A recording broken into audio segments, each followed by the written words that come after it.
Good morning, ladies and gentlemen. Welcome to the second day in Aeroflot Open. Today we have double round day. We have round 2 and round 3. Very tough schedule for the players and as well for the commentators. The second round is just about to start. We may take a look at the results and at the results of the first round.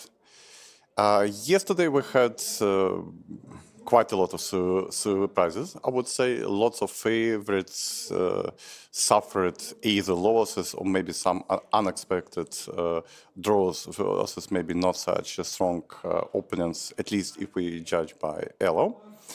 Nevertheless, most of the field are still on the lead. You see Jan Nepomniachtchi, Hans Niemann, Richie Rappert, and other strong guys. Those are on one out of one, and they're still leading the field.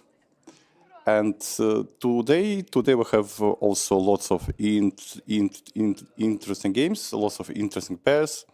Jan Nepomniachtchi will play Lea Garifulina, our young and strong player. Hans Niemann, very famous and brandy guy. He plays Erdem Khubukshanov.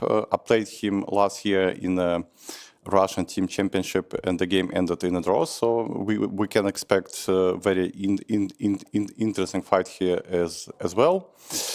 Richie Rappert, he's due to play Matvey Garchenko, also a very famous player, famous streamer, and also a current Russian Blitz champion. And so on and so forth. We have lots of interesting games. I do not know exactly how much we'll be able to have in the live transmission. Yesterday we have top 30 boards, and no idea if we have anything new here. So you see on the screen the games are just started, as I understood. So let's try to take a look.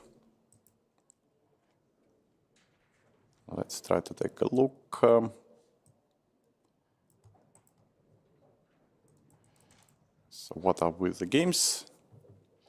So far, I don't see the moves so far, but as you can see on the video, so the games are already in progress. Just not yet on my current board, so I don't see. Jan at his new outlook, a very fresh. It must be said, yeah. Very fresh outlook. And yesterday he played very interesting game, and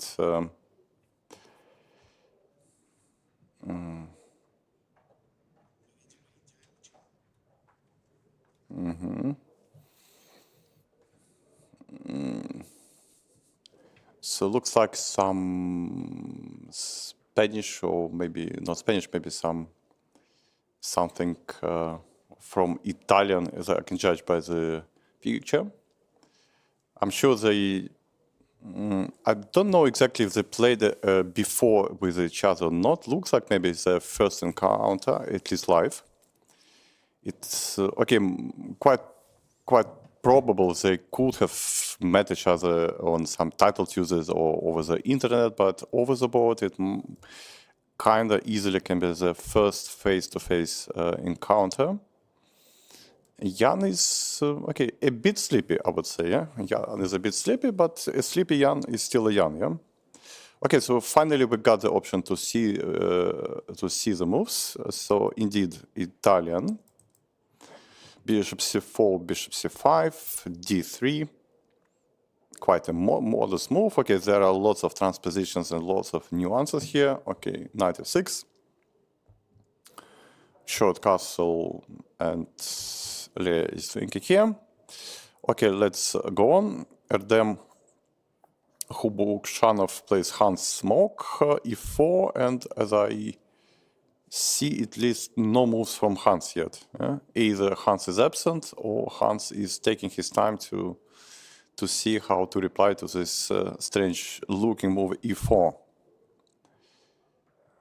Maybe we can see the second table just to see if Hans is present or not, just to make sure for all the spectators to provide this special knowledge. No, the Hans is really absent. Okay, so hopefully he will not oversleep this game, because we also know that it's a special modern trend to oversleep some of the games.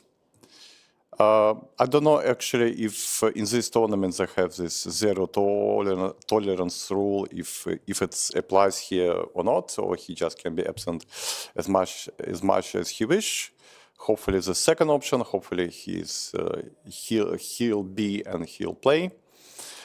Okay, then third board, Richie Rapport against Matvey Galchenko. We have knight f3, c5, and e4. So from knight f3, the game transposed into Sicilian waters, g6.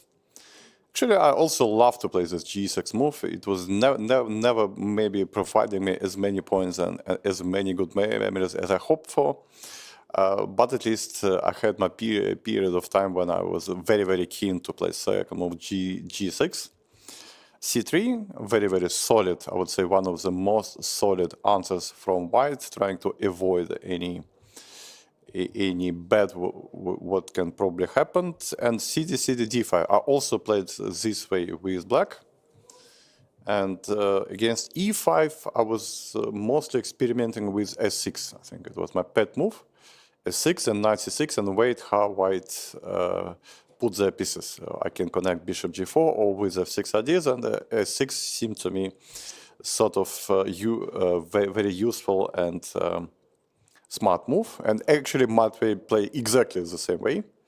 Hopefully he was not studying my games, because I played this out of my intuition, but not out of my preparation, which in nowadays chess almost a suicidal approach. But okay, don't take my example, please. Yeah. So check, especially if you like to experiment and you like to play something trendy, something which something in which mostly only you believe in. Yeah. So please check, and better double check it. Yeah. Be professional at this approach. It looked like maybe Rich is slightly surprised. A6 is really not really the first line, if I remember, but a6 is a useful move. Yeah. Next is knight c6, and depends how white play. If white puts the pawn on h3, then f6. If white is not spending tempest, then I believe I was trying to go with some bishop g4, and then maybe e6, knight g7, maybe trying to play something similar to French structures. Okay, that was my own experience. Obviously, Matvey must have something else in his mind. Takbah Sarash is a player from Iran, if I remember correctly. Plays Ronak Sadhwani from India. Here we have this beginning of the game. I don't remember exactly how it's called, but in the modern theory, some mixture of Nova Indian, King's Indian, and other possible structures. Castle, d5. So far, it's quite well known. Normally, black is choosing between some knight f6, knight e4, e6, or maybe there are some new ideas which I can easily miss. So on the screen, we see Raonak is taking his time and just trying to make sure he's not confusing any move orders here. Next board, we have Haik Martirosyan with white playing against Ivan Rozum, my teammate. We have a very fresh and very strong and very promising team for Formula Chess. And Ivan is our main guy in the team. So Of course, I'm very happy to see him here in the tournament. He's now rated relatively low. He's below 450 nowadays, but at his peak he was 2600 player. So he's obviously very dangerous for everyone in every game. The beginning was quite a modern, this semi-tarrasch with CD5, CD4. Very, very trendy line. Queen takes, ED, bishop g5, bishop s7, e3. Numerous games on the top level were played even recently here. Of course, I'm not the best guide for you on that topic. I'll try not to go too much in details because I'm not sure that I would remember them precisely enough, but enough to say that it's trendy and both players for sure knows what they're doing right now. Next we have Reza Mahdavi, who I guess also player from Iran against Evgeny Nair. Our famous player, and we have one more Karo.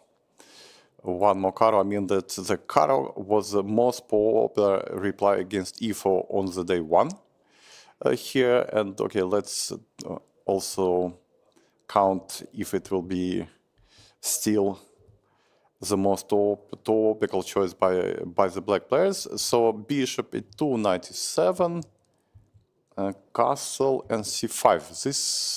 This I used to play a very, very long time ago, but I think I was not really so much happy. Maybe I'm actually confusing. Maybe it was against bishop e3, I played c5. I think I had some game like this against Sergei Karyakin in the Russian Super Final 2011. I think I played something like this with black. Knight e7 with combination with quick c5. Yes, I played it with black. I'm just not sure if he castled or he played bishop e3. I remember I could have faced a serious opening problems, so I was not sure that it's the most exact move order for black, but maybe against short castle it makes some difference. Okay, c4 was the answer, now c6, d takes c5, d4. Both players are playing quickly, so I assume it is some theory, d3. And now, okay, bishop d1 is, I would say, a passive choice. Rook d1 looks like a fighting choice, but I don't know if black can sack the queen. Yeah, rook d1 takes, rook d8, rook d8, knight c3. No idea if it works or not. Looks like maybe, rather not maybe. But I can easily miscalculate. It's early morning, so everything can happen. Maybe black and still can play this line. So, okay, it can be a very interesting game just if we judge by the beginning of it. Aram Hagapyan is playing Artem Pingin from Yekaterinburg. Here we have Sicilian with bishop b5, one more Rossolimo. One more Rossolimo, and d6, short castle, bishop d7, rook e1, knight f6. Yesterday we saw a couple of games with s6, bishop f1. Knight f6 is also a very popular and probably still the main option. c3, s6, and bishop f1, e5. c5, e5 is for surely have been played, but I just don't remember exactly because I mostly studied it from the white side. But I think e5, d4, I thought it's sort of fine for white, but and that's why bishop g4 was sort of considered to be main. Aram is taking time, but d4 looks very, very logical in principle. h3 can be also considered, but I'm always afraid of some g5. These black players are so nasty now, h3, g5, and nobody knows what's gonna happen, yeah? And d4, what can be an idea? EDC, bishop g4, but looks quite scary to play this for black because we're still undeveloped for such an active play. Okay, next we have Yaroslav Remezov with white playing against Aydin Suleimanli. Here we have sort of two knights defense, transposing to this Italian piano, and this piano continues with d5. So okay, black is making this choice, d5, takes rook e1. Still a massive theory on that topic. I'm trying to avoid it with either color. I'm too lazy, too old, I don't know, too many tools, yeah, to go in for this more modern theory. So I even can't say what is considered now best for black. Bishop g4, obviously one of the options. Knight b6 is an option, maybe some other moves. So anyway, it's a well-known position, as I told you, with massive theory. So just probably the both players are choosing which exactly lines they wish to try in the current game. Next we have Lev Zverev, our young star. He showed, I think, the best result in the recent tournament, Kings versus Princes. He was the best prince, at least by the points, and he's 14, and he's I think he's international master to 400 plus. So obviously he has a good potential to go further and further. And he plays against Danishvar, who made a big effort yesterday to break the resistance of our other young and promising player. So he has this. He has a start where he does checking our best young players. So we have this accelerated dragon, but with knight c3, bishop g7, bishop e3, knight f6, bishop c4, and not short castle, but d6, basically suggesting white to transpose to some other lines, f3 and queen b6. This is quite far from my knowledge, this queen b6. Obviously should be some prep, so maybe all this knight f5 was checked and it's not there, or at least maybe it's not so dangerous. Bishop b5.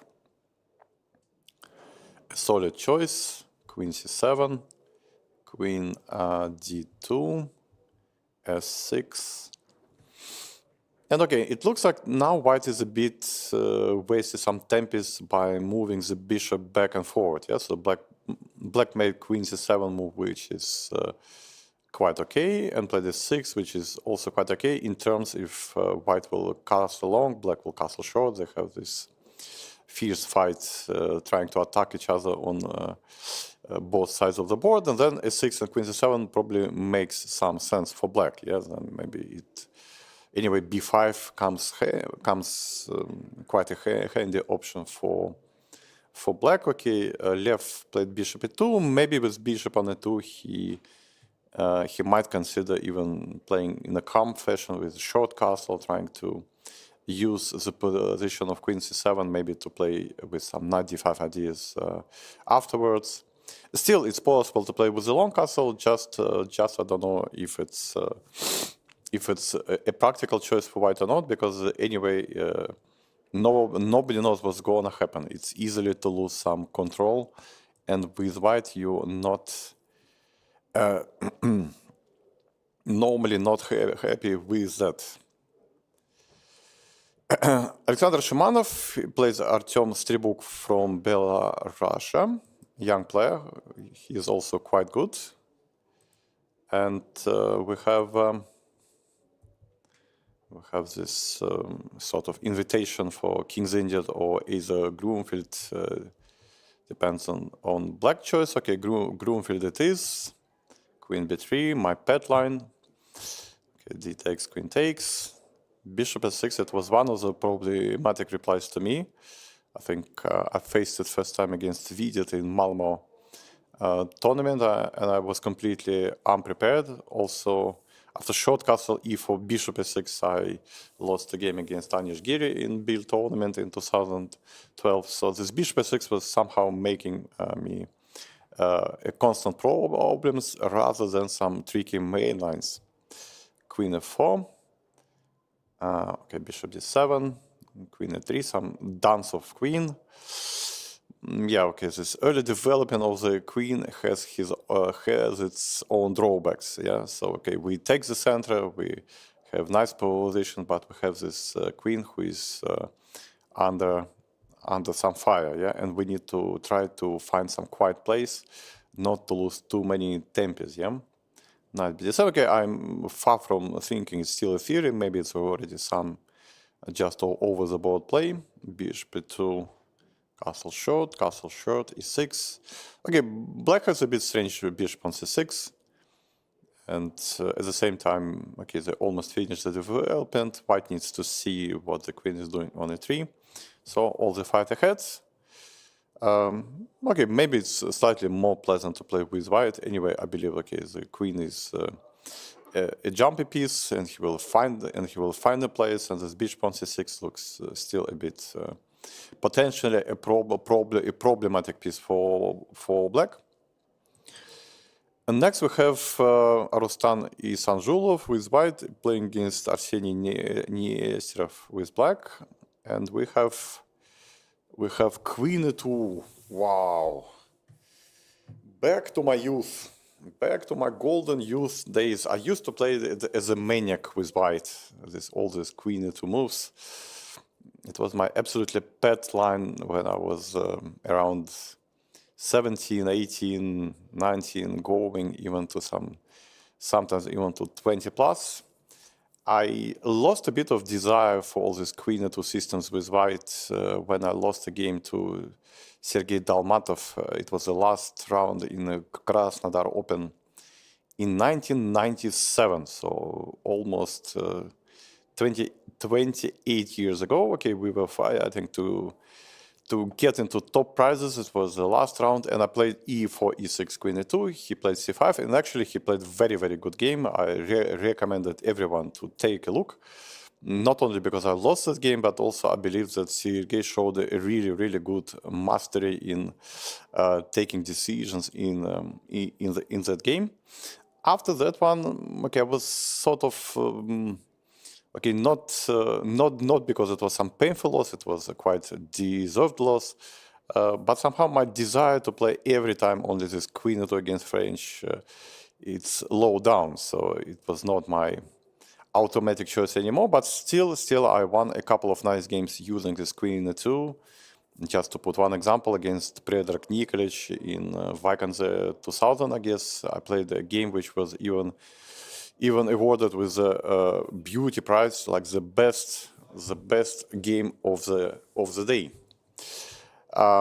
Anyway, objectively, I think it's okay. It's not a question mark, but it's obviously a dubious move. If you ask me now, I think it's just really simply a dubious move.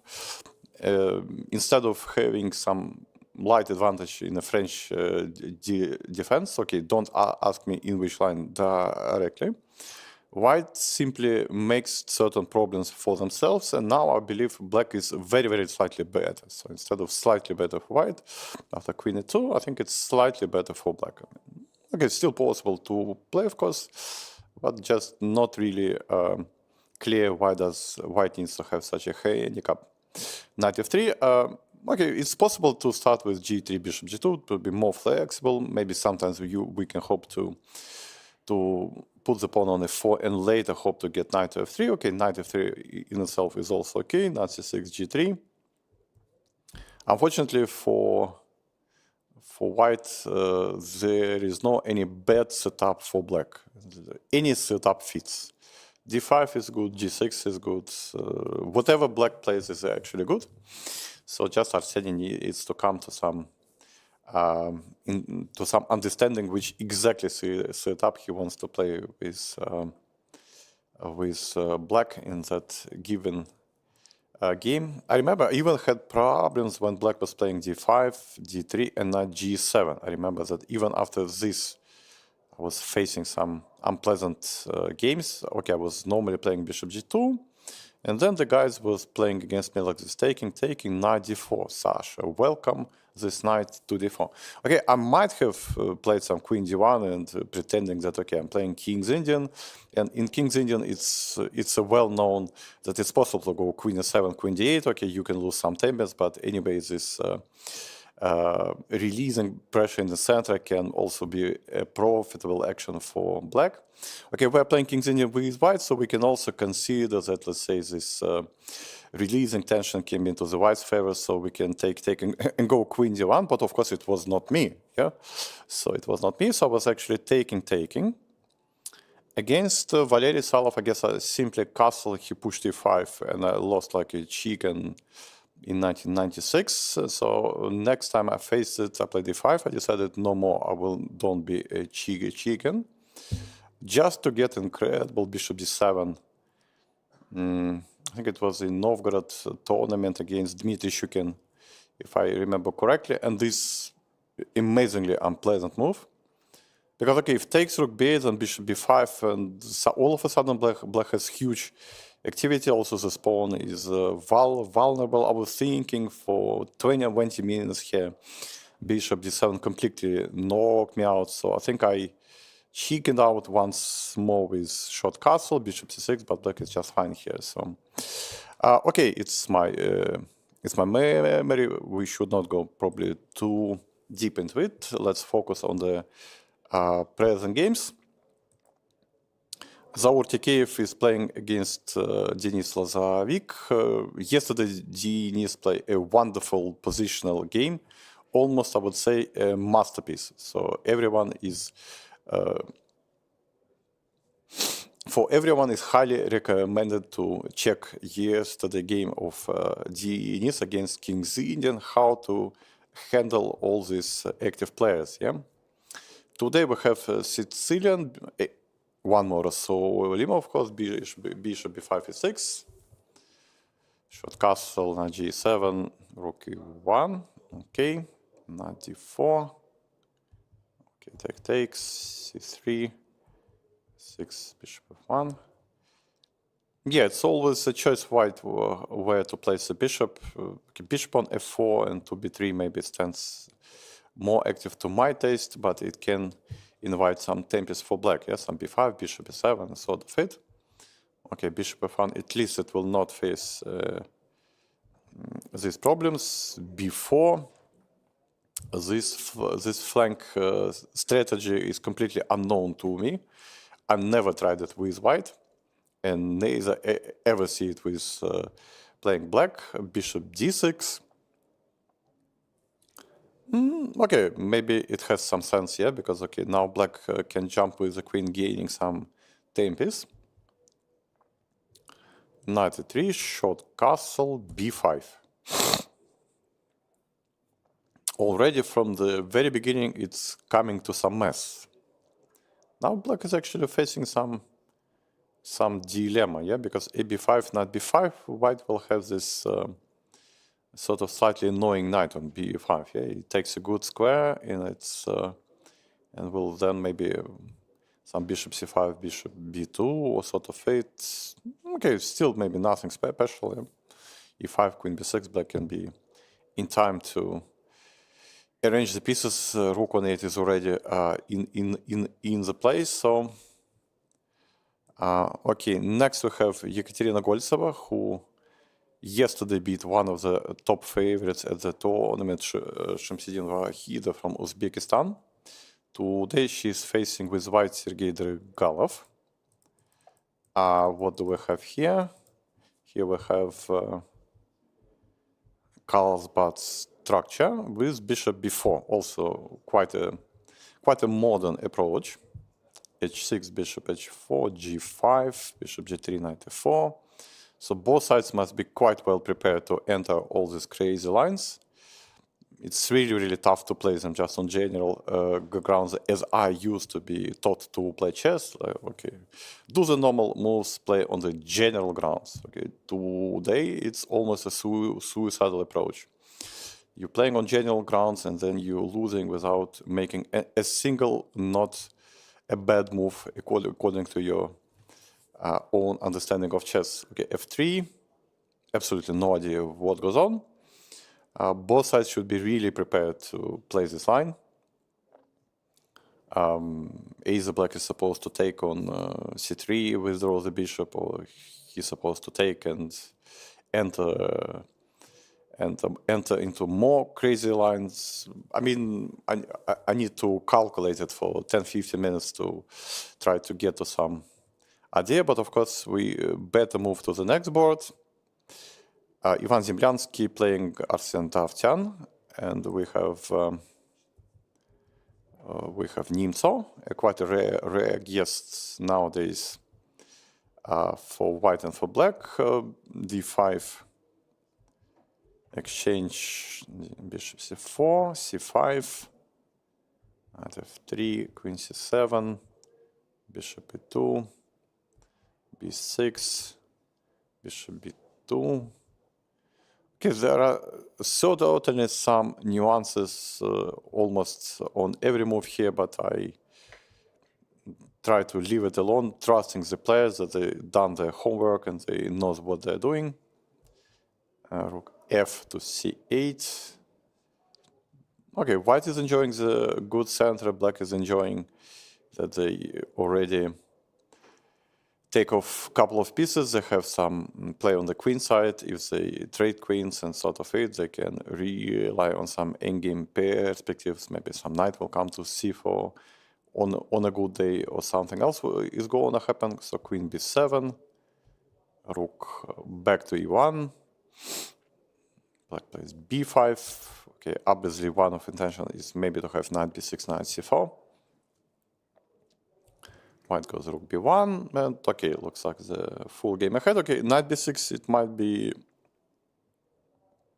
a bit too early. White can reply d5, and after d5, it looks like quite unpleasant. No, not forgetting that the pawn on b5 is also hanging in some lines, so black might just opt for some solid like a6, or just try to strengthen the position. Maybe rook c4 can be considered in some lines, but also very, very shaky place, yeah, because whenever bishop from b2 disappears, it just immediately gets this queen c4 option for white. Okay, next we have Konstantin Popov, who also scored an important victory in the first round against David Paravian. He plays against Rudik Makarian, and we have Sveshnikov, I guess. Bishop g5, take on f6, knight d5, bishop g7, g3, f5, bishop g2, f4. This f4 move I've never seen. At least I might miss some, of course, some fresh games on the topic and sort of it. But this f4 move looks a bit unusual, I would say. Yeah. So what does exactly Rudik wants? I don't know. Maybe just to shut this bishop on g2 and to continue playing. Okay. So black saves some space. GFEF, I guess, almost never in agenda for white. It just activates both knight on c6 and bishop on g7, so black is quite happy about that. Okay, white can proceed with queen h5, with c3, and then knight c2. Okay, white played queen h5, also quite a logical choice, maybe to have some bishop h3 as an option. Maybe white wants to castle long as quick as possible and then to see what black is going to do.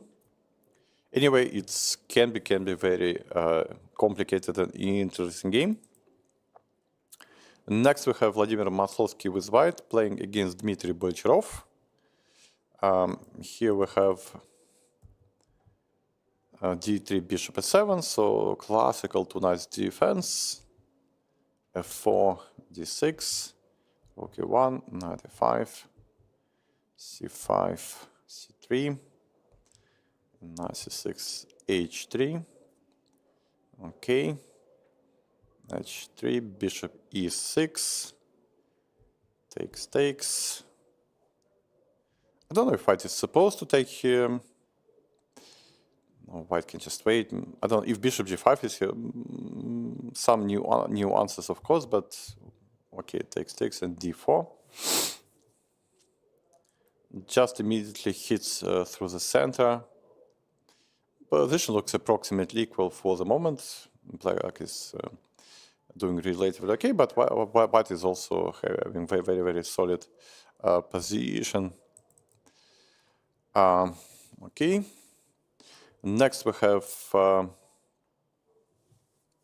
let me read and pronounce correctly, Sinhvalia na midbir. Not of my knowledge from where is this player. Okay, I might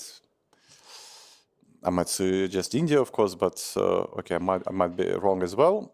He plays against Mikhail Nikitenko from Belarus. And we have modern tennis variation, also quite a rare guess in top-level events. But actually, I spent my time studying this, and I always felt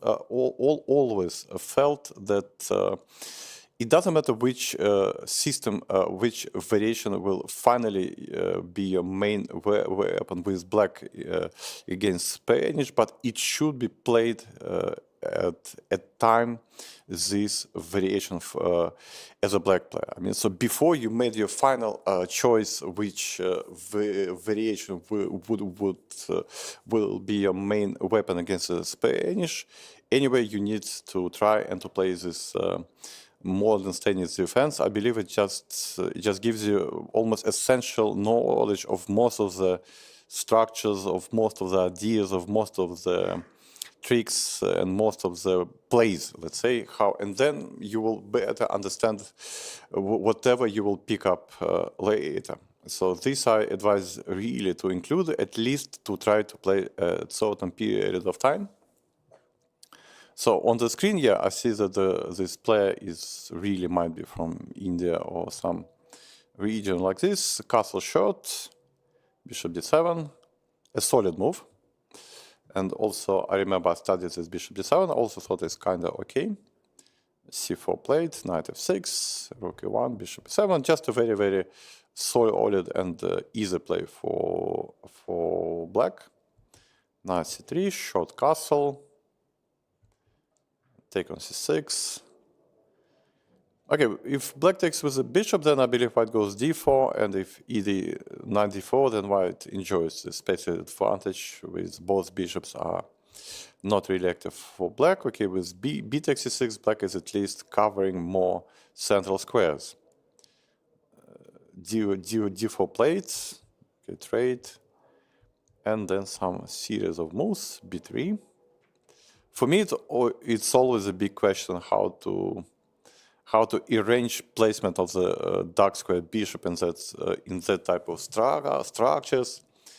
Does it belong to f4 or to g5 or to b2? Even with all my light experience playing these positions with both colors, I'm still completely unaware what is best. So most likely I'm playing some, I think I played with white some bishop f4, h3, these sort of setups, but okay, b3 has also quite a logical choice. h6, bishop b2, bishop f8, queen f3. Black is solid, that's true, but not that easy to find some easy counterplay. Yes, so white goes maybe h3, rook d1. White controls well the whole center, and black is very solid, but not that easy. Maybe knight h7, knight g5 can be one idea. Knight g4, knight d5, I believe, is maybe not going to get black some profits. Okay, white just plays h3, queen g3. Anyway, f4 is in the action. Okay, black might think that if knight reaches e5, then we can go c5, knight c6, and trying to put the knight on the knight square. But anyway, white goes f4, knight f3, rook d1, knight d5, and enjoys too much pressure in the center. So this idea looks like slow and probably ineffective. Knight on g5 is slightly more flexible, because later we can hope to get c5 and bishop c6 to activate more pieces. Knight can be landing on e6. even to f7 if we afraid of some attacks. Anyway, position should be slightly better for white due to space advantage, and overall I believe it just also is quite important that I think it's easier to play for white. And next we have Queen Q, young Queen Q. For sure, I mispronounced his name, but it's written something like this against Sergei Labanov. And here one more Sulima. One more Sulima is 6. And you say that g6 is not the most popular reply, at least in our tournament, against bishop b5. So far we see e6 and d6 being the main choices from the black players. Knight e7, rook1, bishop f1, d5, ed. That's a famous old line. I think I played it maybe against Igor Alexander Morozevich back in Cannes in 2002 without any success, but the tournament was just unsuccessful in itself, so probably it was not about that concrete line. So yes, this knight e5 h3, a useful and probably important move to stop any jumps for knight g4. Bishop e7, bishop f4. White moves this bishop to h2, knight b3. Players are playing extremely fast, so queen d4. You will not run away from me, yeah? You are not allowed. Okay, so changing queens, bishop 8. The position looks approximately equal. Okay, white would like to have bishop on f3 to put some clear pressure against b7 pawn. Otherwise, with bishop on f1, okay, white has no weaknesses, everything protected, but the game goes in a very quiet fashion. So the white player is probably trying to play a reasonable and solid chess. Oleg Vastruhin against Jamsaran Syedipov, our very, very competitive players.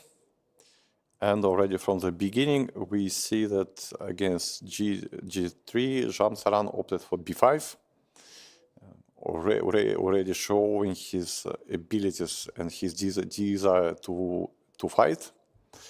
Castle shot e6, d3, c5, e4. So reverse King's Indian with c5, b5, bishop e7, d6.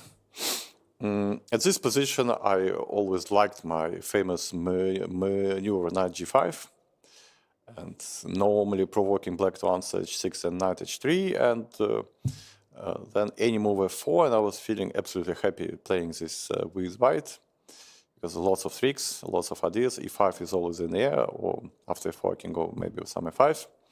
Okay, back in my days I was winning lots of games with my famous maneuver. I remember even in Schach, this German chess magazine, they even published an article which was named a Morozevich maneuver, and they even put some collection of my games where I played sometimes reasonably, sometimes intuitively, sometimes stupidly, this knight g5, knight h3 idea, well timed, out of time.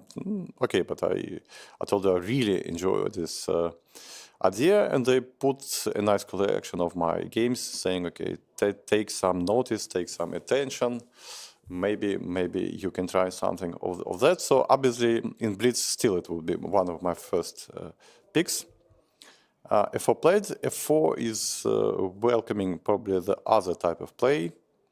Oleg is maybe trying to play through the center and not playing on the king side. King side is more in the spirit for King's Indians, and this is more in the spirit of some positional chess. So knight c4, queen c7.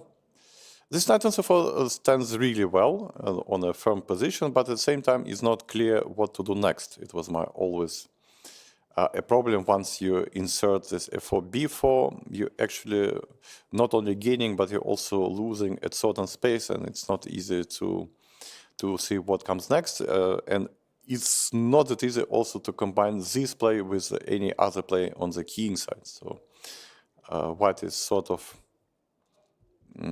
mostly playing now through the center, and bishop f6, h4. Okay, I don't know, maybe he tries to organize some ideas like bishop g5 at certain positions. Still bishop g5, white has to be careful. Of course, black can take on e5, playing some f6 later. Okay, looks absolutely reasonable position for black. And okay, and the whole fight, all fight ahead. Next, we have Valery Sviridov playing against Maxim Volkov. Here we have this sort of Catalanian type of positions. Knight bd7, take a6, queen c2, c5, knight c3, queen c7. There are some nuances here, so black should be careful in which order to develop the pieces. d4, b6.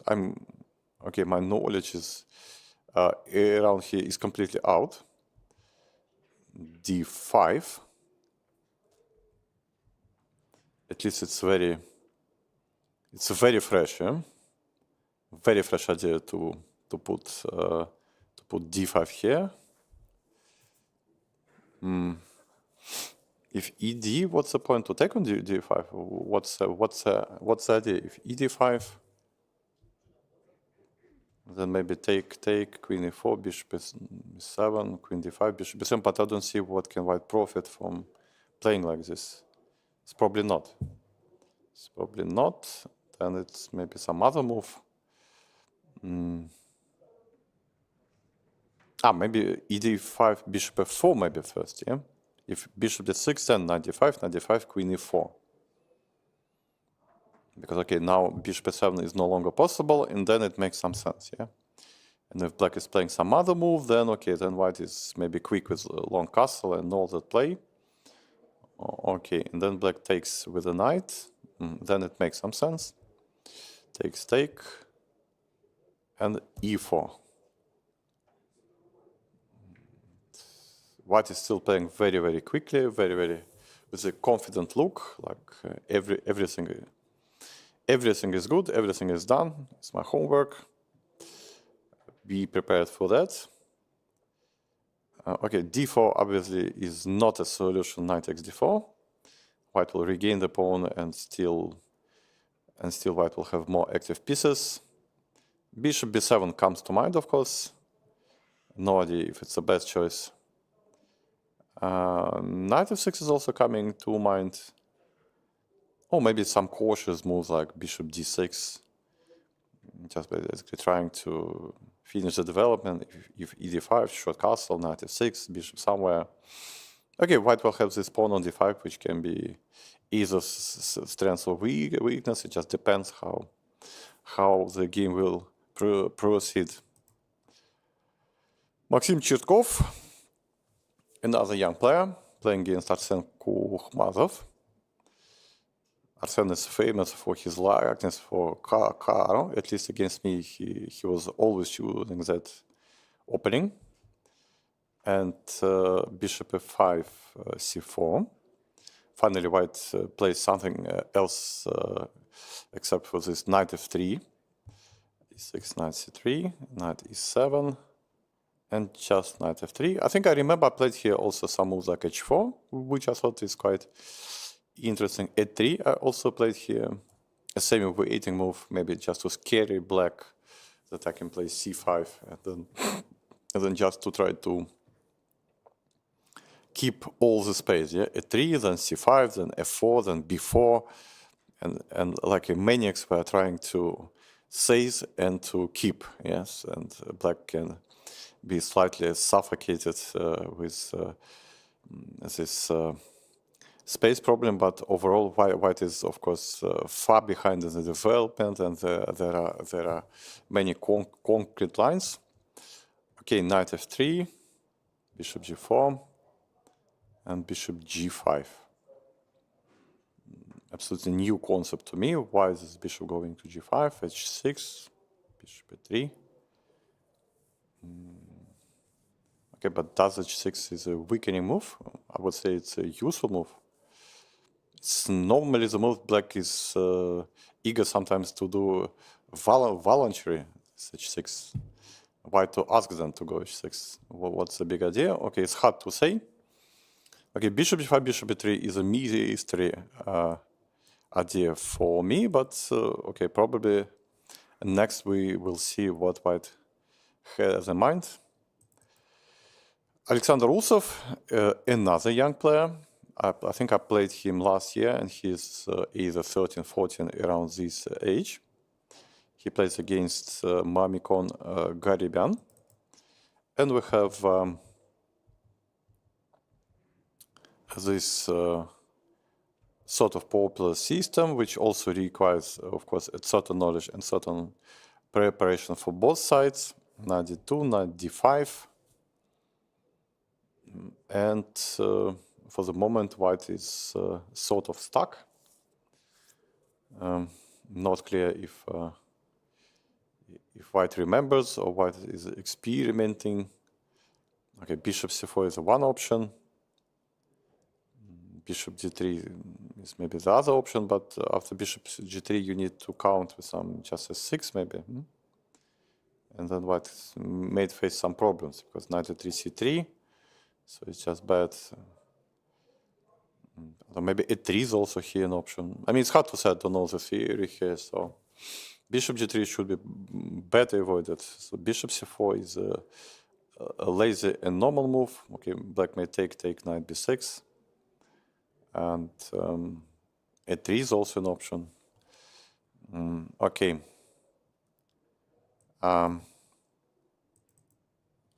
Next we have Alexei Gaganov with white playing against Tamadon Baradaran. Again, if I mispronounce, I'm sorry, because some names are not really easy for spelling. And another Caro with third move c5, knight f3, c takes d4, queen takes d4, knight c6, and f4. And big jump, knight b4, queen d2, 3. It's okay, white anyway made a useful move at 3, which basically goes well with the placement of pieces, bishop d3. So I don't know if black has a big profit by jumping back and forward with the knight.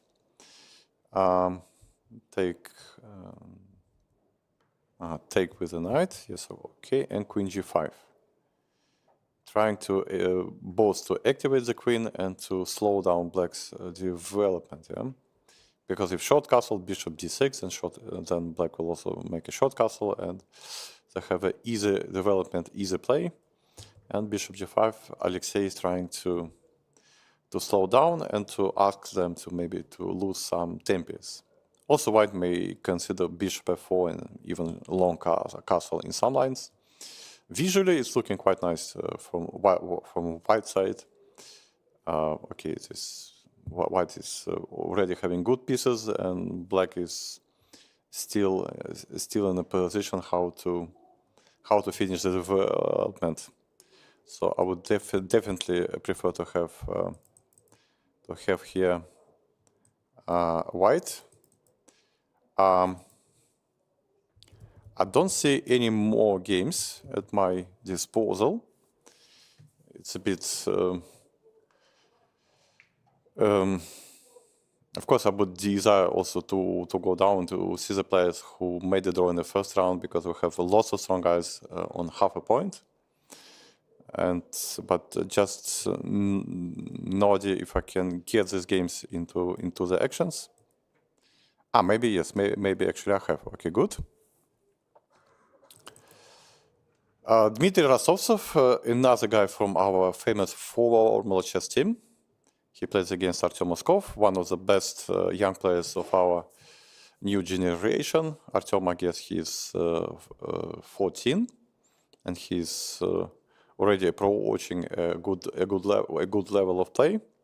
Dmitry Rasosov, he's older, and he's a famous blitz specialist. He plays blitz really well.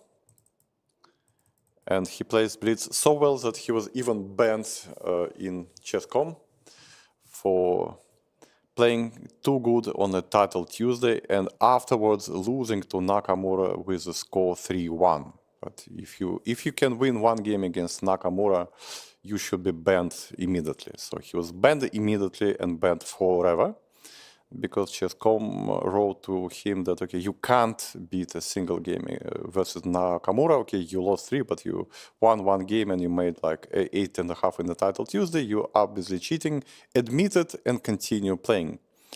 Dmitry didn't admit it. He said, okay, what should I admit? What type of crime you want me to admit? So he said, okay, nothing to be admitted. I'm just playing chess. So he is banned forever. So you can't make a good result on the title Tuesday and afterwards at 3 a.m. making 3-1 versus Naka. Just be careful with your results, guys. Against me, we have an equal score in Blitz, but I'm not suspecting Dmitry in cheating. But okay, me and Naka obviously a different level of play. We have Spanish with bishop c5, c3. Yes, back in my time it was considered to be the main, but back I mean somewhere in the golden 90s, yeah. Okay, knight g2 e7. I think it was the trick queen f6, d4, d e5, and I was even using the trick against some players, and I was so happy that I thought, wow, such a smart trick. Okay, but nowadays it's just this. Takes. Bishop b4 check, bishop d2. Both players are playing very, very regularly in different blitzes and rapid tournaments, so it's really, really hard to surprise them. They probably already tried almost everything possible and impossible. Short castle, bishop f5. Actually, quite a possible setup for black. This knight on d2 is not maybe taking the ideal place. Maybe knight on c3 would be standing better. And okay, queen c1, f6, queen c3. Okay, some sort of activating the queen. Okay, obviously rook f will probably go to e1, rook from a1 might go to c1 or d1, depending on what black is doing. Anyway, all fight ahead. So young players obviously full of desire to go on and try to win one more game. Andrei Yesipenko, he actually made a draw in the final round. He plays against Kirill Puterenko. Kirill, I guess he won the first round, so it's half point versus 1 point. Paul Seni with knight taking on c6, b takes c6, bishop d3, d5, queen e2, b7. This bishop queen e2 I don't exactly remember. Maybe it makes some sense, yeah. If knight f6 and if e5, maybe some idea, or what? Bishop g5 maybe. Hard to say. Okay, anyway, bishop e7 looks a bit solid to my taste. Short castle, knight f6. Okay, solid doesn't mean that it's necessarily bad. b3. Also, I was always having problems in understanding where does this bishop from c1 belong to. g5, d2, f4. Hard to say, yeah. In that game, Andrei decided in favor of that play. Okay, so probably bishop stands on b2. That goes bishop b7, f4. This move I would never guess. Just would never guess. What's the idea? He wants to go f5 maybe, yeah? And if s6 to go some knight f4 maybe, and then to have some untypical play on the queen side, yeah? Some f4, let's say f5. And okay, if black replies, otherwise s6 might be unpleasant in certain positions. And if black replies s6, then go knight f4, yeah? No idea if white will take the pawn on f5. Is it possible? Why not? It's maybe some attacks, some ideas. Anyway, it's a new conception to me, this f4. I've never seen this, that white can actually play here. Normally white is trying to focus their efforts on central play and combining with possible attacks on the keying side. This queen side play with f4. Absolutely new. Okay, black replied at 6. Anyway, a useful move, taking this b5 square out of the white's pieces. I don't know if d4 is in some consideration for black or not. It's d4, knight, I don't know, b1, c5, and this type of play. White will put this knight on d2, but with the pawn on f4, it's not so desirable later to play c3. Because, okay, black will have these pawns s6, c5, but white has a weak pawn on b3. Anyway, the position is full of play. Alisa Galyamova, she yesterday made a draw versus Vladislav Artemiev, and today she's granted with one more super player, one more monster in a row, Daniil Dubov, who is obviously, after making a draw in the first round, he's looking for the first blood, yeah? So he's with black pieces today. Bishop g2, c5.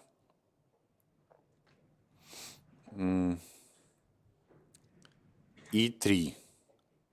Quite a modest play, I would say. I don't know, normally white can consider some other moves, but 3, already black is in time to go g6, bishop g7. So objectively, black, I think, already having a normal play. b3, c takes d4, e takes d4, short castle, bishop b2. This is just a reversed Nova Indian. If black puts the pawn on d5 and just completely reversed Nova Indian. And okay, white is tempi up. Does it so important? I don't know. Anyway, this type of structure I consider to be quite fine. f4, another f4. White players are in so much like for this f4 move. Huh? Is it so necessary here to go f4? I'm completely out of understanding. Okay, f4 played. Knight c6. Why not? Rook a1. Rook c8. Why not? So Daniil is playing quick and making just a normal and typical moves. Knight jumps and knight jump. Takes. Still, it looks like this f4 is might hit an empty air. Yeah, I don't see some easy follow-up for white. In some position, white may regret it because either c4 or a possible play on the queen side can affect this move f4. Okay, but let's hope Alisa is very experienced, so she knows what she's doing. And now she has to see how she wants to develop this knight from b1. Because knight d2, then knight c3 is kind of unpleasant. At least from the first side. I don't know, queen f3, bishop d4. And I don't see some quick tactic at least. Okay, knight d2, knight c3, queen g4, but queen g4 is very artificial looking move. Also inviting lots of tempers from black. Anyway, I think from the opening point of view, Daniil is doing fine. So, and Alisa needs to find a nice way how to move her pieces Denis Kharulin, the player who made the draw versus Neil Dubov in the first round, he plays against Vladislav Artemiev. And here we have Naadov with bishop e2, g6. Okay, obviously black is also looking for something more sharp, more combative to try to play and win. It's an open tournament, and you can't allow yourself making too many draws, especially in the first rounds. Knight c6, long castle. So it's just more or less a typical dragon. 3 bishop s6. Position should be better for white. Okay, it's possible to play, of course. And, okay, Vladislav is trying not to short castle quickly, not to run under some attacks. And okay, white takes. I don't know, maybe bishop h6 is the next move. Otherwise, maybe some queen f5 can be unpleasant with idea even taking on c3. And this dark square bishop is completely useless in that structures. Also, black can try even to castle long. So I think that after f takes, we can expect maybe bishop h6, trying to force this trade and just to play.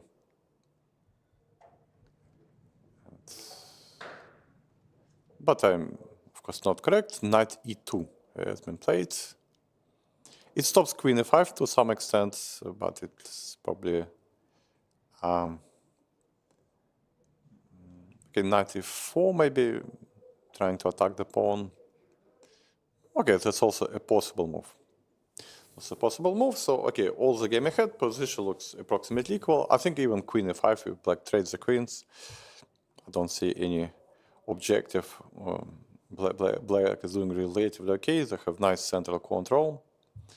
So next we have Alexander Grishuk playing Sukasyan Vahe, who put lots of troubles yesterday against Andrei Yesipenko. Another 2 nice defense with knight bd2. Okay, d5 is played. Take rook e1.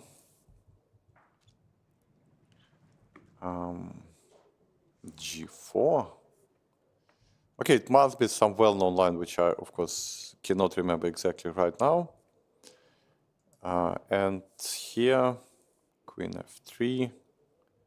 At least both players are playing relatively speedy, so we can rely mostly on that they both know what they're doing. Bishop d6 and rook takes d5. This concept, okay. Take. Rook c8, knight c4. Okay, so white is trying to shut this bishop on g6 actually. If black is not on time with some f5 play, then this bishop on g6 just looking into the wall of white pawns. And white is having all the pieces standing on a very firm and very active position. This bishop on d5 is very active. Knight on c4 is also good. Queen on f3 is standing good. Next comes bishop e3 maybe, or bishop somewhere else. Rook is joining. So looks like a very interesting position to play. But of course, we should not forget that black is an exchange up, and also potentially white king is not absolutely safe. So if black is given chance to have some f5 ideas, then of course white should be extremely careful not to run under some attacks. Maxim Montplakov playing Eldiyar Arazbayev from Kyrgyzstan, and we have this mixture of Reti, Slav, and all these structures. 95. I think something similar I had with black against Alexander Grishuk in Italian Memorial. I think, but maybe without some inclusion of moves. Because I remember also it was this quick 95. I remember I played some bishop e6. But maybe it was without inclusion of some move like bishop g2 and knight f6. Yeah, because I remember I played some f6. Maybe it was, maybe in our game we had bishop g4 here. I think maybe it was something like that. And probably we played something like this. Because I remember I was playing some f6 later.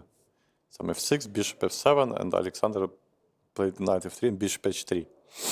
So we had something like this. Maybe actually we played this like this. Queen b2, queen b6, and just d3. Yes, I think it was this game like this. Yes, and bishop h3. And I remember I spent some time calculating e5, bishop c8, because I remember I was calculating bishop c8 over the board.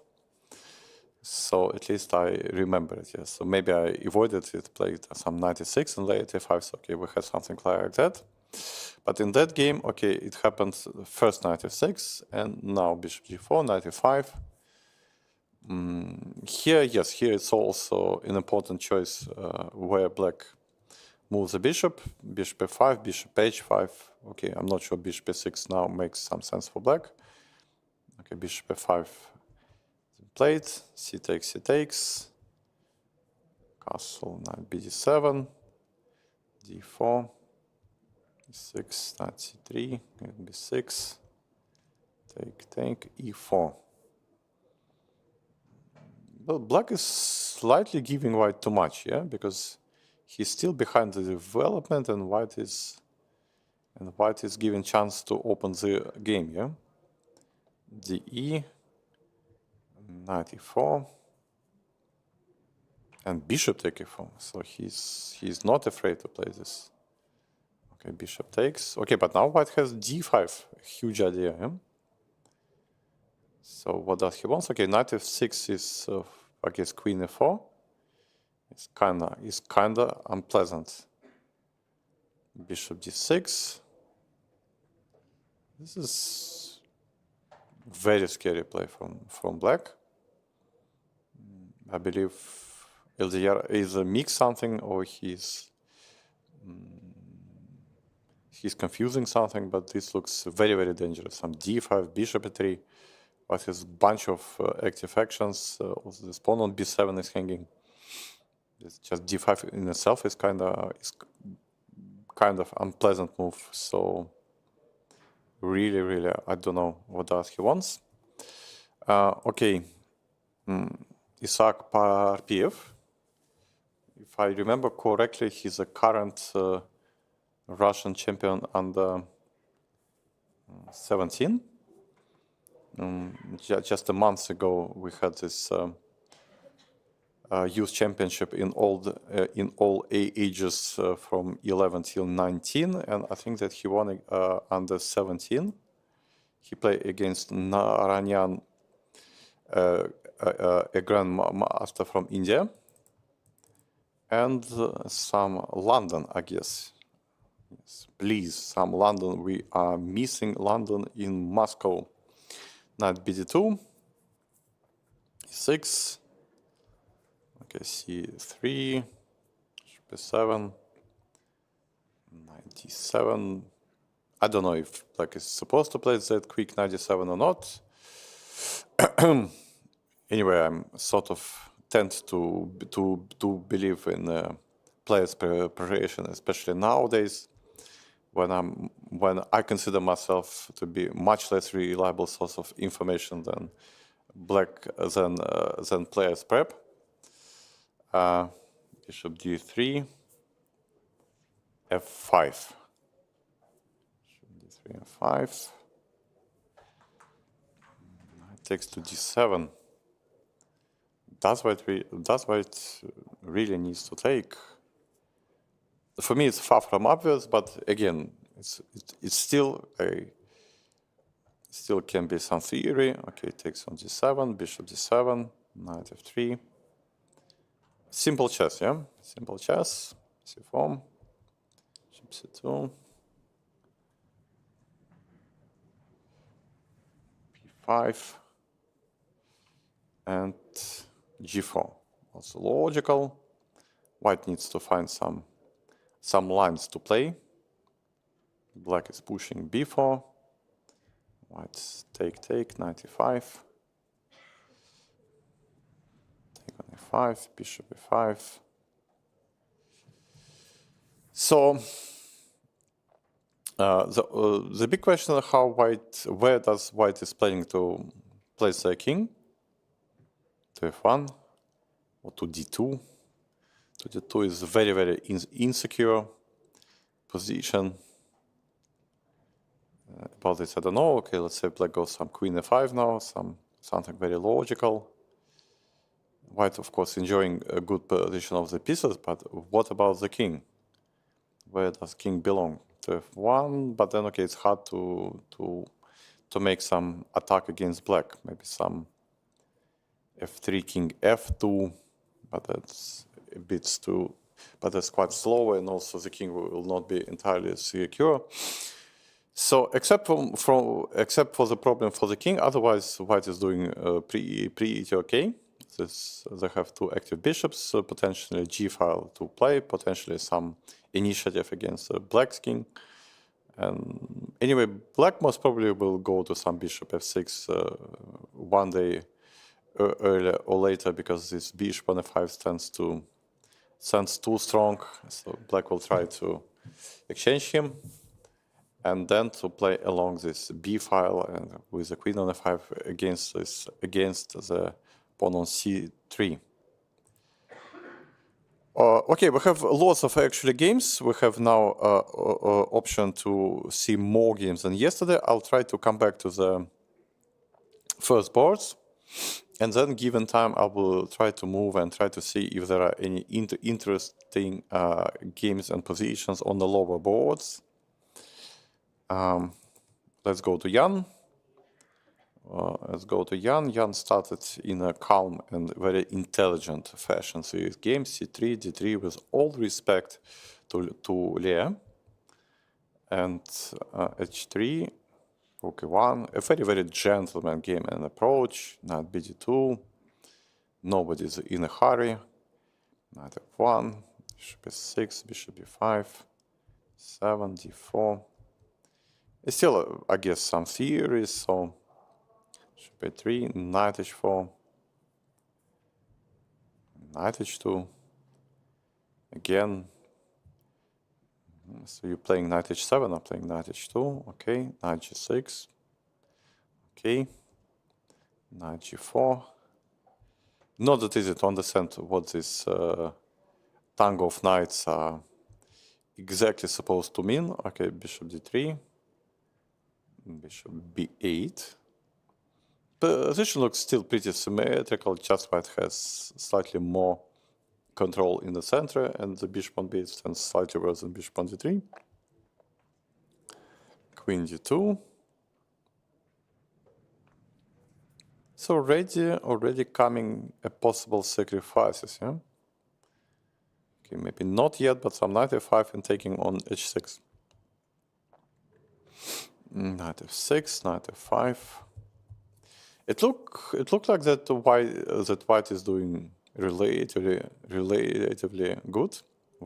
Jan has a very promising position. Probably Leah over-tangled herself. Yeah, so the never tango with Jan. Yeah, so she was dancing with the knights, but okay, white succeeded more, I guess. Yeah, so white has some lead in the development. This bishop on b8 is slightly stuck, and it's already some typical sacrificing on h6 are on the air.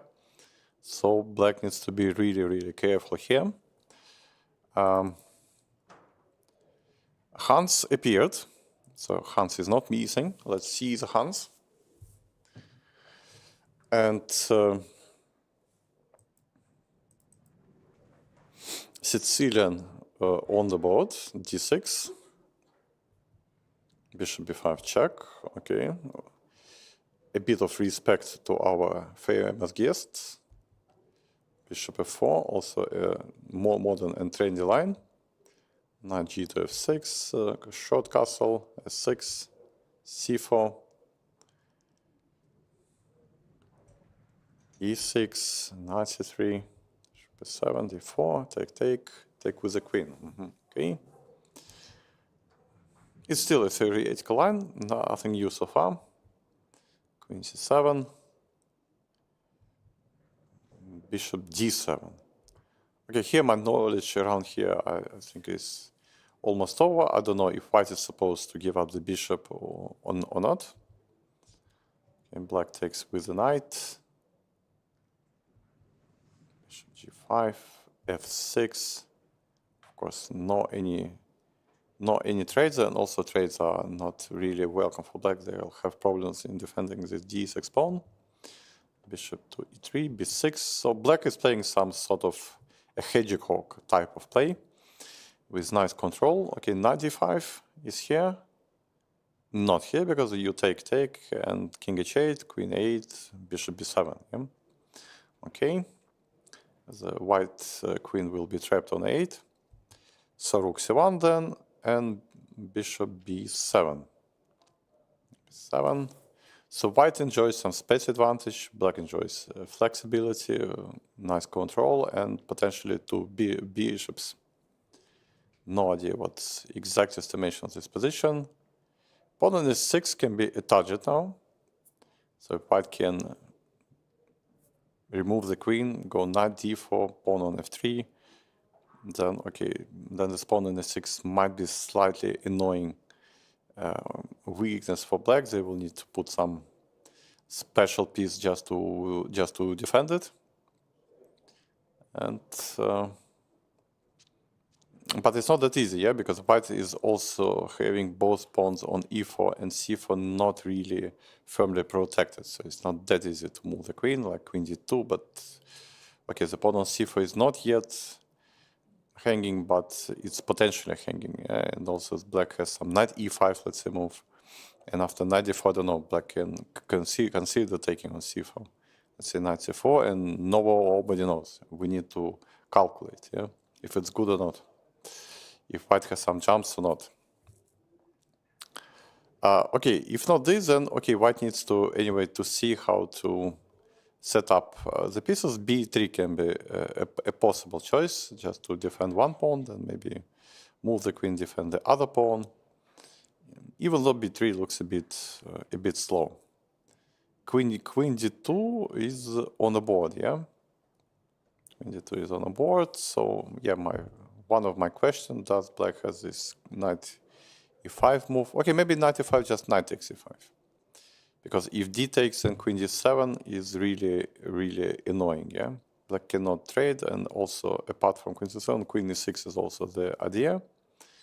If black takes with the f pawn, but then okay, it's probably less profitable, and white can just enjoy this type of play. Okay, so Hans is taking his time. He's not on his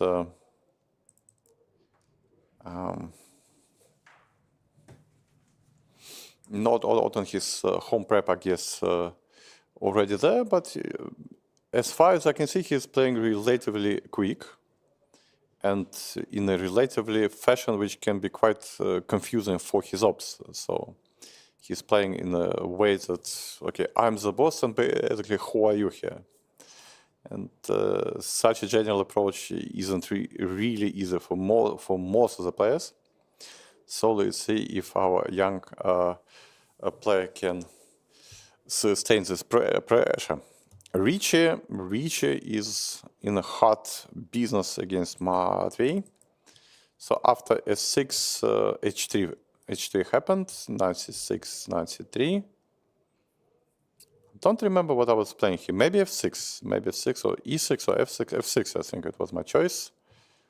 Yes, most of the guys were cheekily taking on f6, and I played numerous games like this: ef6, knight f6, some bishop d3, short castle, knight h5, I guess, and I played lots of games like that. But okay, Ricci, he's there. He plays bishop d3, nobody goes back. And okay, take,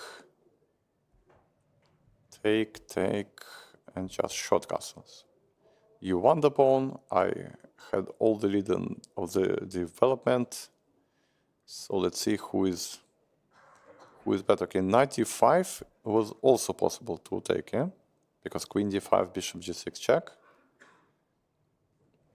But okay, maybe it slows down white also, yeah? Knight d5, maybe even knight f6. And okay, short castle played. Knight f6, bishop h6. Might sacrifice the central pawn, but has a lead in the development, plus very easy play. Lots of pieces coming with the tempest. This bishop on e5 now also runs under some tempi, rook e1, of course. To start with king f7, probably Matvey is trying to make some artificial castle, at least he tries to connect the pieces. Rook e1 and queen f3. Position looks pretty scary. I don't know, looks pretty scary for black. Rook d1 is coming, then all these knight d5s are in the air. Rook e2, rook e1 also an option. I don't know, something even some crazy moves like g4 can be considered. So very, very scary stuff for black. Also very easy play for white.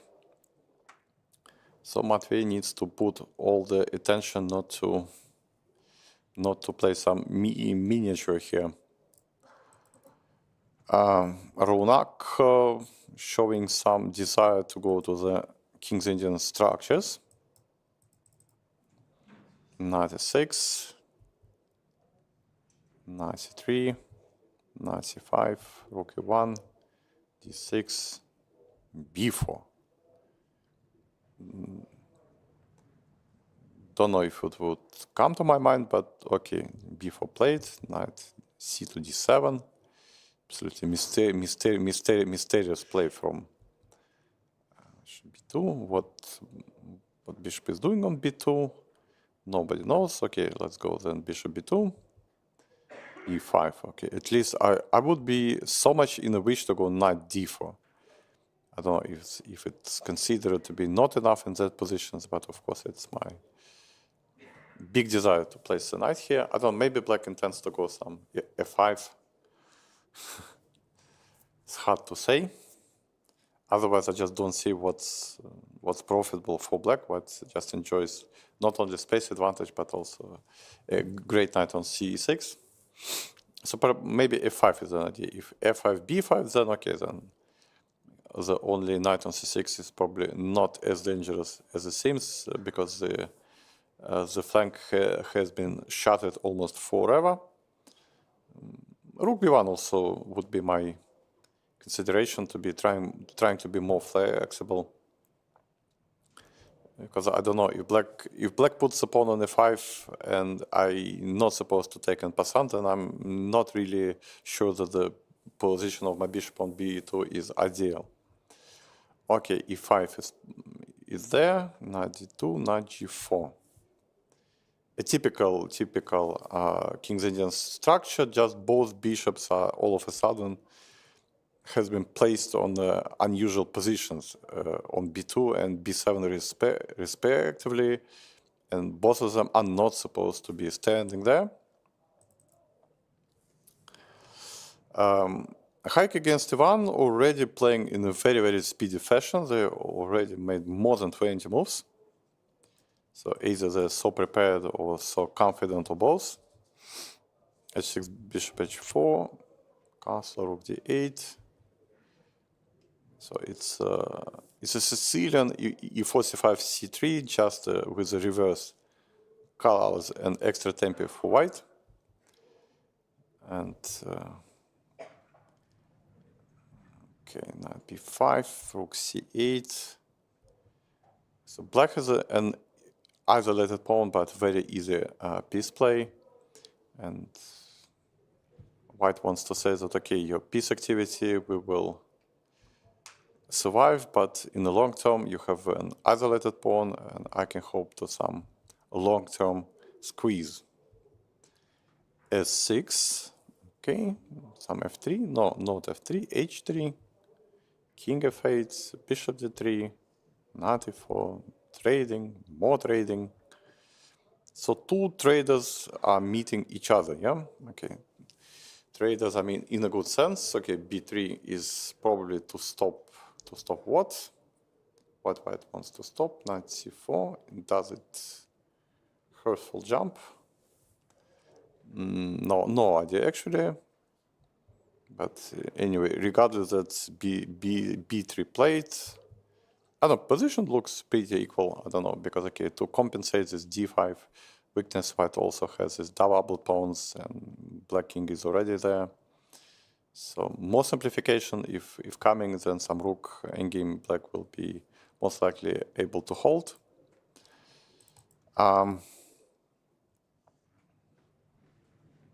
Here we stopped after d3. I was speculating, does rook d1 exist here? Not. Okay, at least no reply in that game. Knight g6 is played. b4, f5, b5. Takes the pawn, grabs the pawn. Should be 3. No, what's combination with b5 and bishop a3? Okay. Knight bd2, short castle, h3. Quite a weird position we have. This pawn on d3, obviously, quite a serious spot right now. Okay, potentially, if white can simplify it a bit, it can be considered as maybe potential weakness.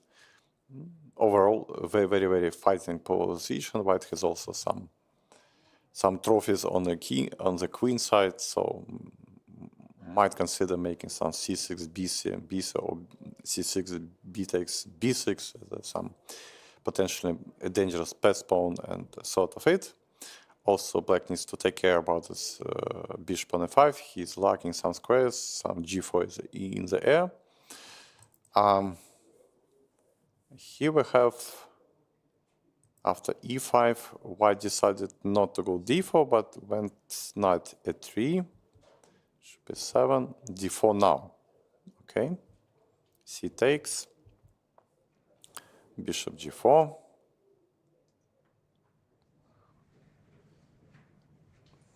d5, knight d4, bishop a3, takes. Yes, now this knight will be much more dangerous for black on c4 rather than on c3, and that's why Aram decided to play knight a3 first, because this knight on c4 is really, really annoying. Knight c4 has been played, castle short. This looks a bit scary for black. Such a box on the queen side is normally not really easy. Rook c1. Bishop b5, take, queen b3, queen e8. So black hopes are connected with some play against the white king. I guess knight h5, f5, most likely next move to come. Rook c7 right now possible, but then bishop d8, and black has sort of everything under control. And that's why f4 played, and black is now has to make some choice. Yeah? Knight h5, and then maybe queen b5, and after queen trade, the attack is no longer a problem for white. So looks like black is supposed to take, and then white is probably taking with the queen. And after the trade, we got the same game where still black needs to be careful. Yeah, this pawns on b7 and on d6 can be potentially weak. Okay, here we have a symmetrical position. Let's quickly take a look how it went there after bishop g4, h3.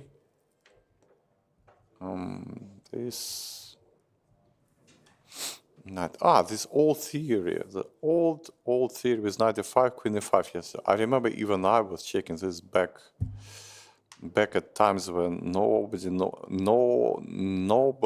knew how to play chess. This bishop g6. Really? Okay, why not? Queen e2, bishop e7, 1, rook 8. 5. It's hard to say if white is really playing or just trying to play solid, or white is really trying to play and to put some problems. position is quite symmetrical. The main problem for black in that structure is this knight on b6. Quite an absent piece. He's absolutely distant and cut off any reasonable squares. So once this knight will be back to the game, I don't know, 97, 96, 97, 95, I believe it's basically absolutely fine and solid position for black. Lev Zverev indeed decided to castle short side, which we discussed quickly that he might have changed his mind, and instead of long castle, which we see much more often in this dragon types of positions, he opted for short castle. Now the game should be much more positional, let's say. Rook d1. I don't know, maybe f4 would be my pick, but hard to say. Rook d1 also okay. It just allows b5 and some activity there. Should be 7. White exchanged and goes f4.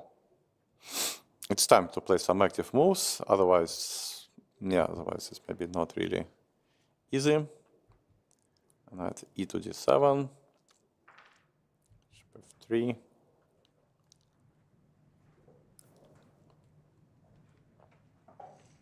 e5. I don't know if it's out of necessity or what. Let's see, e5 move. What does white want? Some knight d5? What basically? I don't see some huge threat for the moment. Do black really needs to have this e5 move? It looks so nice for black. Okay, 5 played. I take, and knight went back to b3, but the position looks quite fine for black. White has a passive placement of pieces, and black has a huge choice of options. So quite a nice position for the Nishwar. I don't know, maybe even knight b6 can be considered some, because I thought maybe some queen g5, but maybe black can ignore this, knight c4, then queen b6 check. Black is still very active. And yeah, I would not be feeling comfortable here with white. White lost many tempos, and having a passive arrangement of pieces. Shima was at his optimism and played b4. The moment we stopped, and after a6, queen b3.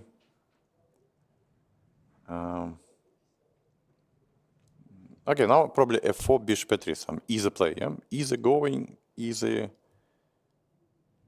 playing. So take, b2, c6.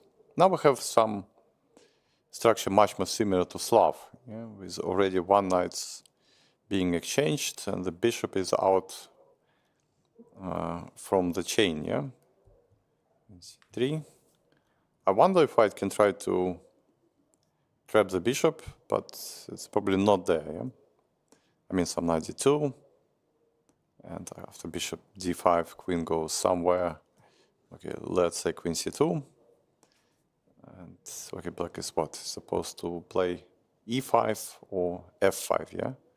Anyway, one of these two moves are most likely should be played. Okay, e5 is slightly more dangerous, f5 is maybe okay. Keeping both options open later. But in the game it happens on queen c3. A bit mysterious move to me. Where does exactly this queen is going? Okay, maybe he wants to stop some potential moves like e5. Because normally you're not trying to place your queen against the enemy's bishop on the same diagonal. What's the point, yeah? Also some knight b6 coming with tempos, knight e4, knight e5, some jumps. So hard to say what's the big idea of a big shima, but obviously it exists. Arseny against Arostan. What does I have? So G6 after deep meditation. The deep meditation, he ended up with G6. G6 was also a choice of Dalmatov, and my choice against Yan Nepomniachtchi in Blitz game in Tal Memorial 2014. I also played a very easy game against Yan, basically using the knowledge of my game against Dalmatov. So bishop G7, D6. Yes, it's exactly this setup. Black is having quite an easy game. Knight G7, I think it was the choice. Not being afraid of this D4 move. But I think I played with my pawn on F4, and then any D4 was out of question. With pawn on F2, Knight G7, D4 was my main weapon back in '92, when I was 15. I played this type of sacrificing non-stop, and I was feeling that I'm the smartest kid on the block. And okay, take, yes, like Knight G7, D4, take, Knight C3, if short castle, bishop S6, Rook D1, actually gives white lots of play. Something similar, I think I played against Boris Gulko, even in Kremlin Stars 95. I think we had something similar with him. Okay, then E5 maybe makes some sense to stop all this bullshit with D4. Knight E3, Knight F6. Knight F6.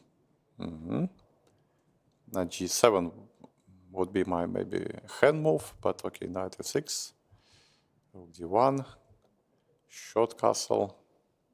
Knight C2. This Knight C2 is a bit slow approach. Okay, white is preparing, but if not D4, then okay, white is too much preparing, yeah?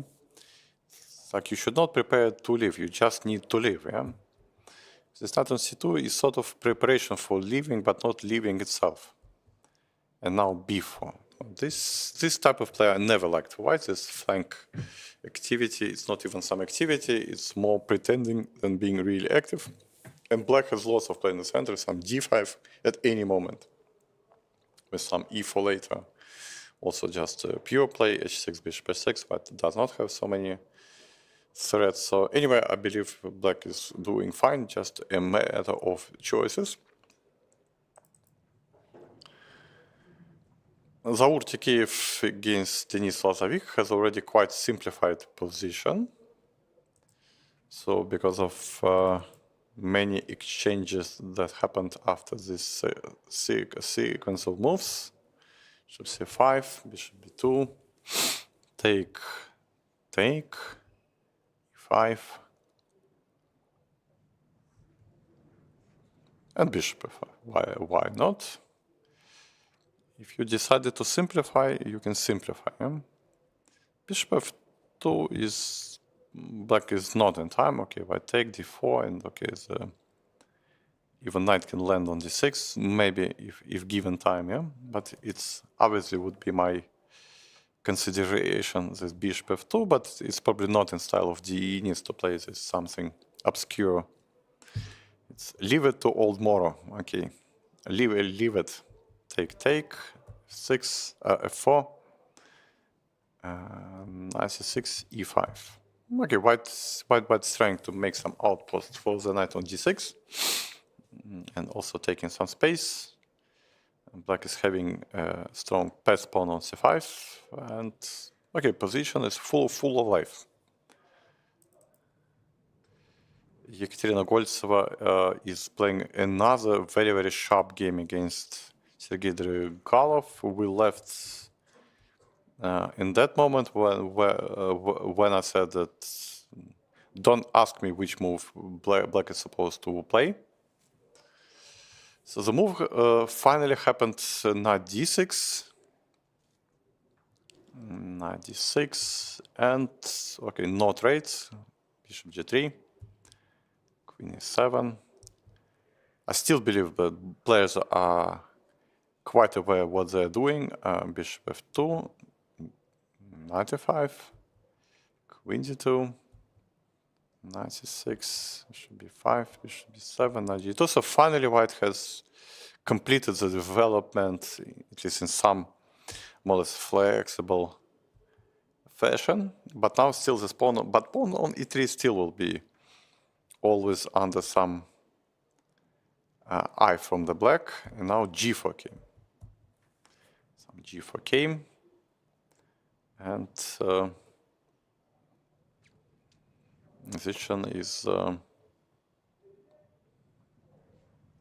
how to say, my first instinct something like queen d3, both preparing knight d5 and preparing bishop c6, sort of a typical double attack.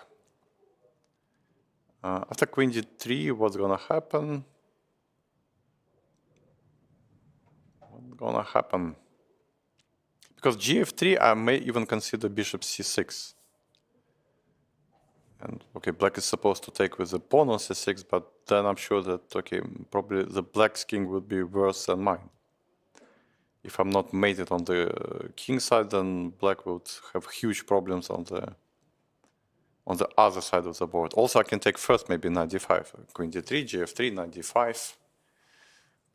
If queen g7, then just to go knight e to f4. And it looks pretty strong. I mean, I have good positions for pieces, and for black it's not that easy to continue the attack.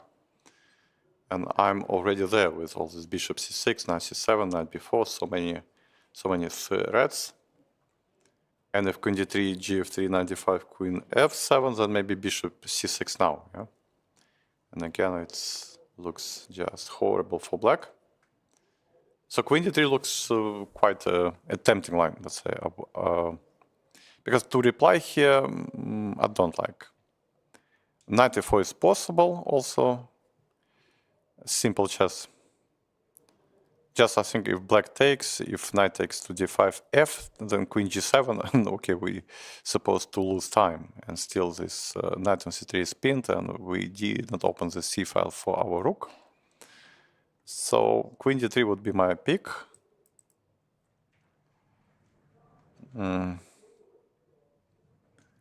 Arsene finally has got some play on the c file, which is probably was intending just a bit shaky pieces. Yeah, this pawn on b5 hanging, knight on g4 is okay, active for the moment, but also hanging piece. And just I don't know if black is are capable of playing in such a active fashion.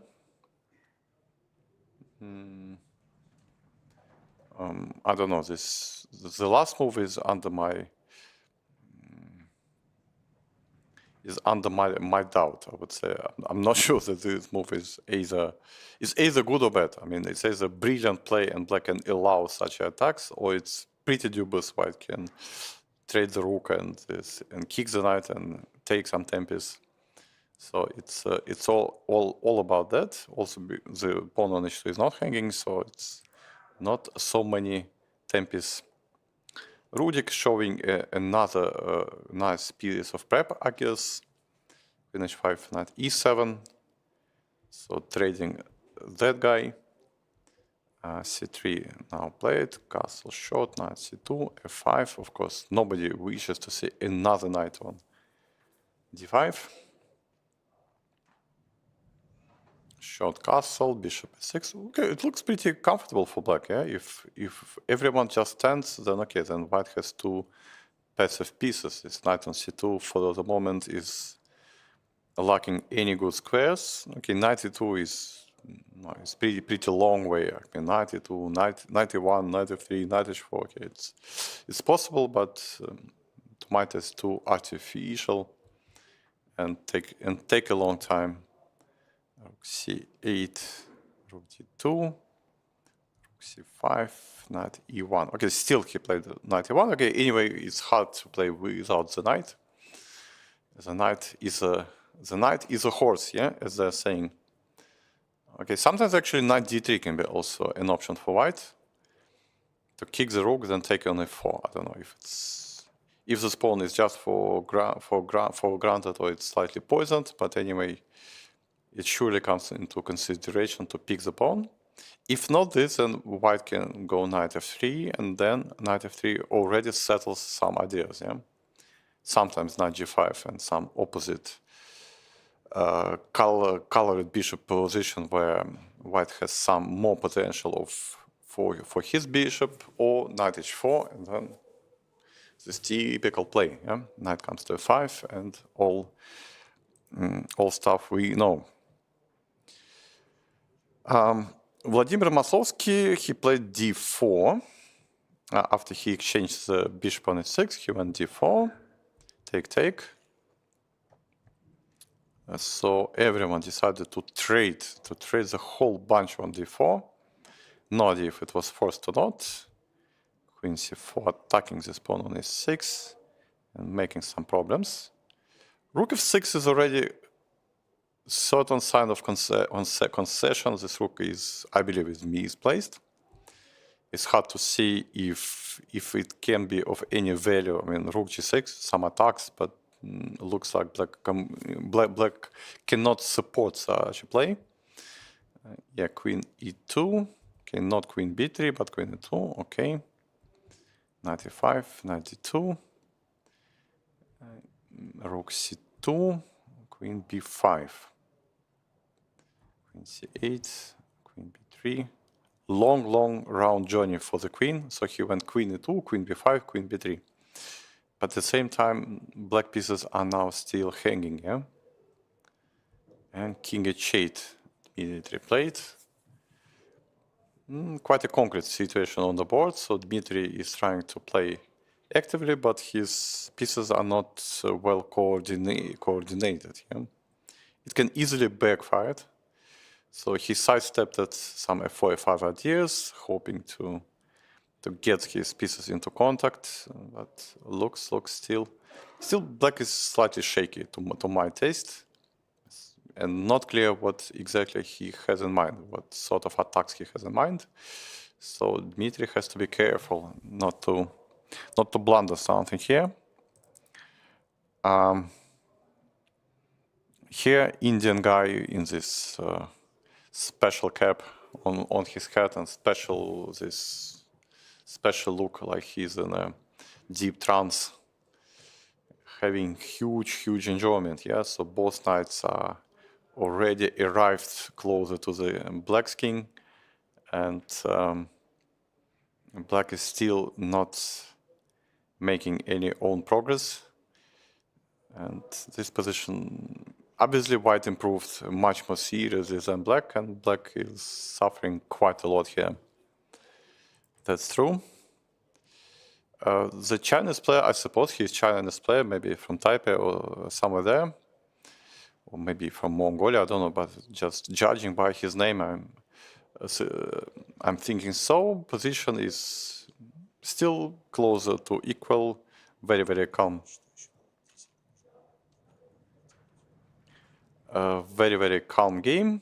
So lots of exchanges, lots of simplification, and looks like draw is, for the moment, looks like the most probable result here.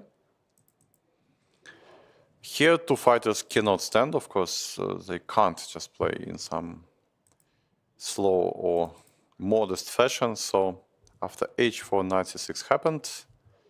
So trade on c6, h5, of course, bishop d4, of course, everyone goes forward, yeah? So pawn on g3 should be probably protected. Rook c8. Okay, maybe just to protect the bishop and to prepare some jumps. Bishop f4, queen d8. Of course, we can't allow any simplifications. And for a good reason, take, g5. Queen goes back, f5. Now black just decides it's time to attack. f3 and g4. It's hard to say if f3 was already unnecessarily. Okay, but makes some sense. Yeah. Now what? Maybe rook f1, other rook to e1, then maybe trying to consolidate. I don't know if white is considering move f4. If it's good, but I would not play this f4. Some rook f6, queen d5. Black is very, very quick with all these threats. Anyway, when we have the queen on d2 with a potential jumping to g5, of course, I don't want to close that diagonal. And rook f1 is my quick pick. For the move, position is still complicated. Everything can happen here. Here also, players are playing very, very fast. Black indeed opted for this bishop d6 move.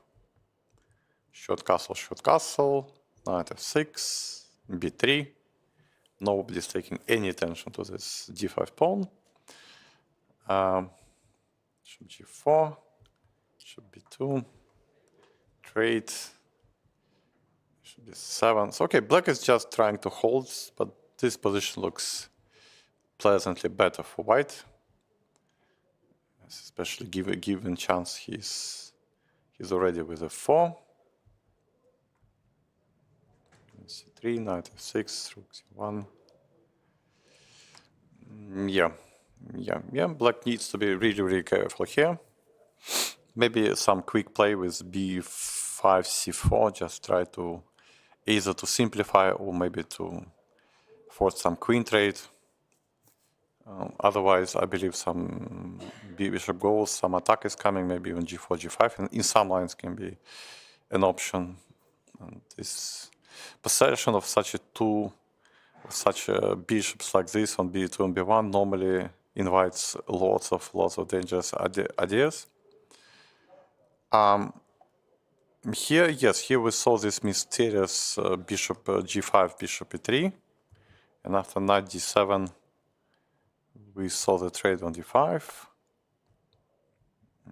s6, okay, just a book play, yeah, bishop f5, take, g4,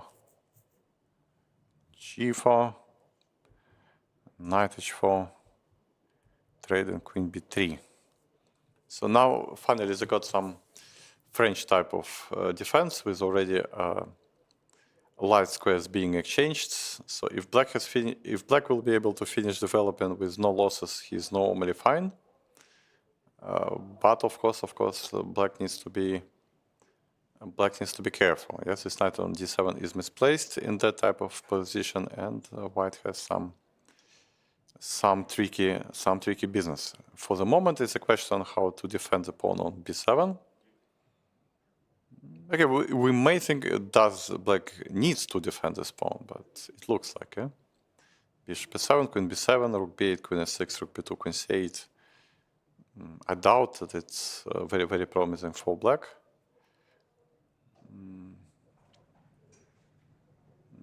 h5 is a bit crazy move, but comes to mind, at least to spice it up.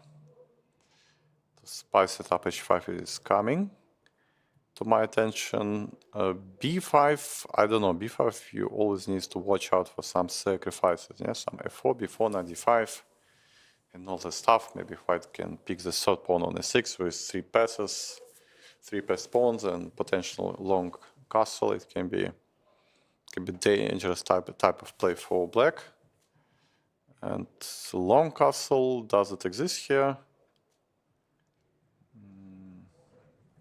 It maybe exists, but I would not feeling absolutely secure to play this, and especially with the queen on h4. White may also make a long castle, and still this knight on g7 is so uncomfortable. Yeah, we need this knight on c6 or on c4 in some active placement, but this knight on g7 is normally only a headache for black. Here game goes in a slow way, knight d2, knight d5, and since that they only were able to present 3 more moves. Bishop g3, So probably intending to go knight c3 after f6. But black opted for knight 7 to b6. White opted for e3, bishop f5, and rook c1. Very, very slow and well thought game. Okay. Here black is hot, yeah. So after queen g5,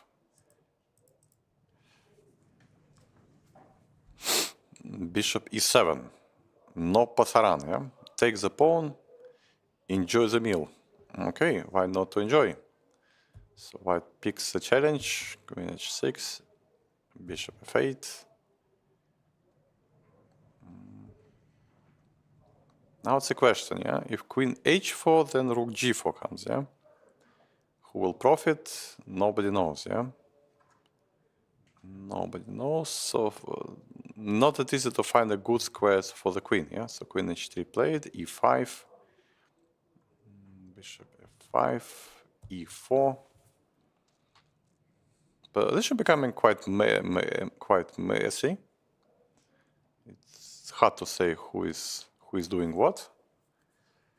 If knight g5, knight d4 maybe. So yes, maybe black has actually reacted quite well. So maybe even for Alexei it will be under consideration, maybe even not to take on g7. It's hard to say. Because this is slightly crazy. It's slightly crazy. I don't know if he was wishing to play that type of play, yeah? It's maybe objectively still fine, but just I'm not sure that he is in the enjoyment mood, yeah? Okay, e4. Dmitry against Artyom. After this f6, queen c3. Takes c5, d takes c5. King h8. Take on c6, and knight b3. A positional monster comes out of Dmitry, yeah? Knight e7. Why knight e7? Because why knight e7? Okay. Just quite a passive play. Yeah. If white will gain all the controls, then black will be missing inactive options, yeah? Knight g6, and Dmitry is thinking. He has different options now.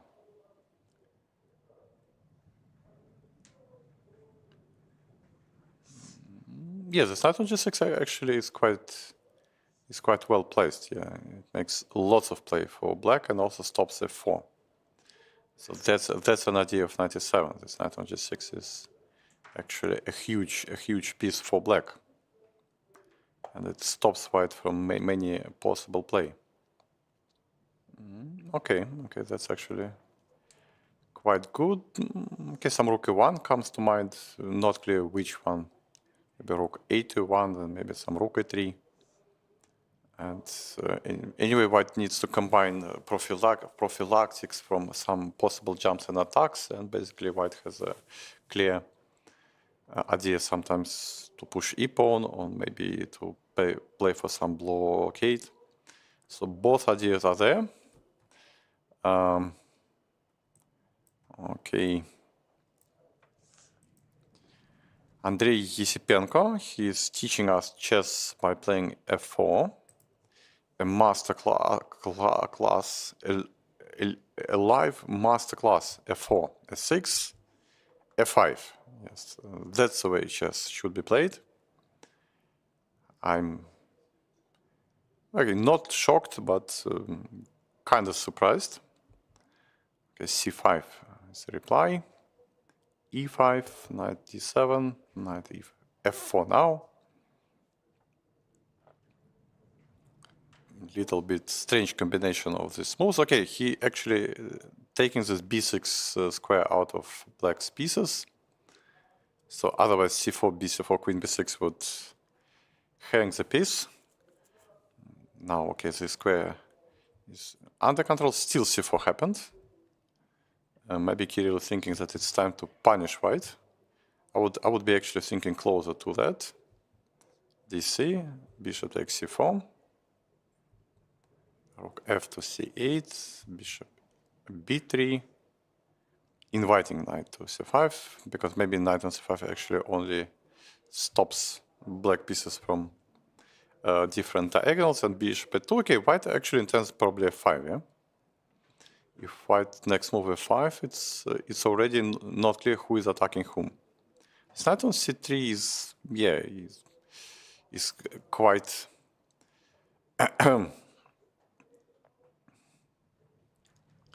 it's quite a strangely placed piece. Yes, he can be hanging in some lines and sort of it, but okay, queen f5 is possible, or bishop e6 lands. Looks like lands, yeah? Queen b6, bishop c8, and there are no any big discovery check. There are some, but okay, we already ends up losing a piece on the rook. Okay. What else here? Okay, but then maybe it's right now this f5 is under there. Yeah, maybe black can play some g6 just to stop it. Because anyways, this bishop on b2 and knight on c3 looks strangely placed. Yeah, not that easy to roll them into some actions. Just g6, maybe rook d8, then. Just I think, to my understanding, f5 is very annoying, and I would not be in the mood to allow this for white. If g6, f5, gf, do white have any big ideas? At least not something which lies on the surface. Yeah? f5 is overplay, I believe. And other move, okay, queen h5 can be tried, but I doubt that it really works. Black has lots of counterplay. Knight e4 is coming, and white king is also very, very, very unsafe. So no, I think it should not be there. Should not be there. So white will probably seek for some other move. Alisa Mikhailovna, what she is doing? Knight e3. She is doing. Okay. So she is not afraid of this knight on c3 because she will go some queen d3, rook e3, and probably kick this knight out. Queen d7 from Daniil. Let's just enjoy life. Queen e2. Rook e6. The famous 6th rank for the rook. Queen b5. What about some endgame? My question. No, queen c7. Let's play with queens. Queen d3. c8. Bishop h3.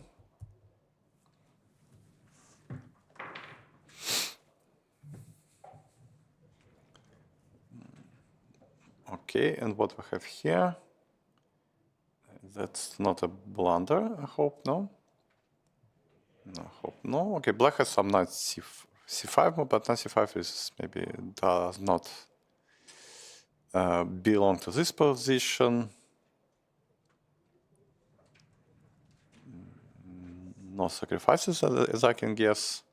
Okay, then we see the point of this f4 move. Yes, this knight on e3 looks quite flexible. He's protecting the pawn on c2, also eyeing some squares like b5, c4, and not shutting this bishop on b2.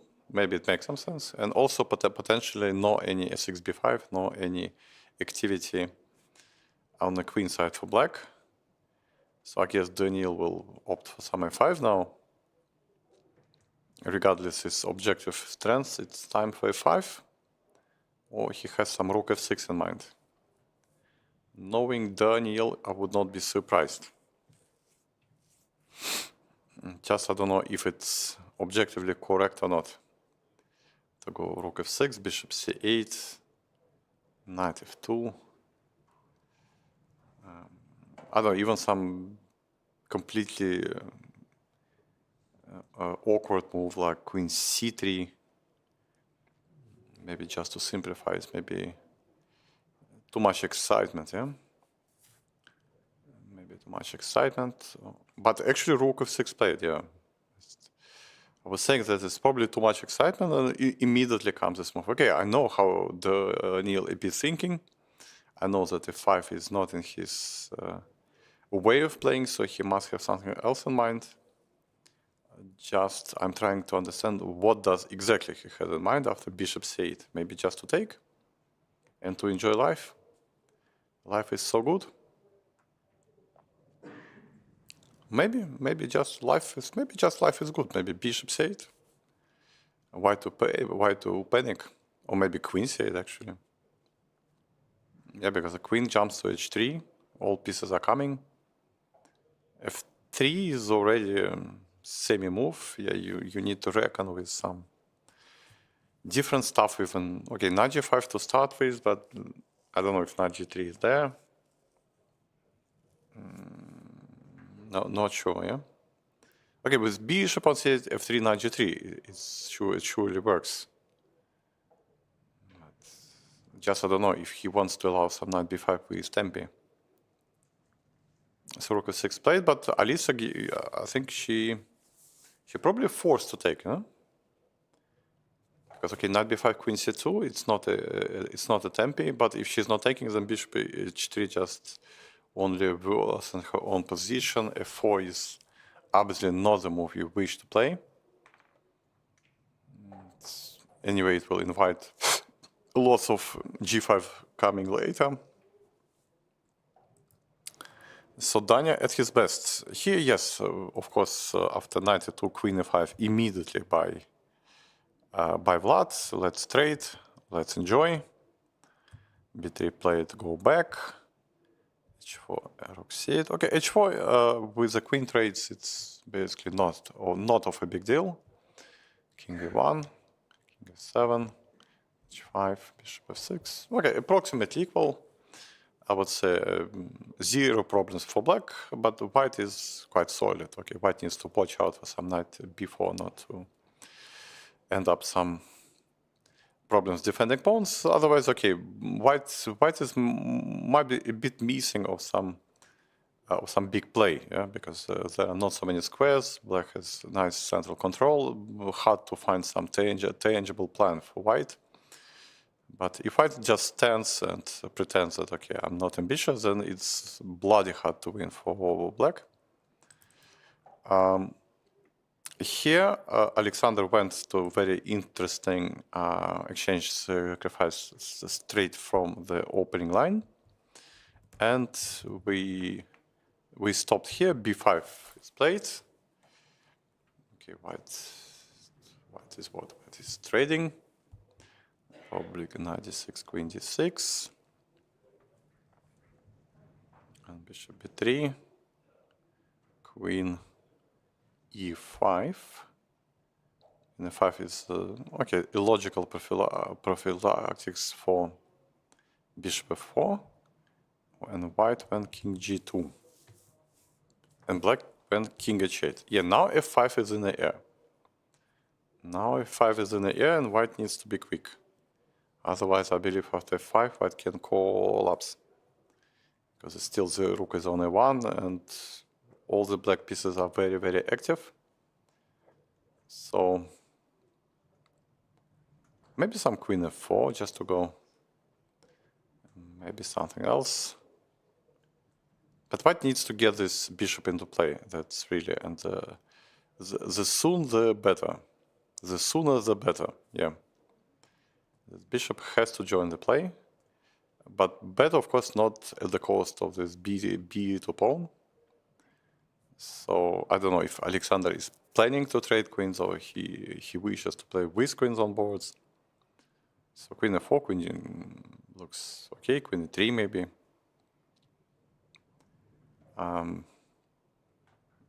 Bishop somewhere, queen b2. These are out. These are out. f4 looks slow. Yeah.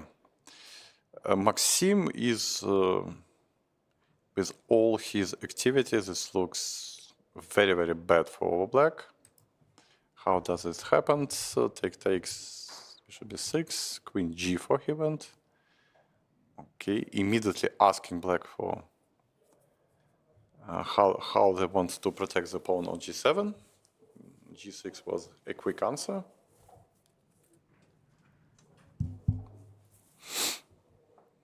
Queen f3.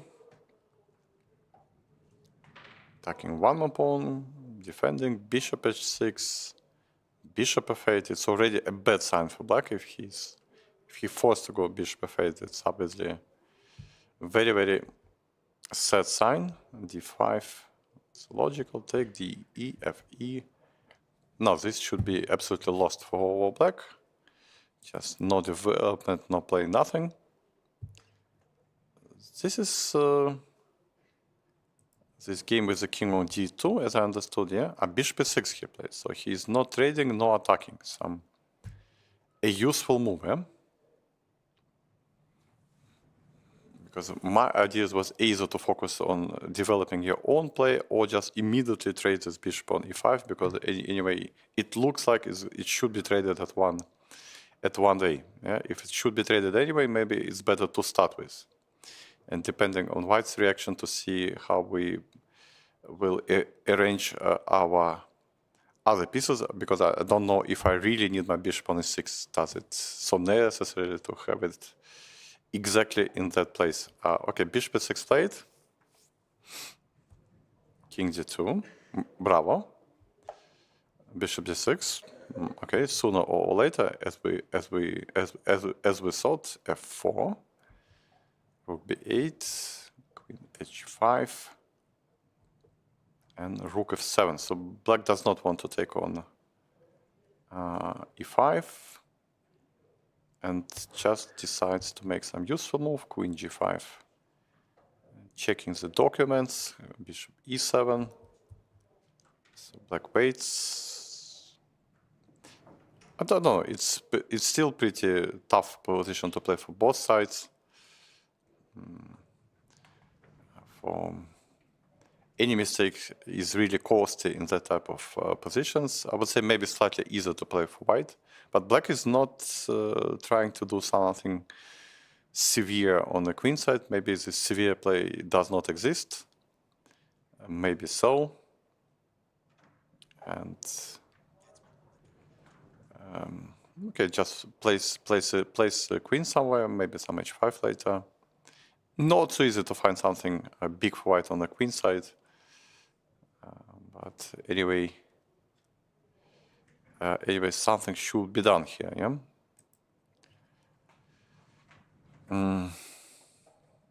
Okay, what do we have? Maybe there are still lots of games. I'll not be able to cover all of them. Let's just try to cover at least some of them.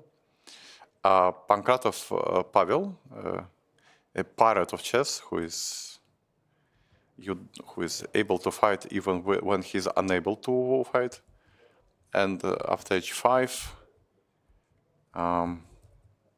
they got this famous tabia.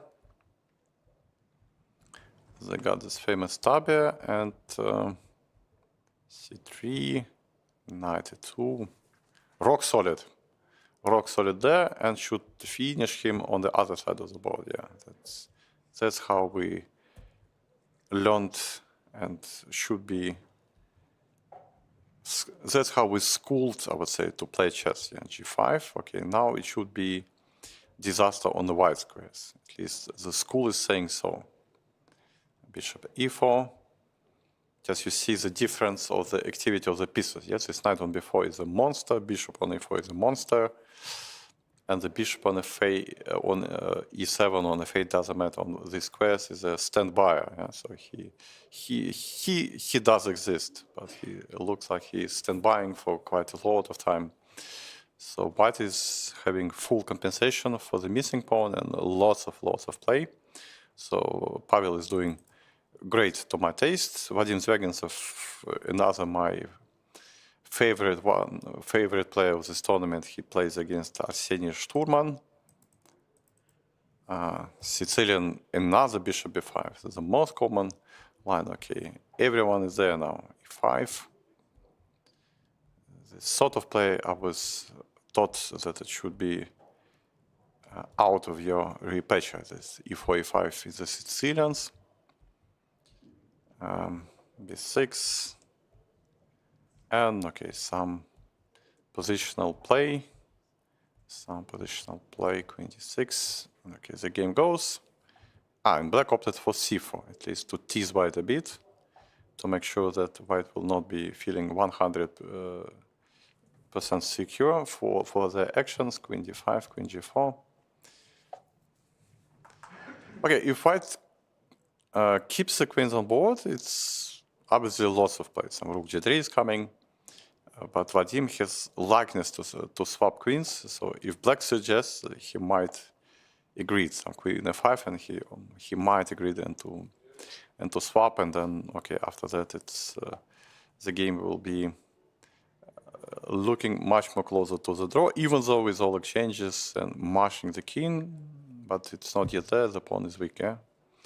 No, it should be draw if he changed queens. Ilya Ilyushonak is playing this. Okay, let's take some look. Oh, let's take a look to young Roman Shargiev, one of our most famous young players.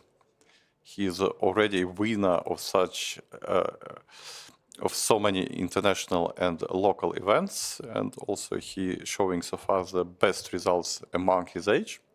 He plays against Gholami Mahdi from Iran. And we have this Iran type of playing. With bishop on e2. Okay, why not? Bishop on e2 is also the bishop f4. Okay, hopefully, again, the players knows what they're doing, why this inclusion f4, e5 is so important. You see that Roman is wearing the dark mask. Either he is a ninja or maybe he is just taking care about his health. In both cases, a wise step. Bishop d6, f4. f6, f4. Queen e7. Knight e5. A long journey to install the knight on e5, still without too many threats directly for black. But okay, white enjoys some nice piece. c5, knight b5, cd, cd8. This looks position definitely, to my taste, pleasant for white. White has two active knights, and basically this bishop on d4 does not harming anyone and does not make any noise for white. Queen e2, rook f8, queen e3, knight f8. Okay, some regrouping. Queen slowly but surely came to g3. Okay, Iranian player enjoys some pressure, that's for sure. Both knights are standing well. And looks like white profited more from this inclusion f4, e5, because this bishop on before, to my taste, is basically doing no job. Okay, he's taking the e1 square, but basically nobody wishes to stand there. But this knight on b5 takes some loss of squares from the black pieces, and also all this knight c7 forks and some other inclusions, some c5 activations, and knight comes to d6, and some other tricks are all there. So anyway, all pieces are on the board, all the fight ahead. Right now we will have a short break, and we will resume our transmission soon in about 10 or 15 minutes, so stay with us.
Good afternoon, ladies and gentlemen. We continue our live transmission from the Aeroflot Open. Today we have round 2, and round 2 is still in progress. So even though some of the game has already finished quite early, quite quick, and let's first take a look at them. On the board one, Jan Nepomniachtchi, he already achieved his second victory in a row against Leia Garifulina. So we left in a moment when it was played knight e5. And I said that it's really a moment where Leia has to think twice before taking any actions. White's pieces are already looking very threatful and dangerous. So d5, nevertheless, she played in a very brave mood. Of course, Jan should not be asked twice for such moves like bishop h6. And d takes f4. She decided to counter-attack in the center. Knight takes f6. Queen takes f6, bishop g5. And maybe that's what did she missed. Yeah, because now queen f5, bishop f4, and queen is nicely trapped almost in the center of the board. Yeah, and basically black has no compensation. It's no wonder that white has so many tactical ideas. You can just see the difference of the pieces. Yes, this rook on e1 comparing to rook on e8, and bishop on b8 is also almost fully out of play, and that's why, okay, e3 is some nice tactical shot, trying to break the harmony of the white's pieces. Okay, e takes d4, c takes d4. Jan insisting that your queen is trapped. Bishop f4. Is insisting, no, it's not fully trapped. I can counter-attack. But after this simple sequence of moves, black simply resigned because queen is6, understood, just queen f3, and black is not losing the queen, but black is losing the whole piece for no compensation. Jan scores an important second victory. Now he's in a solid for the moment. He started off really well. 2 quick wins in the first rounds, 2 miniatures, and obviously he's showing a good move and good appetite for the tournament. On the second board, we left in a moment after queen d2.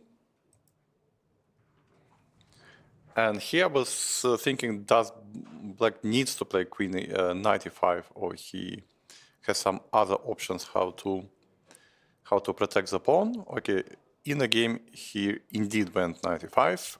White, of course, trade on e5, f takes, f3, and this position looks quite nice for white.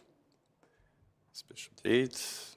Queen d2, b7, and here white decided to repeat the moves, and the game already concluded in a draw. I don't know if A10 was sort of forced for that action. It looks like white has some positional advantage, and maybe just can continue the game without so much risk. So I don't know if he was just happy with the results that with Hans himself he made the draw, or maybe he's planning some tournament strategy, and this early game is the draw fits his plans in general. Doesn't matter with whom does he plays. I believe our young guys, they are not so much afraid of any big names. They're ready to fight. So the exact reason, I don't know. I believe white has every reason to continue from this position on. So Hans has made his first draw relatively quickly, so he will have more time to recover. Because just to remind you, today we have 2 rounds to go. So really tough schedule for everyone. So maybe to make a short draw and to economize your energy is quite essential for being able to play the whole event, because we have 3 days with double rounds and 3 days with single round. It's absolutely asking for the best of you, meaning your energy and physical conditions. So practical decision by Hans. Draw seems a nice outcome to him anyway. Otherwise, he would play a long game and would be forced to meet some defense. Here we stopped after Queen F3. I said that anyway the position looks pretty scary for Matvey. White has lots of dangerous ideas. Rook D1, okay, preparing some knight D5, King J8. Okay, so now knight D5, knight takes D5. No longer any pin. I don't know if it still exists here or not. It's knight D5, knight D5. Because of course I was schooled to sacrifice whenever you can. Yeah? It's 95, bishop g6. What is there? Queen g6, queen d5, 6, queen e5, queen h6, then rook lift. Does it killing or not? I don't know. Looks like killing, yeah. Okay, but it's my quick, of course, calculations. They might be full of mistakes. Then bishop h2. But bishop h2, king h1, king, queen g6. Still very dangerous for black. Even rook d5, I can still play for the same ideas. But then the pawn will be not there, yeah? Still very, very dangerous for black. I don't know. To my taste, knight d5 was a big shot, a big moment to try something here. Okay, in the game, bishop c4. Bishop c4, e6. e6. Okay, now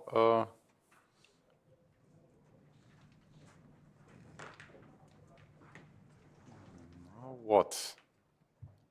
Because now if it's second e5, yes, I don't know, because this rook on e8 comes to play, yeah? It's still so freaky for black that it still can hold it, yeah?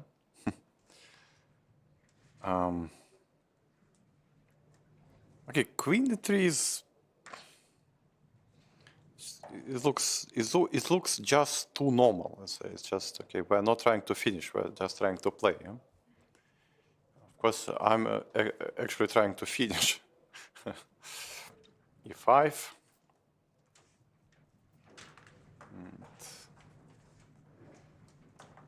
Yeah, it's still far from being safe for black, but I don't know if I can go back, some queen f3, or okay, f4 is probably too much. There are some checks. If black is given some time, he may consolidate a bit, and then okay. Of course, white has eternal compensation. Yeah, 2 bishops. Black has weak king, weak center, weak king. Lots of problems, but still, I mean, you want to find something convincing, not just moves. Okay, Ricci is taking his time. Queen f3 would be one of my first picks. Maybe some other queen moves deserves attention. Okay, laziness like bishop b3, and etc. etc. Still position, of course, very, very dangerous for black.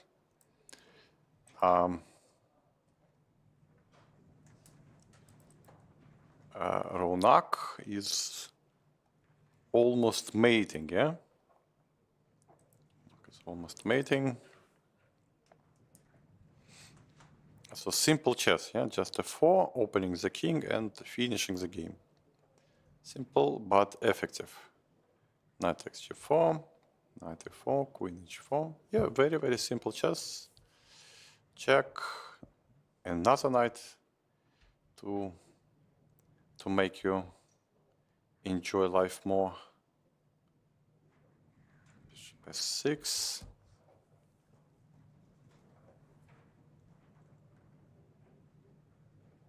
What does the threat?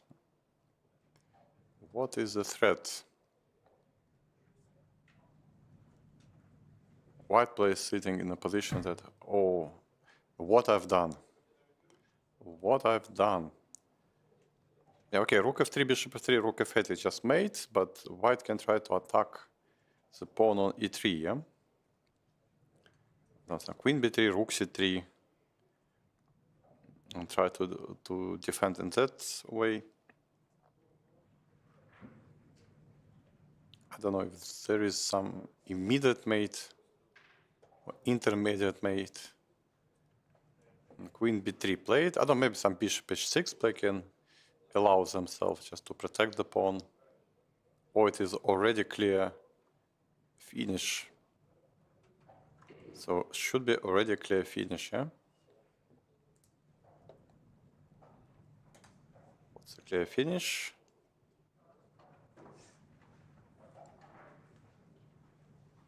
And bishop c8. This move I missed. And bishop c8, that's a clear finish.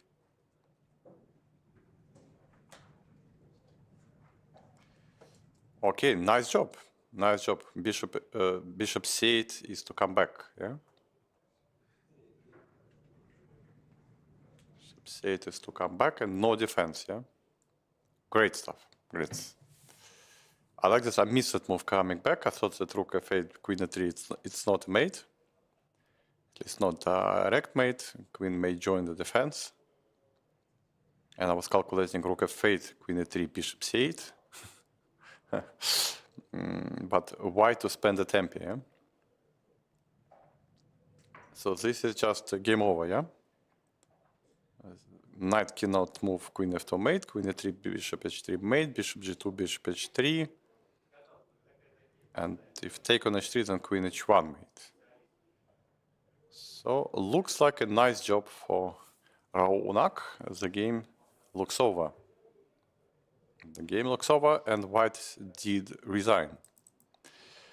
Okay, another convincing win for him.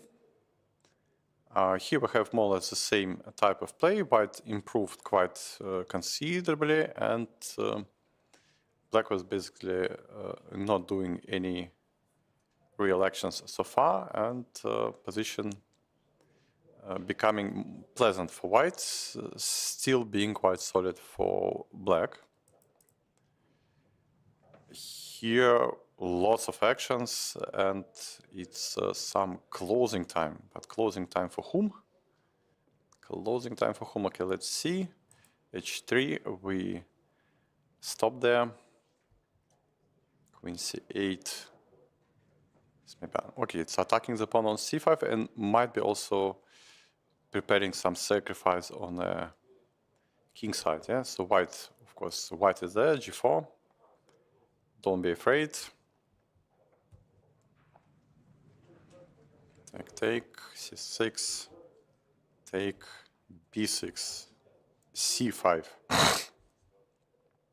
rook b1, queen b7. Very unbalanced position, hard to make some quick judgment who is better.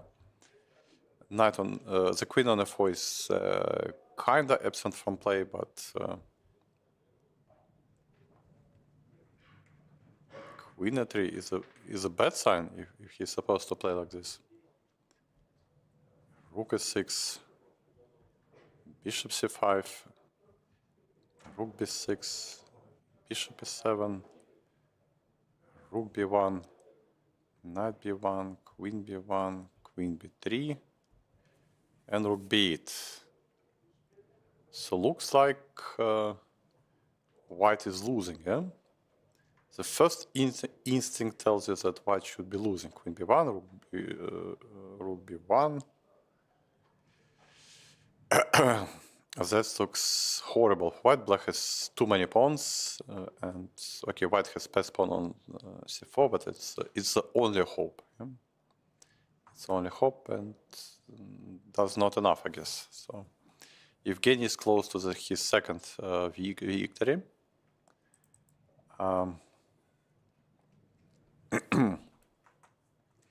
Here Artem is defending some endgame, which is quite unpleasant from the first sight.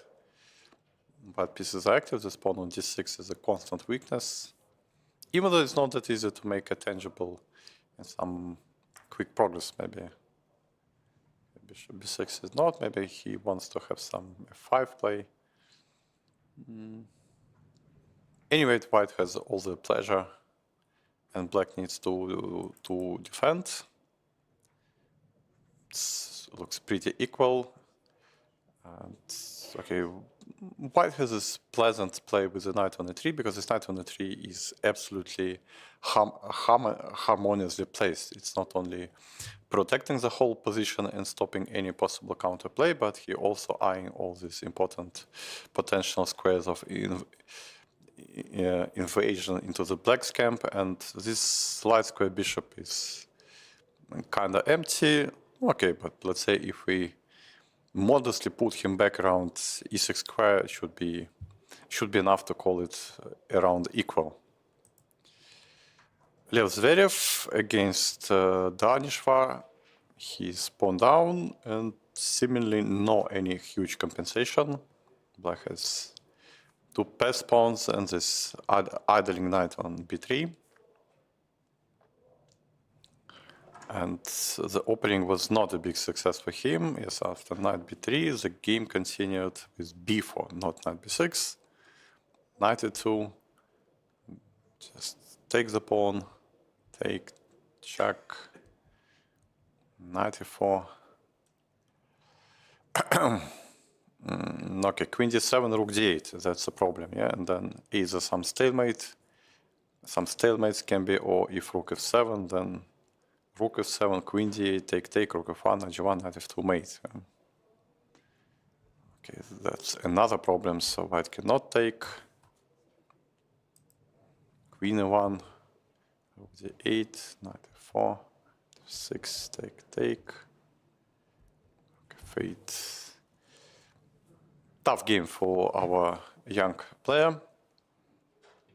His only hopes are these two pawns a6 before. Maybe he can find a way to counter-attack them, but anyway, these pawns will start rolling, and I believe this f5, knight f6 are coming, and it should be a big problems for white. Shima is maneuvering, but okay, we can't say it was some success. At least we can't rate this maneuvers as a huge success. Black is doing reasonably well. They have the active pieces. They were in time for e5. Looks pretty much okay.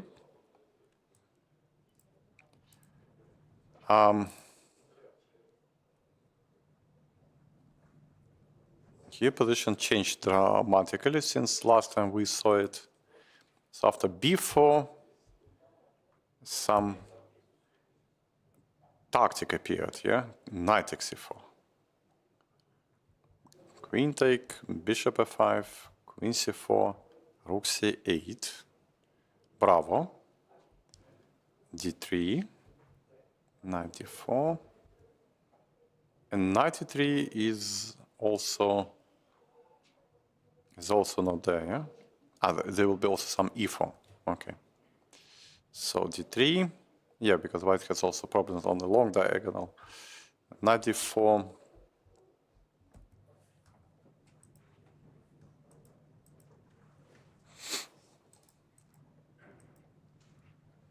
take on f5, c1, and some light square beauty, yeah? The light square beauty being too many pawn and too many material down. Queen g5, bishop d5, e4. Of course, everyone's forward. We have an extra queen. King h8, d takes, f takes, and everybody goes back. Knight g2.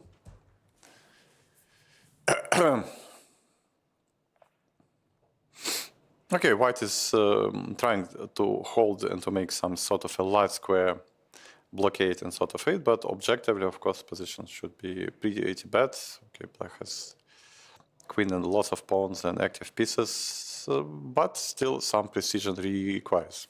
some precision requires, but all the chances that Arseny will conclude it into his benefits this game. Denis Lazovic is having some endgame. He activated all his pieces. G5 is also a typical idea to attack this pawn chain. Bishop b7 should be some fork on c2.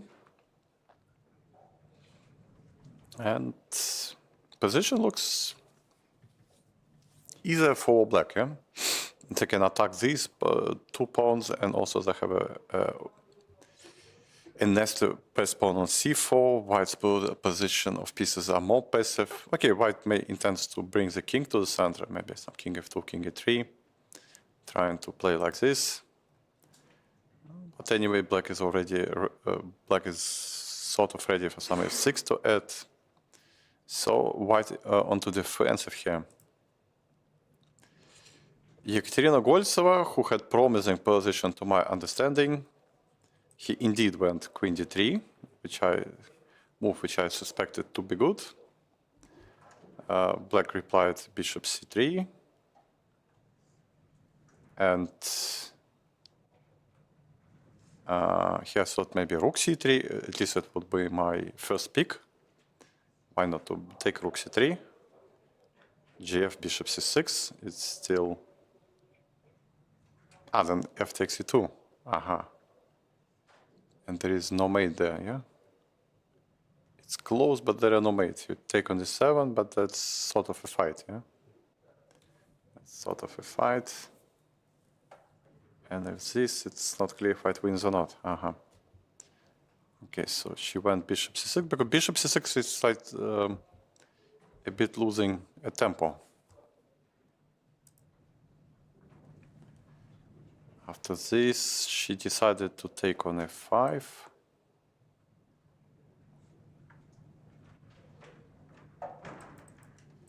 Somehow my board is slightly frozen.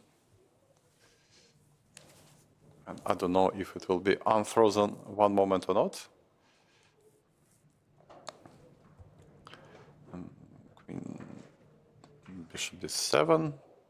Queen d5, everyone is drinking water, it's time. Bishop d2. So, where is my rook c7 here? It's not here, it's not today, and not tomorrow, yeah? Okay, rook c7 is probably not working. So, game concluded with queen c5.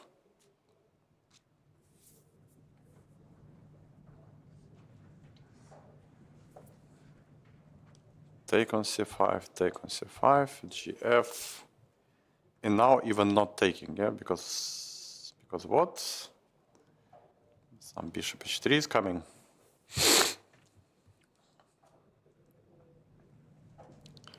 Maybe some bishop h3 is coming. Maybe just check first and then bishop h3, if then rook g1 I have, yeah? And it's not a mate. But anyway, some knight f4, but knight f4 is some very, very unhappy move.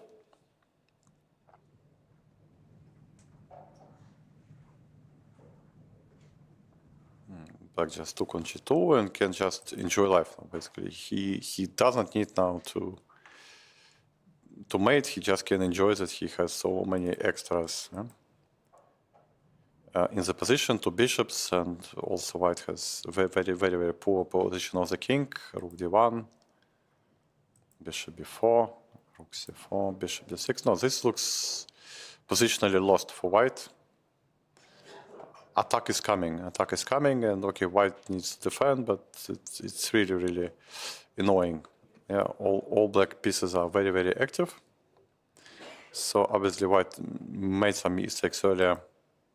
After bishop c3, white looked really, really good, but now, of course, it's bad. Ivan Zemlyansky, it's written that he won his game. We stopped after this jump knight g4, and I said it's either good or bad. It was my idea. Okay, probably it turned out to be bad than good. So knight invaded to f2, but that's the one-way road. Yeah, you can't get back. You can't get back. Queen e3, Queen c4, Knight c1.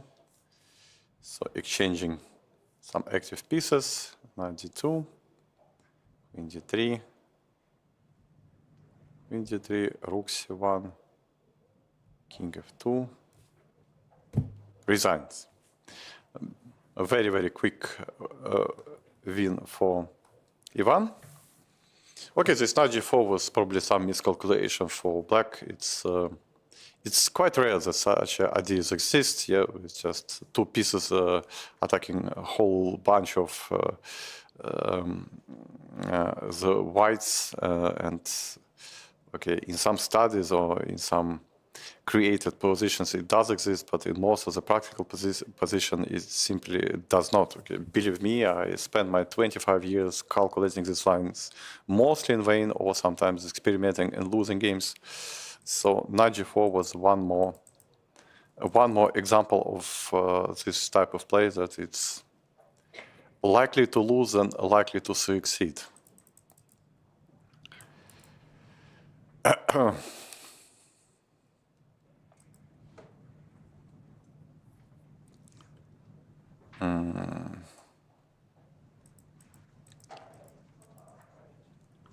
It's not that I don't speak that much, it's just that the boards are completely frozen.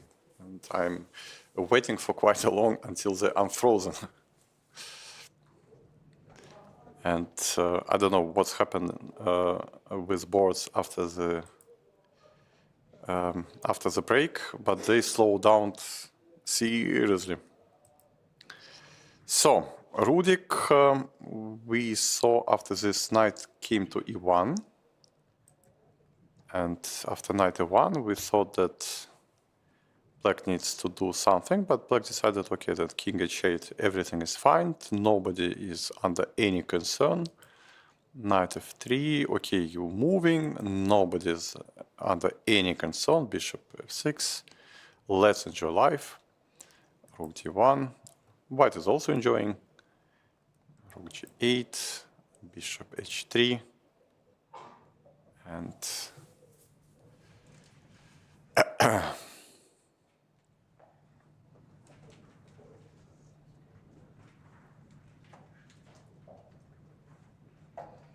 we see that position is differs from what we have now on the board. I'm just trying to understand what goes on there, because it says like bishop h3 is the last move, but it's obviously not last move.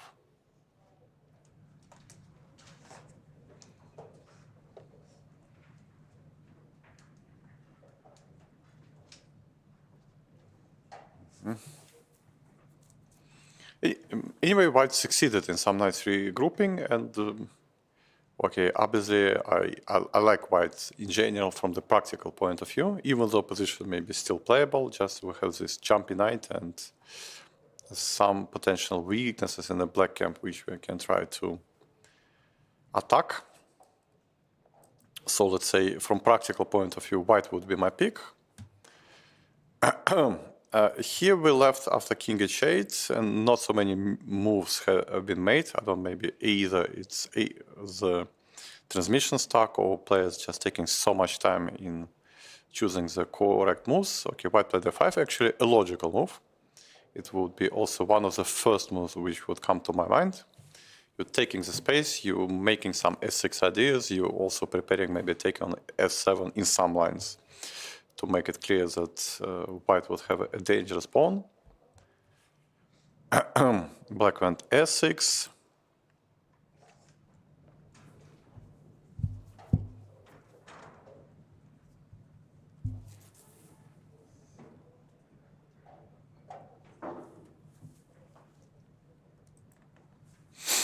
And after s6, rook f4. Rook f4. What white does want after rook f4? What white does? Maybe some f4 and knight c4 to trap this rook on c2. Maybe next is f4 and then knight c4.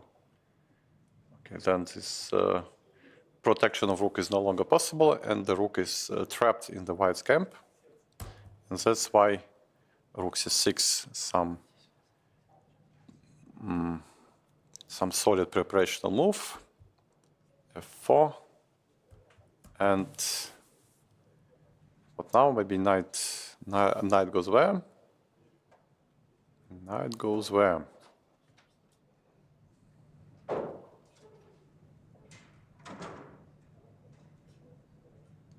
Not to g6, I guess, maybe to d7, Dmitry played. Anyway, white is certainly having a pressure here. It has more active pieces, and this rook on f6 gets some problems for black. Yeah, it comes under different tempers, and I don't see so many times when this rook can be included. Okay, maybe knight d7, knight c5 is actually sort of still defendable, yeah. Because if white takes, we have some counterplays. The pawn is hanging, some rook c1 is maybe coming. Knight g6 I like less. So the knight just looks a bit strange there. Just maybe some g3, and we may miss that guy on g6. So I believe knight d7 may be more playable option. And okay, this young player Vladimir Maslovsky is very, very dangerous, as we can see. The Indian star is a pawn down and full of desire to conclude the game immediately after crushing f6 square. Will he succeed or not? So let's take some look. Knight e4 was his last move. Okay, if white crushes through, then okay, white wins. If not, white loses. I don't know if f5 is there or not. Brave or not, f5 exists. Because okay, bishop d5 I don't like.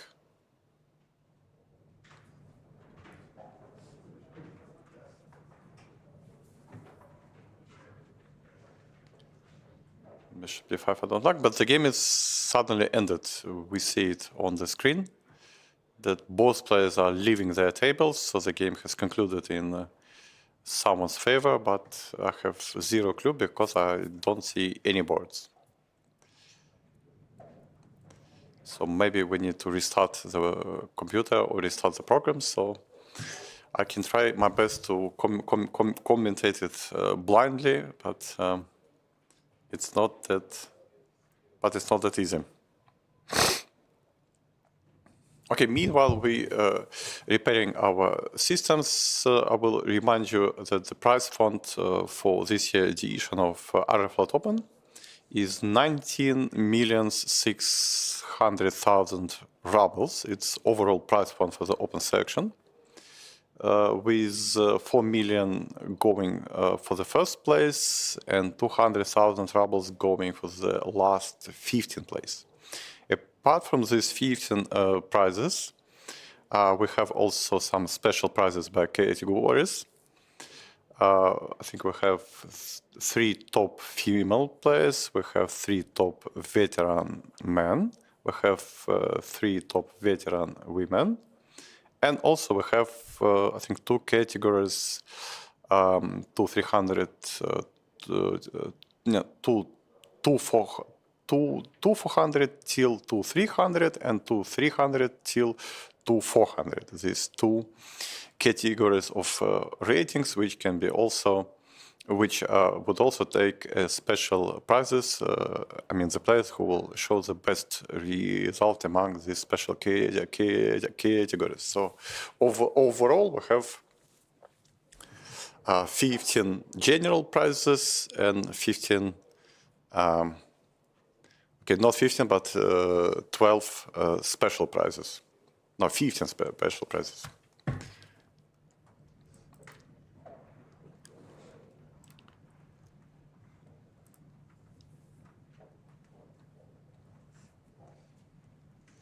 The time control is 90 minutes till the rest of the game, with 30 seconds increment after the move 1 till the end of the game. So it means that soon we'll see this endless tight knot for all the players. Those cannot stand, cannot watch, cannot, I don't know, run to the toilet or, I don't know, just to have some quick walk, because the time will simply finish their game. So they need to do it in some time before this end. This time trouble is starting. So let's hope we do get these boards back, and maybe it was just a part-time bug, but not a long-time bug.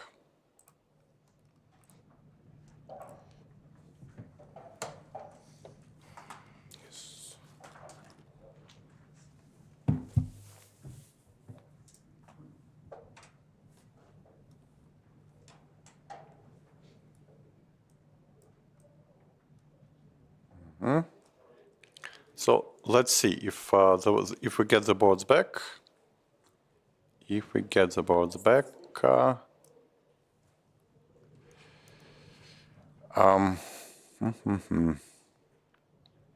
so Ronak Saadvani, meantime, he won his game. Okay, the white resigned. These were ADC. Yaroslav Remizov and Adin Suleimanli, they agreed a draw.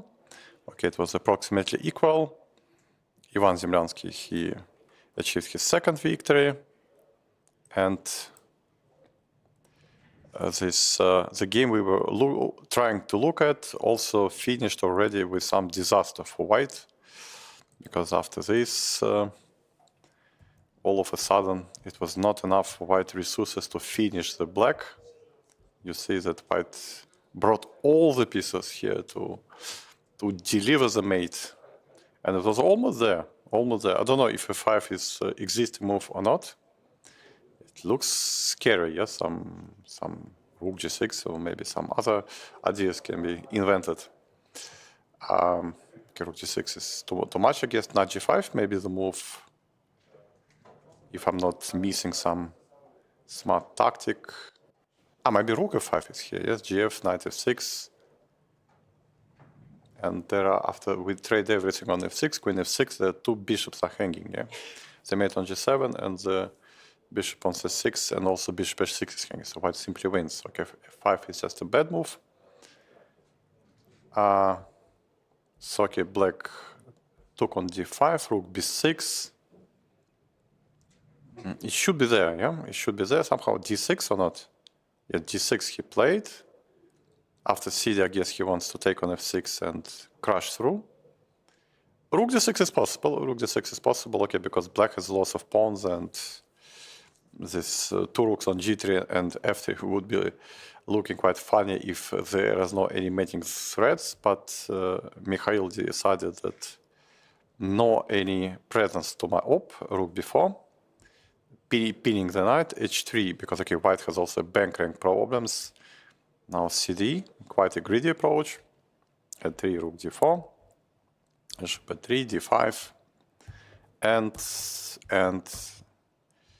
just a total collapse for white. And after a few more moves, maybe not really necessary one, white resigned. A bit lucky win for black. They were under serious pressure and were having tough times during the first half of the game, but white player, he doesn't find the convincing way of achieving there.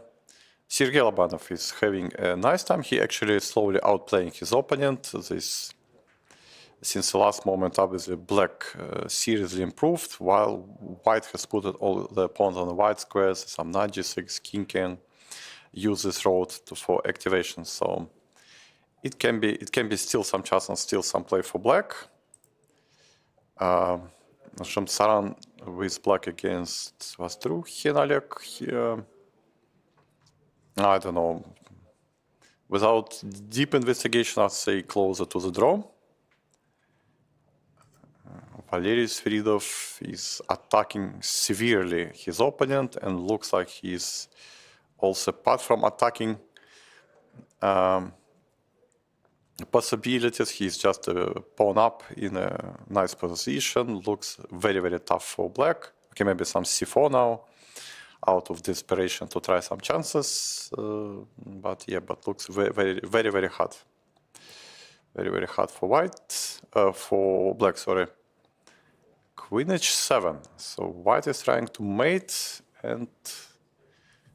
Okay, but maybe just take on h8. What goes wrong? It's a winning endgame. That's just a winning endgame for white. White is exchange up, and this pawn on g7 is not of a big threat. So, if I'm not mistaken, so Maxim has every chance to win that game. Okay, I don't know, maybe he's considering some other moves before taking, but it just looks so normal. Maybe b3 comes into some consideration before taking some actions there. Anyway, that's if this position is correct, white should be winning. Alexander Morozevich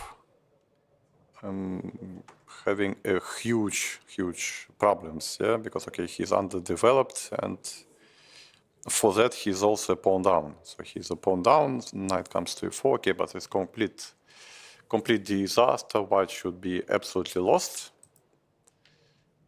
Here we have a winning endgame for white, too many extra pawns for basically no clear compensation. Dmitry Rostovtsev versus Artem Uskov.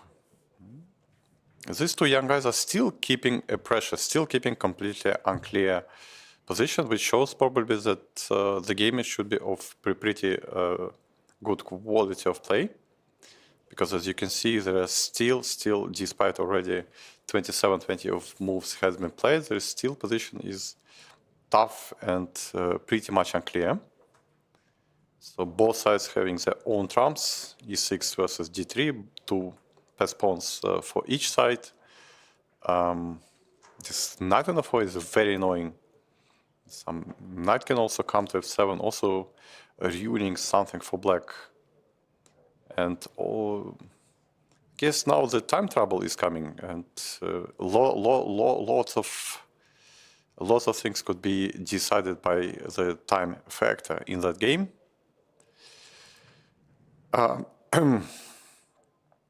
Andrei Sipenko looks completely lost. Okay, he's the queen down, but also this long diagonal is wide open. Okay, he's trying to make some harmony and trying to make some something with the pieces, but objectively should be completely lost. Okay, g6 actually was played after bishop a2.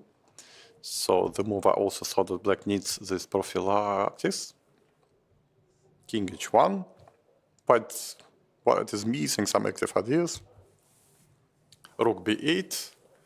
Also a logical move. Black is activating the last piece. Sometimes bishop g2, rook b2 is already unpleasant stuff for white. Knight d1, but knight d1, of course, it's a move which you almost never happy to play. Yeah, okay, the knight leaves, and you put it on a very passive position. Also, you having communication problems with the first rank now. Knight f4, centralization. Bishop b3. Okay, just to protect this bishop on b2. Rook d8, okay, thank you. I have rook d2 in my mind, or maybe knight d2, knight e3, okay, you are welcome. Queen e1, bishop b4, rook f4. I don't afraid of you guy, huh? Rook g2, I'm not afraid of you. Who will outsmart whom? Rook e2, rook king g1. And looks like black outsmarted white. Knight d2, rook b2, knight b3, c6, this check on h1, king f2. So what black wants? Just to collect the pawns and to win it in a trivial way. The only things black needs to be careful not to allow any counter attack on dark squares.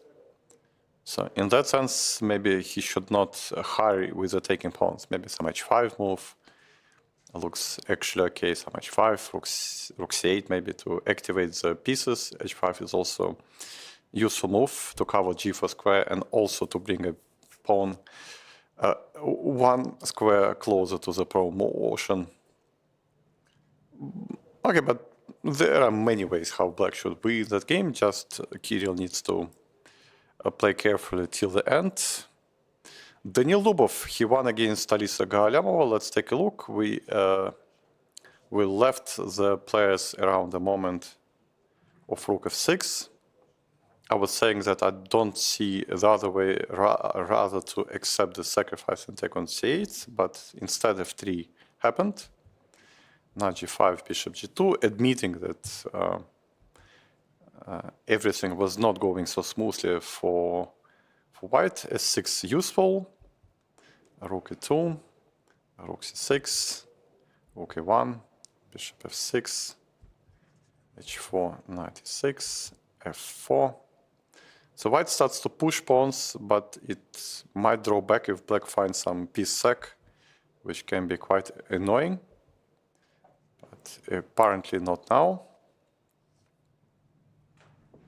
Even though some rook c3 may be coming in this position sometime. Okay, queen d8, bishop h3, blunder, and just a blunder.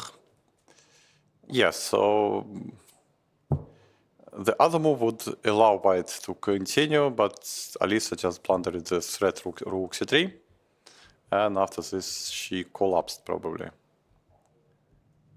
Yeah, because okay, otherwise this rook takes to g3 with check and all pawns are falling one after another, but here you see the difference of pieces and see the great position of knight on e3. This is deadly lost for white before.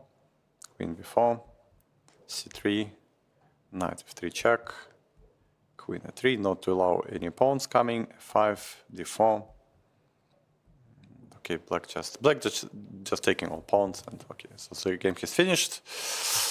Okay, anyway, nice effort from the Danil. So he was playing inventively, and this sacrifice on exchange was very, very, very there and nice. Okay, Alisa didn't take it, and still position was maybe defendable and playable, but rook c3 is a nice trick, and it immediately finished the game. Here, okay, massage zone. A famous massager Vladik is on the scene, yeah? g3 we would like, but that cost us a pawn. Maybe some counterplay. Maybe some counterplay, but it's not clear how and when.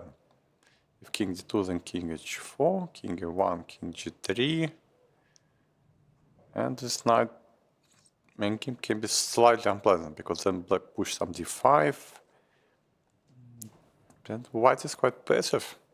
Even though it's maybe holdable, but it's sort of passive for white.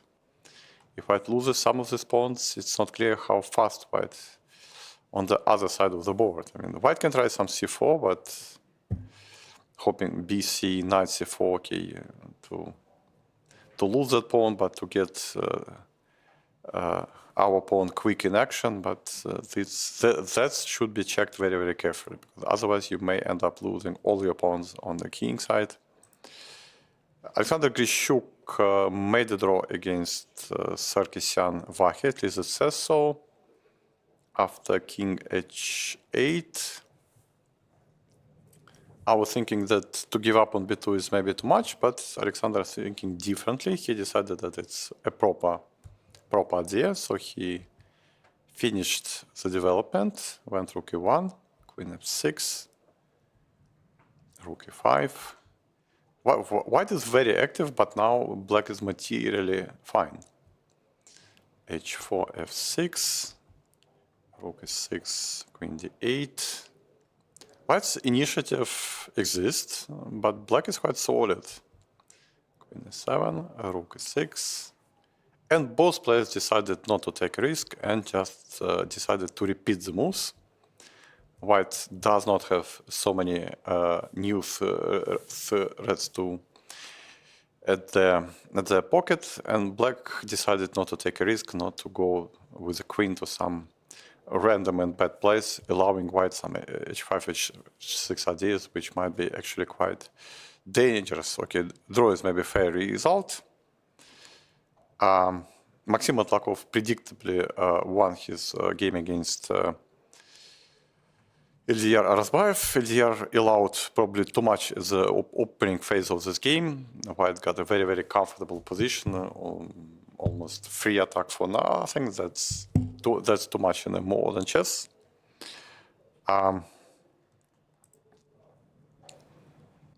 Isaac Parpiev, our young champion under 17. Still, this bishop is still alive. I was thinking that, okay, that's the first piece to be exchanged, but it's still alive. It's still alive, and I don't know, it's hard to say who is playing for what, but looks like white should not lose it for sure. Black, anyway, into defensive to my taste. Vadim Zviagintsev made a draw, it looks like. And let's see, Roman Shakjiv, does he performing well or suffering? Looks like suffering, yeah. White has many, many pawns for the piece, and this absolutely absent pieces, queen on h6, knight on h7. And okay, d5 will come at some moment. Chow for this bishop on a8. Looks lost to my understanding. Polina Shvalova was playing against Yaginegi Barad. No idea who, from which country, maybe Iran, this player. And some Naidorov, some solid Naidorov. Everyone knows what they're doing. And after d5, draw. Okay. A solid choice for the respected people. Maxim Timoshin won against Vladimir Zakhartsov. Let's take Tripishka, another fellow mate. Tripishko was playing against Semyon Novozhilov, another strong and young player, another 14-year-old monster. And the game also concluded in a draw after some play. Which at this moment it looked a bit scary for black, but actually two bishops, sort of compensation. And after that, we simplified for quite a lot. And okay, finally they traded too much, and the game ended in a draw. Okay, let's go back to the top boards.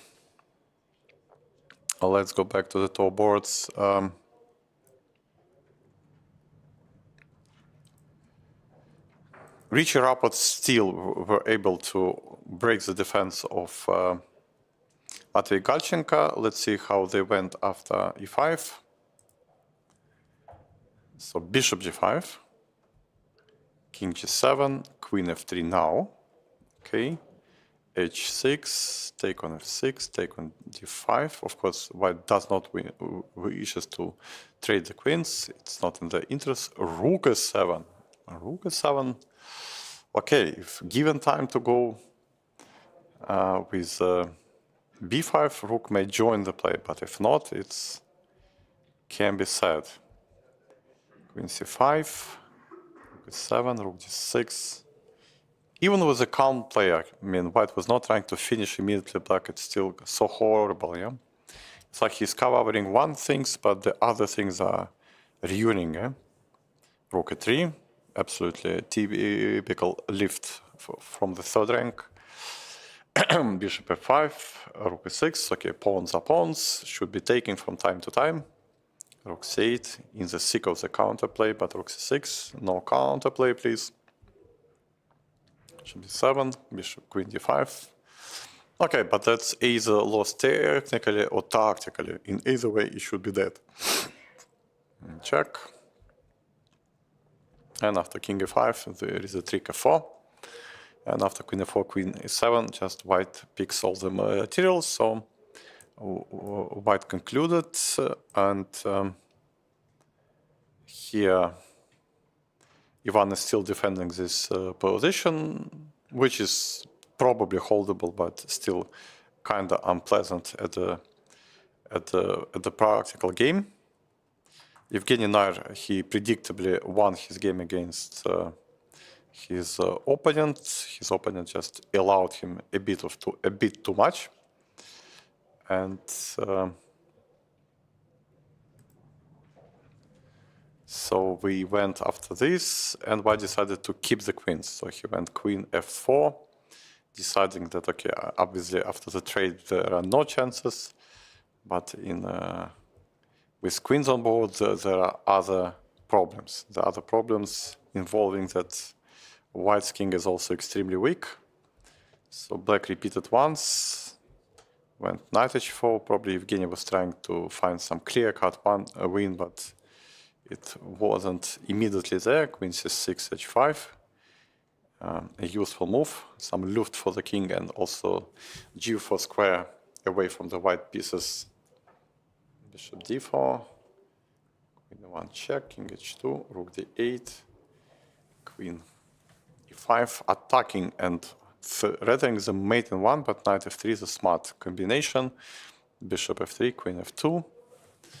And, okay, if king goes, queen f3 and black wins. If knight g2, then queen d4 and black wins. If bishop g2, then queen h4. And then you take the bishop on d4. And again, black wins. A nice win for Yevgeny. He's also on 2 out of 2. Rook c2. Still this unpleasant defense for black. Okay, with the king on d7 it's probably easier. At least you take control for this most important d6 pawn, and you're also taking control for the invasion squares. But in the long run, it's still black who is still on the defensive side, and probably the time factor will be decisive now. Danishvar also concluded game in his favor.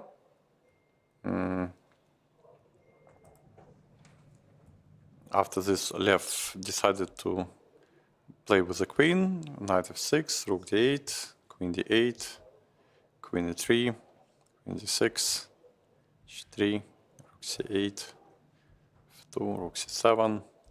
Unfortunately for white, they don't have any targets really to attack, and black simply improves. Black simply improves. f5, nobody's in a hurry. King g1, f5.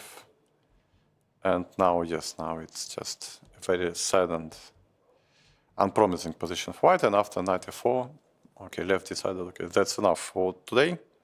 The torture must end somehow. And it's ended somehow here. Shima closed the whole board. He closed the whole board. And, okay, if black wants to fix the draw, then just h5 is immediately enough. I guess nobody will find any place to break through. But looks like if black can bring his king to s7 and rook to g7, he can hope to open the play here with g5. It's a long, long way. Also, it's not that clear how to change places. I mean, to get the king to s7 without losing this pawn on e6, so it's far from easy. Okay, you can of course try to imagine king coming to b8, queen coming to c8, rook coming to somewhere, king to 7, then we bring a queen somewhere back. But I don't know, once we have this passive queen on c8, maybe white can break with g4 themselves, who knows. So objectively speaking, maybe black is on a strong side, but does it enough to win or not? It's not clear. It's not clear. Arseny is still not there. Actually, I would think that he would almost finish already, but white has some drawing chances now. But arrange pieces in the proper order, white can really defend. There are not so many pieces left, not so many pawns left for black. Okay, white's still missing some coordination, but if it's somehow is possible and manageable for white, then it's closer to the draw than to the black's win. So position is extremely concrete, and both sides needs to show a big precision of play. No blunders, please. Just don't blunder. With white, it's much more easier to blunder than with black. So, king f1. Now it is some moment to take this pawn on e2. Almost for granted. There is some other moves, maybe. Okay, queen d4, rook c1, maybe. Yeah? Then okay, then white puts knight, and okay, white needs this knight on e3 and to stop this d pawn. And then okay, then white consolidates. If there are no pieces hanging, then it's tough for black to win. So either taking the pawn, or there is some geometrical decision which I cannot find immediately right now. Maybe some queen c6 move, but then rook c2. Yeah, it's not of a big success idea. Check this, and okay, white still can regroup. Okay, anyway, Arseny has all his chances still there. Meanwhile, Shima and Artyom agreed to draw. Decided, okay, there are too many rounds per day that we have to be sane. Yeah? We have to be sane and make some normal draws, but not to draw the blood of each other already in the round 2.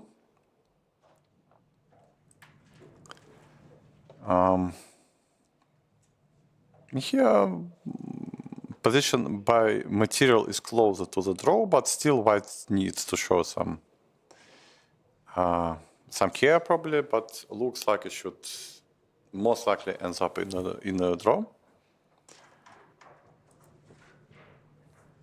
Ekaterina Goltsova, she's 2 pawns. Okay, she consolidated, she left, and she ran away from the dangerous zone. So now her king is actually under much less danger than they've been before. But okay, she 2 pawns down, and still okay, the king can march towards to b5 with black, and with so many pieces left, still very, very unpleasant. Objectively, should be probably just lost. Here, lots of action happened. Lots of action happened. It's quite an interesting game, so take some look. So let's take a look at this one. So bishop h3, we left around here, it was frozen. Rook c6. Okay, Rudik decided that it's time to protect the pawn. Bishop f5. Yeah, quite a typical idea. So white is not forced to take and to improve the structure for black, but instead this bishop on f5 is quite annoying. Rook g6. Of course, we all know that it should be played like this.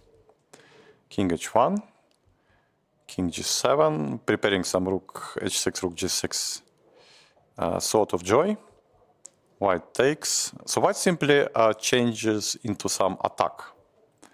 Black takes, white takes on e6, queen takes, queen e5, queen e2. Of course, nobody will trade the queens with you. h4. What about a little domination, my friend? What kind of domination? Rook c5. I will mate you. What about e5? Some tactical solutions. Did you solve any of them? Of course I do. Rook e5. Okay, then okay, let's be happy I'm exchange up, but this h4 pawn, it can be the problem until h5 with c, and queen e6. Back to the business, let's trade. Rook d5, b4, rook d3, take, f4, this pawn has to be taken, king h6, h3, 7, f4. It's hard to say because okay, this bishop on f5 is actually a monster. He's defending all the pawns, and it's really not easy for white to win such a position because okay, white's pawns are also quite weak. But anyway, the players are playing probably on seconds, so let's see what comes next. King g5 and marshing, activating the king. Rook 8, king e4, f, rook g8. Okay, rook g7, obviously that's an idea. f5. Okay, you will not scare me with your simple ideas. Prepare something more serious for me, please. Rook f8, rook f7. Why did it frozen again? Maybe it's not frozen. Maybe it's a current position. Maybe that's a current position. F8, rook f7. Both players obviously reaching the time trouble zone. White obviously still having a serious chances to win, but the win is far from easy. Yeah, black has active pieces, active king, and it's not that easy for white to win it smoothly and not without calculating some lines and without avoiding some unnecessary risk. Yeah? Vladimir Maslovsky and Dmitry Bocherov, they simplified so much. Okay, most likely the game should end in a draw after further exchanges. This we already seen.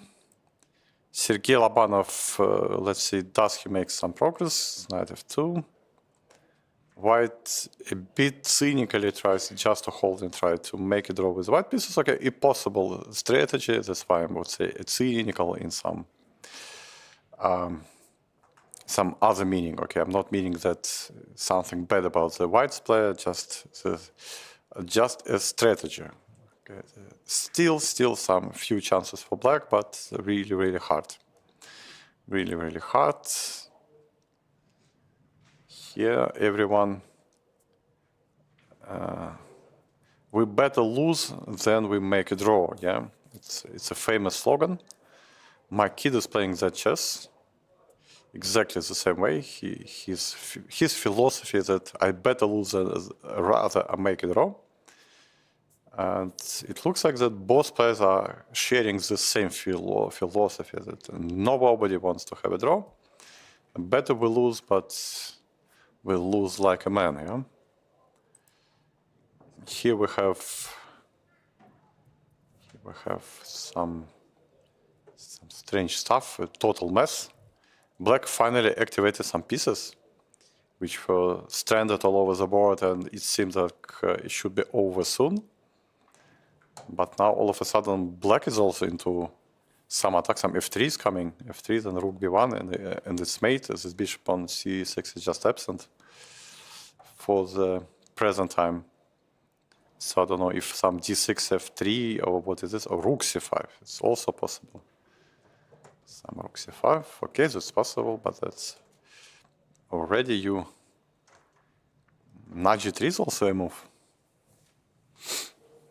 Knight g3 is also a move, but it's probably not that scary, yeah? King g1. And what next, yeah? Next, okay, if black takes, then maybe d6 finally, yeah? At least to get this bishop back to the business, maybe to prepare some queen d5. Okay, it's everything can happen here. I don't know, maybe f3 is also a move here now. Does f3 exist here? Or queen c2? So f3 is also a possible move. And this also can be quite scary in some lines. f3, queen c2, queen h3. Okay, f3, maybe queen g7 they also have. If white is also so much afraid of some attacks, it's also possible to take. Take. So king g7. And some move. Because there are no any big threat for the moment, yeah? Okay, white is probably not trying to win, but just trying to hold. Maybe some rook b5. And just trying to hold it, yeah?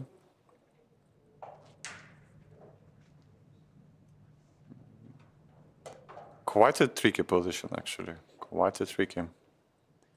So Queen G7 is my first option, is trying to hold it.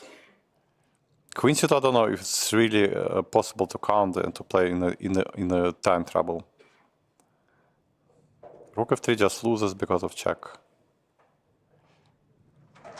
But Queen C2, of course, yeah, Queen C2, no half measures are allowed.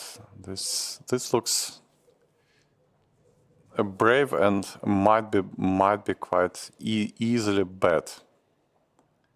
Because all these cheapos are coming and it looks so dangerous. So dangerous. What's here?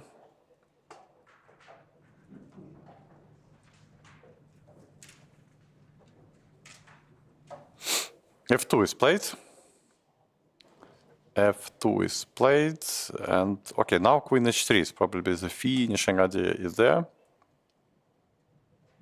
And I don't know, but players are playing so quick, so fast that they can easily Rook C3. Yeah. That's probably covering these squares, F3 and H3, and trying to hold. And just trying to hold. But still, Black has lots of moves with the Queen. Queen G5, H5, so many threats. Knight D2. What a brilliant shot. Knight D2. I cannot guess most of the moves of that game. And so, or maybe Bishop G7 now. Does this exist or not? Does this idea of Bishop G7 exist?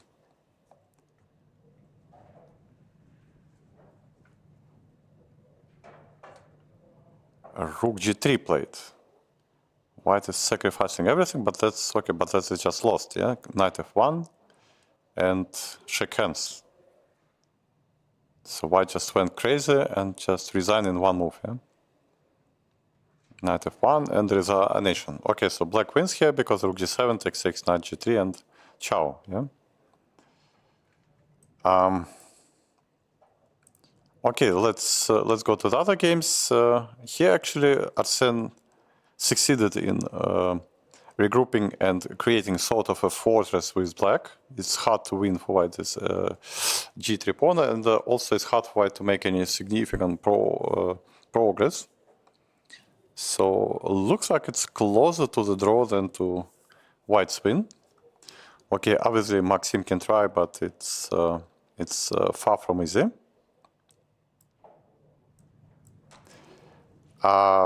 Mamikan Gariban won against Alexander Usov, another miniature, but okay, it was some opening disaster. Dmitry Rostovtsev and Artem Moskov ended up in a draw after massive exchanges. It looked like quite a good game from both players. Anyway, they're both having a good start, and let's hope that in the third round they will get a good gems. They both need to have this practice. Andrei Yesipenko is winning. Okay, he was dead lost, but now he is winning. Okay, how does it happen? That happened that after this.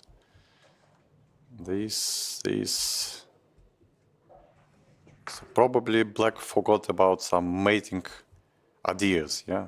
So Black just got mated. So H5 never took place.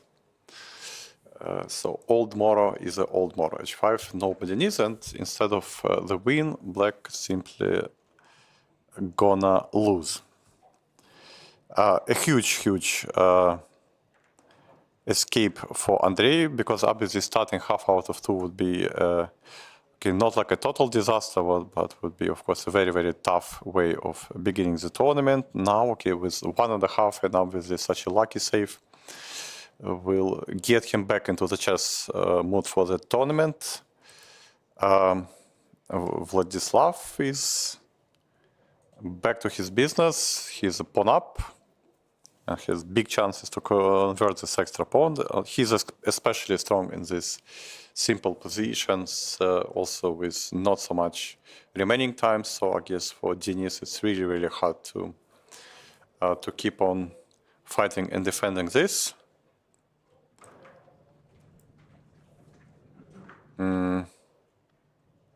Okay, what next we have?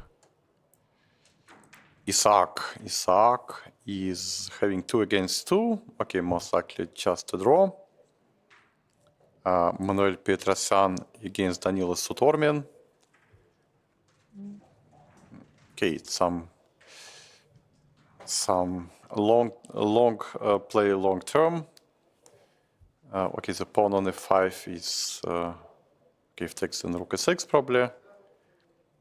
White seems to be slightly better, maybe, but it's really, really hard to make a significant progress. So black has all chances to survive, especially once king get to e7, and so we can release the knight to some better squares. Okay, not easy to get to there, but once we get maybe the knight to some normal squares, then okay, then all problems are gone. Pavel Pankratov, he finished in a draw. He had his chances, but okay, his opponent probably were defending quite well. What else we have? Roman Shakzhev, he lost his game against Mahdi Golami, an experienced Iranian player. Okay, but everything is ahead for Roman. He should not be too much upset about this result. And what else we have? Maybe some local sensations from the lower boards. Do we have some of them? Okay, it's not that easy to guess, to see. Okay, let's quickly look to the guys who lost in the first round. Taba, he won. So he recovered after first round loss, and today he was playing Zakhshilikov Yerjan. No any gf6, no Feodosev, thank you. At 3 queen d8, g3. Yes, that's quite suddenly a modern way of playing chess. g5, h5. Why not h5, g5? Yes, it's a coffee house, a bit of coffee house spirit. King f1. Maybe actually it's playable, I don't know. I'm not checking this with the comp, I'm just saying by my old standards that even by my old standards it looks a bit of coffee house play.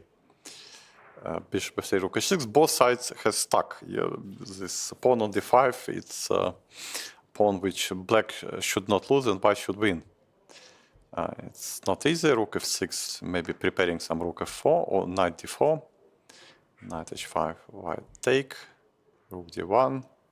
It's maybe prophylactics, or maybe white is preparing something. And okay, bishop at3 is not there. Yeah, maybe just rook e1. Bishop d6, knight g3, e4. White has prepared e4. Yeah, I see. Actually, the game was far from easy for Amin, because here position looks a bit messy.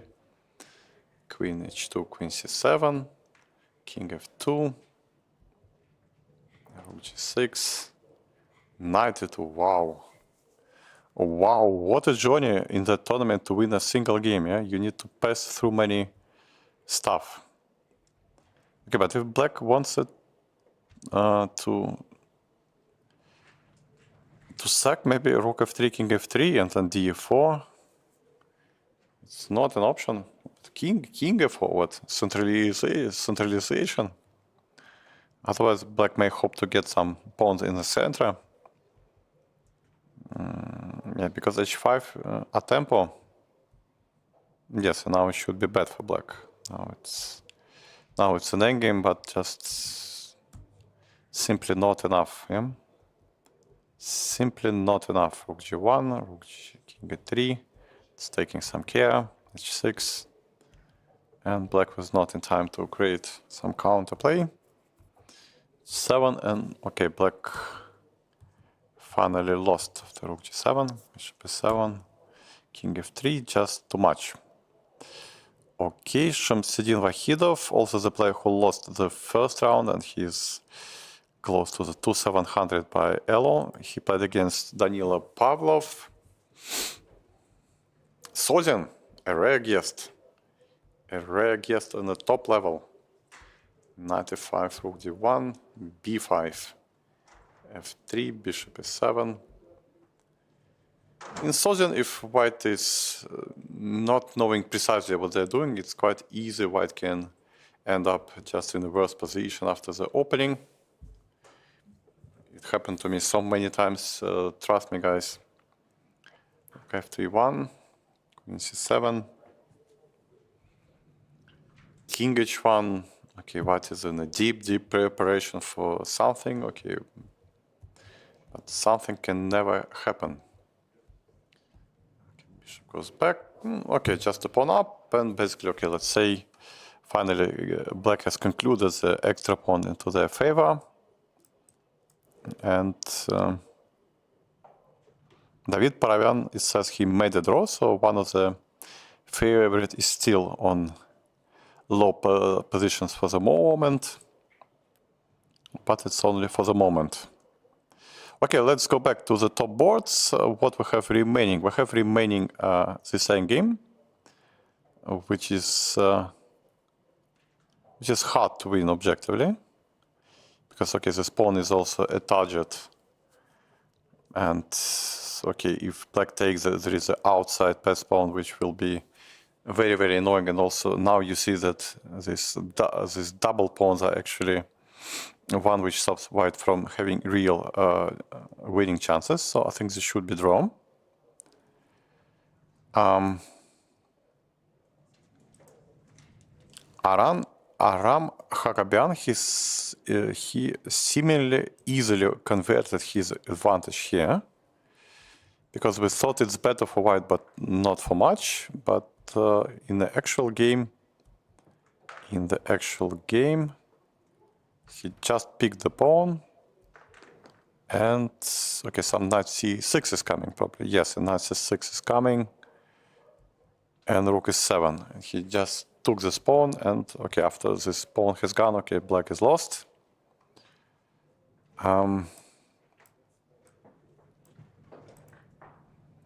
Let's go back to Arseny. Does he succeed in winning? Okay, looks like now he should be totally winning. Okay, he has two pass pawns, and white king is wide open, so it's playing against the queen. It's too open, too many checks. Okay, and white pawns are pretty far from their destination. Check on d7. I don't know if forward or back. Okay, he decided back. Rook d8. Well, this should be easily winning for black. I don't know, maybe some precision still required, but it's just not clear which pawn to promote first, because with such a pawn, black can even think about playing a3 too, leaving that pawn as a other asset, or just d2 then check and queen, and queen should be much stronger than this, all the remaining pieces. Plus, white takes a lot of time to prepare something, and black next pawn will promote meanwhile. Denis Lazovic, he agreed to draw. Sergei Dragalov won this dramatical game against Ekaterina Goltseva, so 2 pawns were at 2 pawns. Rudik is still playing, but now he's absolutely fine or not? Let's see, because again, white wants to take the pawn, but the remaining pieces are at the very miserable positions. Yeah. How does this happen?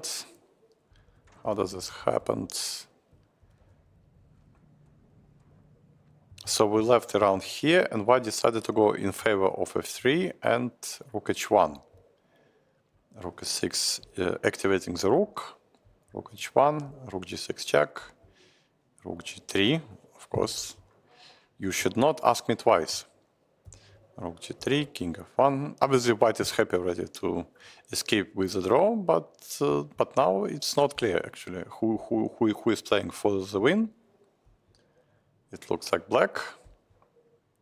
Rook F7, Rook F3, King G2, Rook G3, King F1, King E4, King E4, Rook H2.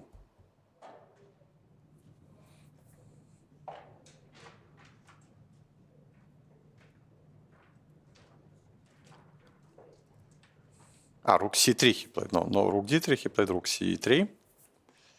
Still position is...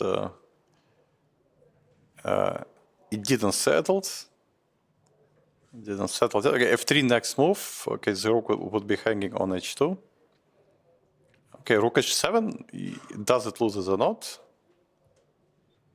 Rook H7, it loses or not? It probably loses, yeah? It should be extremely bad, I don't know. My idea was F3, Rook E7, Rook C1, Rook King F2, Rook C2, King G1, and hoping that it will work somehow. Because my threat is always to take on E5 and to promote my own pawn. But Rook H7, maybe this. The game finished... they finished probably just in the row after Rook E2. Yeah?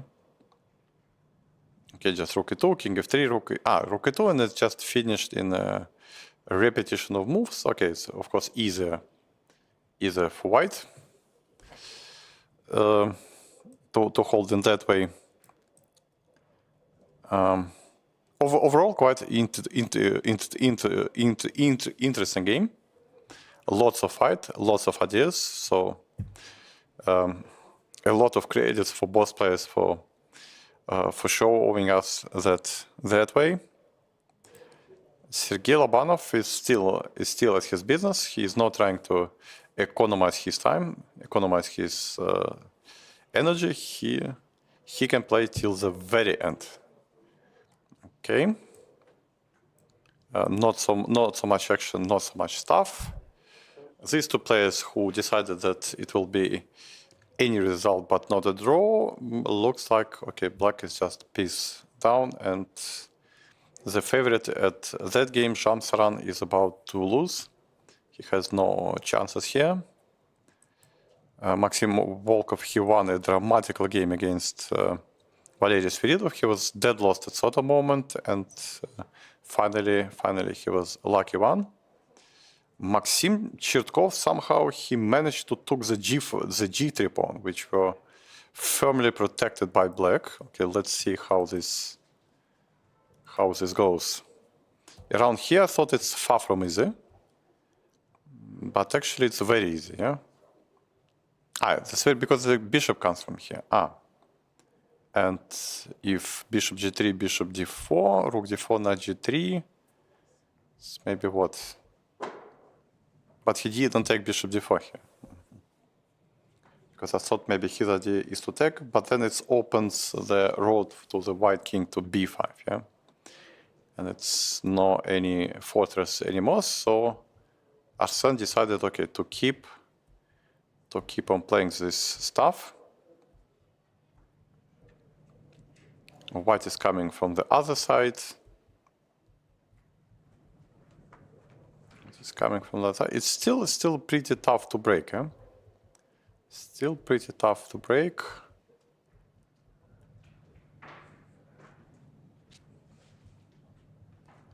Still pretty tough to break. Okay, Alexei Gaganov won his game against Baradaran Tamadon. Andrei Yesipenko won also extremely dramatic game where he was dead lost for a long time, but then his opponent showed some easy approach in the crucial moments and he lost. Okay, Vladislav, he wins. Two pass pawns are much quicker than the white pawns, which has even not settled in for rolling.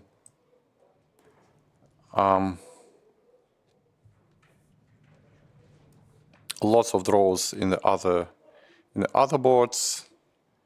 So we don't have so many games left. I'll try to find the one we will maybe try to focus the most. Try to focus the most. What from the top boards, do we have any game remaining? Do we have or not? So, Yaronak 1. Okay, Ivan Rozum and Haik Martirosyan agreed the draw, quite predictable. So 1 draw. Arseny 1. No wonder. Okay, the queen was far stronger than these stranded pieces. Dmitry Bocherov and Vladimir Maslovsky also agreed the draw. Rudik agreed the draw. Okay, we have Sergei Labanov, who is still doing his best and doing his best efforts to find some resources. Okay, maybe bishop f1. Now or never. It's now or never. But the big question is if this bishop will ever come back. Yeah? White can take this pawn, and the bishop will probably be stuck in the corner. Yeah?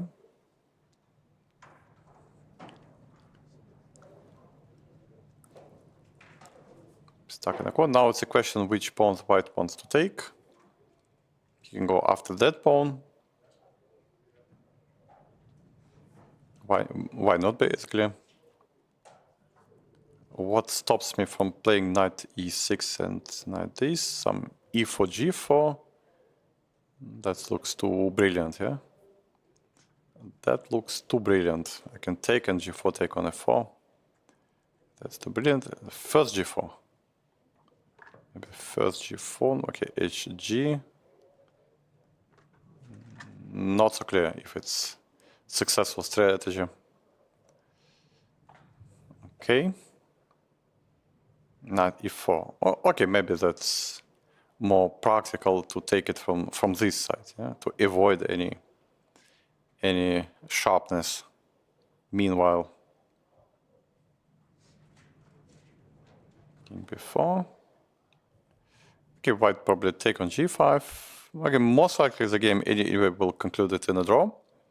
Not so much material. Okay, great that Sergei is doing his best and plays till the very end trying to win, but just maybe not so much chances left. And we also have Arseny. Not Arseny, Arsene against Maxim. And here we have still the same position, and white is moving back and forward, trying to find some way. Is it possible to break this wall or not? One of the possible way of playing is to put the rook somewhere on s6, and then just forget about the pawn on d4. Just march with the king. Then go with the king, hoping that it should be enough to win. But around king on f4 or g4, especially king on f4, if black takes with the bishop on d4, white takes. Because once we come back, we can also lose this b4 pawn, and then it's maybe not enough to win. But if white goes king g5, king f6, white can try to take the pawn on e6. But it's not 100% secure play. Yeah? It's possible to play, but nobody knows. It's possible, but nobody knows. Okay. What else? The bishop on c5 would kill black, but how to get there? Nobody knows, yeah? Nobody knows. Bishop can come where? To f6, but there are no squares, huh? Maybe there are some Zugzwang. If we put the king on d3 and bishop to g5, black is dying because of the Zugzwang. They have no moves, probably. Okay, they have some knight g7 move, which, but then bishop h6 kills, and then bishop f8, bishop c5. Yeah, it's like this.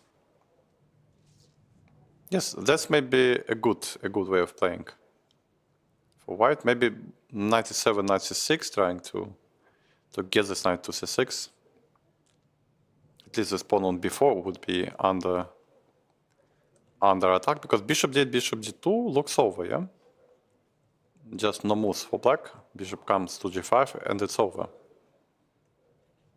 So I wonder if black can try now to switch knight to c6 and try to hold that way.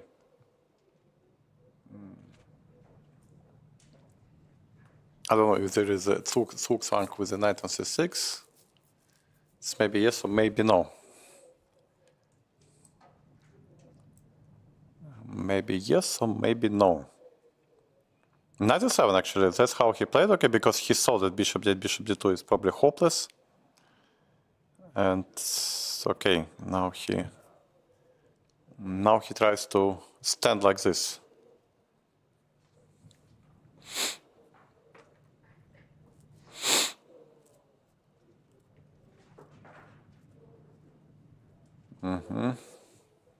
So we have 2 games still in progress. What else we have?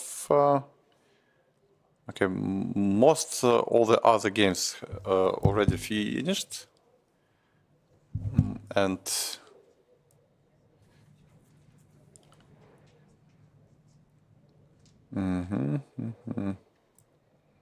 Sergei Labanov is still trying. Okay, there's 3 against 3.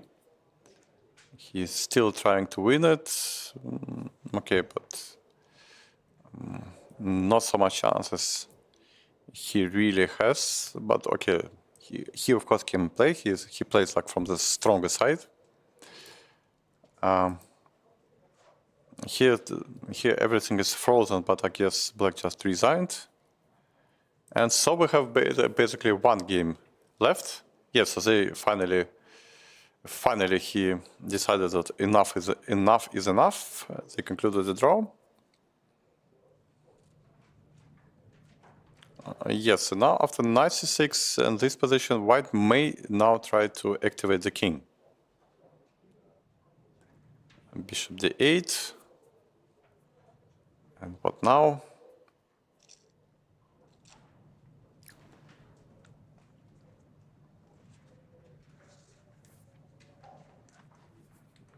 And what now? If king g4, bishop e7, king h5. It looks winning, yeah, because bishop before rook c6 and knight before rook e7, rook e7. Black can never take the pawn on b4. So maybe just to go, don't be afraid. Maxim, king g4. Move the rook. Bishop e7, king h5. Black is still unable to create any threat.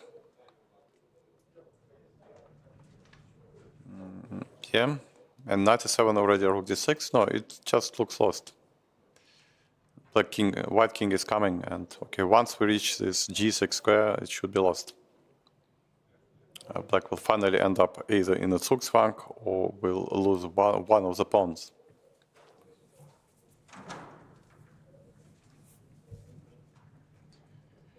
The next round starts 17 p.m.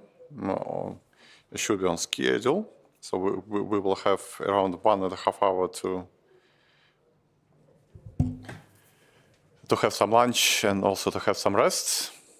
Especially it's important for the players, especially who likes to play fighting chess, who likes to put their best efforts.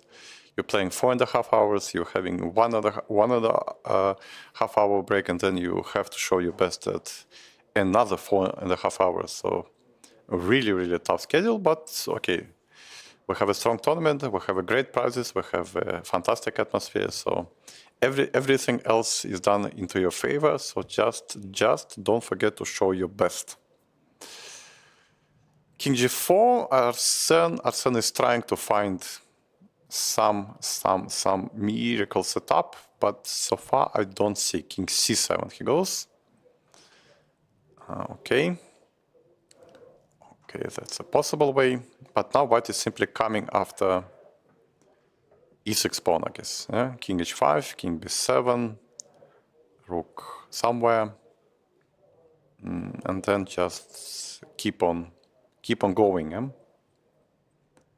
Keep on going.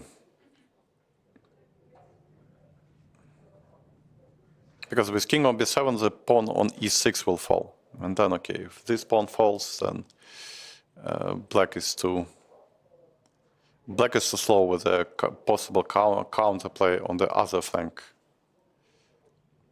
It's not yet clear which square does white needs to find.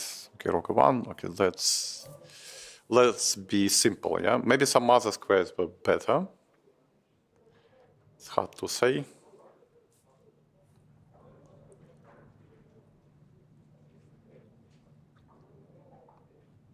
So bishop b6. Okay, maybe even rook d1 for the moment. Bishop b7, maybe just we ignore and can go, or maybe first rook b1 and then we can go. Still, once we reach this f7 square sort of it should be lost.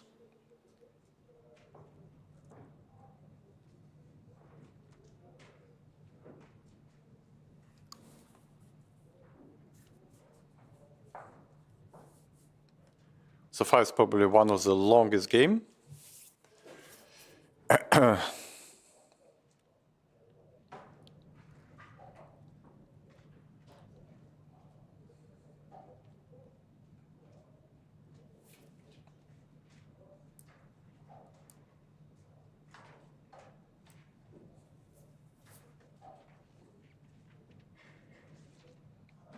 Bishop b6.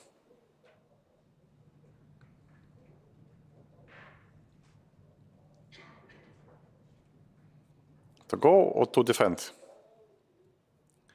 And that's the question. To go or to defend? I guess both should be winning.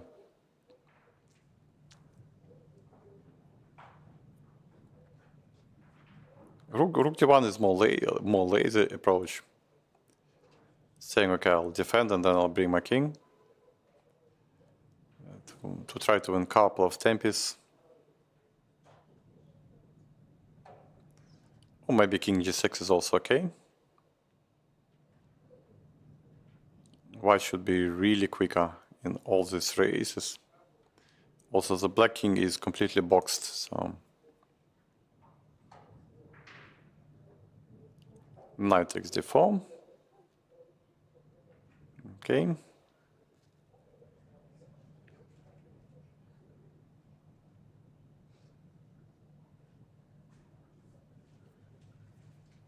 And now just king f6 maybe. Just follow your plan. Don't be afraid of some ghosts. Just follow the plan.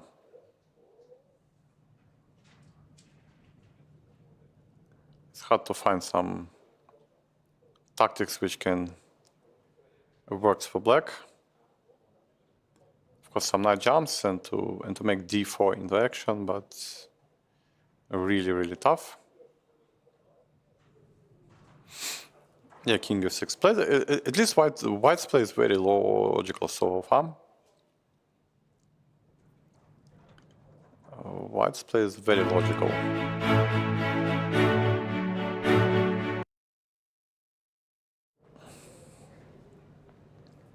Yeah, that's probably the only remaining active game, at least from the top 50 boards. Overall, we have 140 players, so it means we have around 70 games in each round. Knight c6, okay, but knight c6 is a passive move. Then okay, it's hardly can black count now something serious. d4.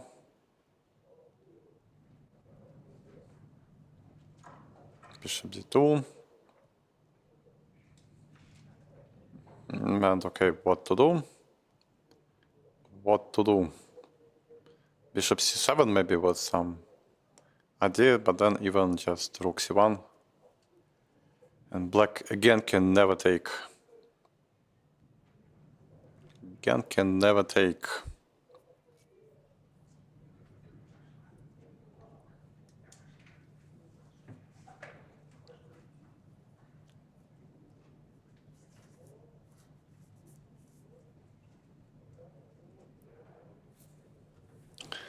Okay, let's count how many guys we have. Two out of two. So let's briefly recheck who won on the top board. So Jan is on 2 out of 2, Richie Rapa 2 out of 2, Ronaks 2 Evgeny Nair, Danishvar Bardie, Arsenij Nesterov, Sergey Drygalov, Ivan Zemlyansky, Mikhail Nikitenko, I guess he won his first game, Oleg Vostruchin, Volkov Maxim, and Garibyan Mamikon, Gaganov Alexei, and Maxim Chertkov if he wins that one. Okay, but now Rooks won, and it's over. He wants to quicken the finish. Okay, then it's... Everyone wants to eat, even including yours truly. Yeah, I'm not so hungry, but just we have the third round, which comes in 1.5 hours. So to make a little break of non-stop talking, it's maybe also useful. Useful for the health, I mean.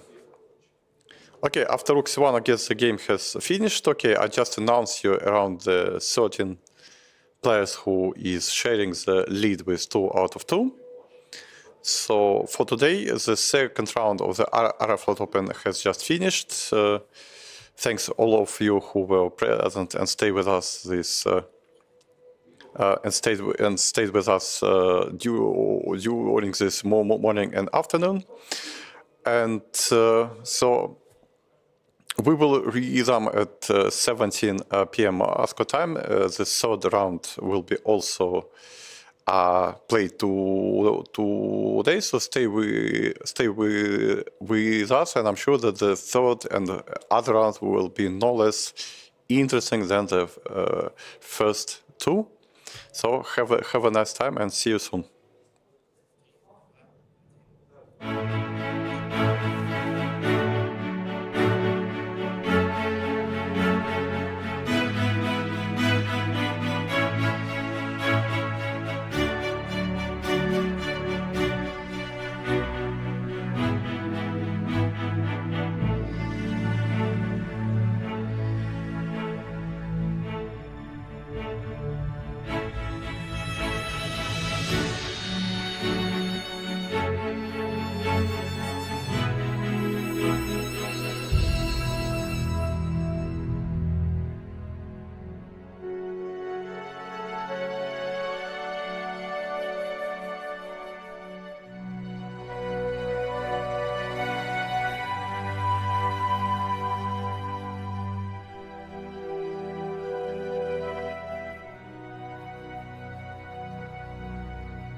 Good afternoon, ladies and gentlemen. Welcome to our live broadcast of the Aeroflot Open 2025. The third round is just about to start, and as you can see, we have a very, very special guest who will join my commentators, Valentina Gunina. Hi everyone. I like to be here commentating with Alexander. So I will learn about chess a lot today, and I will practice. A little bit of English as well. Yes. Okay, great. So far, Valentina, what are your impression about the first two rounds? How it goes? Which games maybe you've seen? Maybe you can. I saw Непомнящий by Black at the first round, and it was Caracan because I play Caracan. It's my favorite, and yeah, it was Knight f6 variation, the main, and yeah, he chose a variation of Queen d6, and it was because I play g6, f5, g5. And when White played Queen d1, so it's so interesting position. Yeah, but Vanya told that my private coach Ivan Popov told that okay, he doesn't like this variation because it's really hard. It's really hard. He doesn't like it for white or for black? For black. For black. For black. Yeah, and yeah, that's why we also started to learn and practice Sicilian. Sicilian. So, yeah. Because Caracan nowadays it's really hard, and then by computer it's all computer variations. So it's Objectively, during the game, I was completely confused once this position appeared after Queen h2 check, King f2. Then after White played Rook h1, and Jan played back Queen c7. At this moment, I had zero idea what was the estimation. How did you feel about this moment? Yeah, like, because black is okay, black is better, White is better. I didn't like black position so much, and because as I told, it's really hard to understand. So I didn't like how he put bishop b8, and then so all the pieces were completely frozen. But then, like in 7 moves, he was completely winning, like a typical Jan. Yeah. So. Yeah, because the opponent also didn't know what to do, and this g4 was very contradictional decision actually. Okay, when he gave up the pawn. Yeah, and maybe trying to reach some stability, but actually it was maybe not real stability. Yeah. And knight g6 from Jan, it was boom. Boom. Yes. Yeah. Nice boom. Yeah. Yes, nice boom. Yeah, and after knight g6 it's over, I think. Yeah? It's over, but it was over. Some, if I'm not mistaken, it was over some moves before already. Before, okay. Yeah. What about the second round? Second round, he played with Garifulina Leia, and I didn't understand. She played it was theoretical variation, and I didn't understand how she played. Okay, knight g6. It's obviously. Yeah, but then she played something like knight h4 and then knight g6 back. Yes, I didn't understand because probably she didn't know what to do. Yeah, but it was strange. And then it's over because you cannot lose tempo in such positions. So but even it felt like more than one tempo. It felt like two, three tempos like this, because knight h7, knight h4, knight g6, knight f6. Exactly. Just too many shuffling around, and Jan was very consistent. He just put all his pieces, knight f5, bishop h6, and straight win. Okay, let's take a look at the present games. So the round 3 just started. So Jan is playing. Niemann made a draw. Niemann, yes. Yes. He made a draw. Maybe his opponent made a draw, because I think Niemann was on the weaker side of the draw. Jan playing black against Sergei Drigalov. So far, just the first moves. My variation.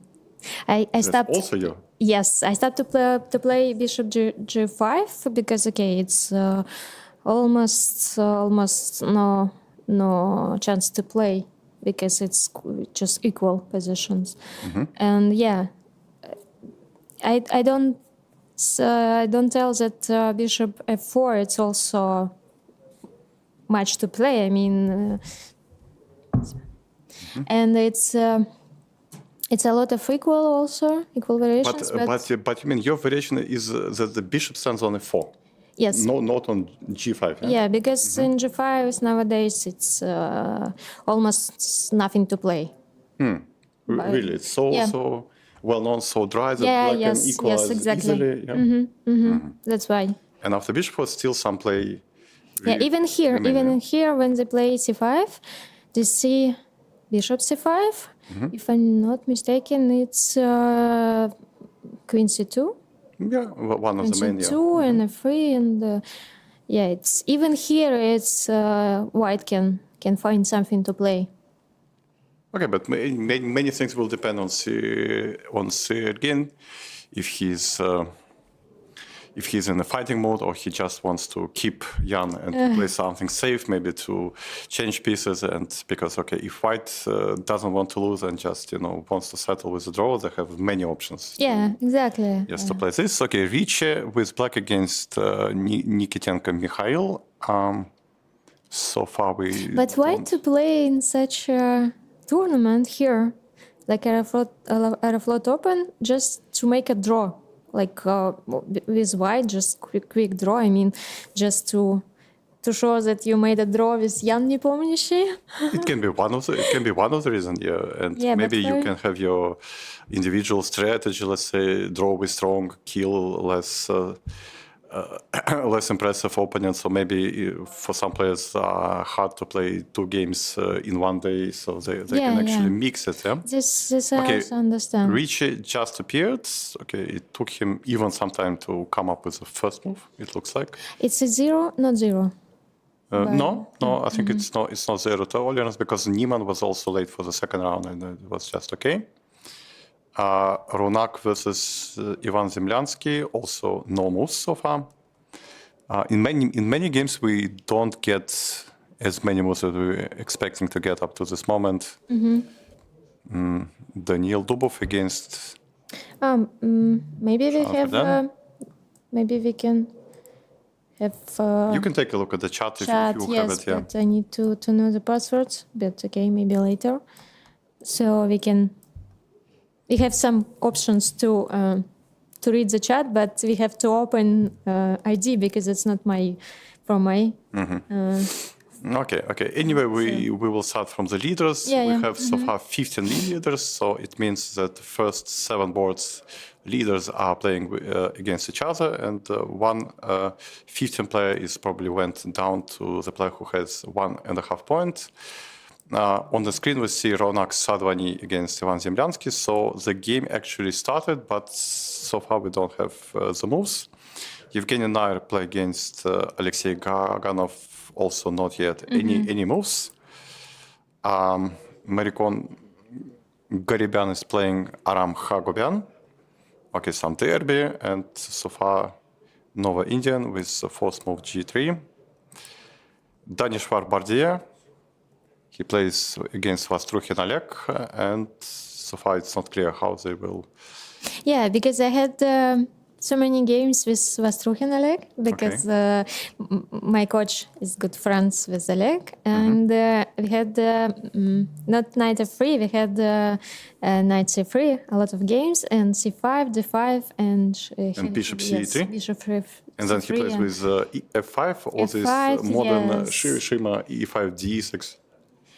F5, and I always knew how to play. I mean, every game Ivan told me how to play, and And every time he was mixing or for. But Oleg is also because Oleg is also because it was blitz, and he's strong in rapid and blitz. So. I used to play it also with black, this knight c3, c5, d5, take c5, but I think it's just bad. Yes, it's just bad. Yes, you by white you have to know how to play. Yeah, it's not so. It's not our recommendation to play the system with black. Maybe this brand new Shima setup is e5, d6. It might be holdable. And we see on the screen Oleg. Yes, of course. Once we're talking about the game, they immediately put the camera on the players. And now he's thinking, how to play. Arseny Nesterov playing against Chertkov Maxim. You know who is Chirkov, Maxim? No idea. I also, unfortunately, have And I also not so much knowledge about this young guy. So King's Indian we have so far, and Black needs to make some choice. I don't know a lot about Queen's Indian if you don't play d5. So I don't understand. This is Kramnik style, he plays like d3 or b3, if I'm not mistaken, and not to have directly theoretical positions. So, but I don't know so much about it because I but play after c5, direct. either it will be something symmetrical, or white is supposed to go d4, knight c6. And we have this famous Yugoslav system, which I was a very big fan to play from the black side. Oh. And I played quite a lot in my best years. And half of the players were taking on c5 and play this, and half players were there enough to go d5 and play something much more sharper. So you're an expert. Okay, it's hard to call me an expert because I was not checking it last 10 years, but back then, at least I'm experienced player, I would say, from the black side. Volkov Maxim is the last player who is on 2 out of 2. He went down on a player with 1.5, so he plays Haik Martirosyan and some Catalan, it seems. Okay, Hans Niemann, no, of course we have to start from Hans Niemann, but he's not yet there once again, yeah? Or there is just absence of moves. What's the reason? What's the point? If we get the image of the board, we might understand if the Hans is there or he's just, I don't know, drinking coffee, enjoys life, enjoys Moscow. Maybe he's Maslenitsa, enjoying Maslenitsa. enjoying Maslenitsa. Maybe he's just maybe he's sightseeing somewhere, or maybe has some other plans. Because in red squares, it's nice. It's nice showing everything. Everything is. Everyone is celebrating Maslenitsa today. Okay, so Hans appeared. Okay, thanks to Hans, he's still with us. He decided that one more game before I leave you. Yeah. Okay, great. Okay, let's take some look at this game. So e4, e4 c5, knight f3. He's a left-handed player, or he's just has some style that I can kill it with my left hand. I didn't put any attention on it. Because he played with the left hand, and then he just smoothly pressed the clock. He went. But you cannot change hands during one game. Yes, if you are right. Right hands. I think my knowledge was that you need to do the move and to press the clock with the same hand. But let's say if you do one move with the right hand and the second move with the left hand. No, you have to choose. You have to choose hand. Yes, exactly. Because But if my right hand is tired, then what? Oh, it's a good question to ask. I played first 40 move and my muscles are just dying. I can't play with my left hand, no? Or vice versa, no? I didn't think about it before, so. Okay, professionals are the wrong people to be in the knowledge of such a delicate topic. Like, are we allowed to change hands during the chess game or not? So maybe arbiters can help us a bit, or maybe someone who is watching. Please, tell us the truth if you have the knowledge right in the chat. Okay, we have some moves. So Richie went for some King's Indian, it seems, and after something wrong? No, it's sometimes a bit frozen. So after bishop e3, e5, white opted for exchange on e5. I also play this. This Yes. So okay, I will ask you then. Okay. Yeah, bishop e2. I play bishop e2 because when you take, it's nothing. It's just for draw. Okay, but he takes x and queen c2. It's slightly that you just show that you're slightly better, but it's nothing.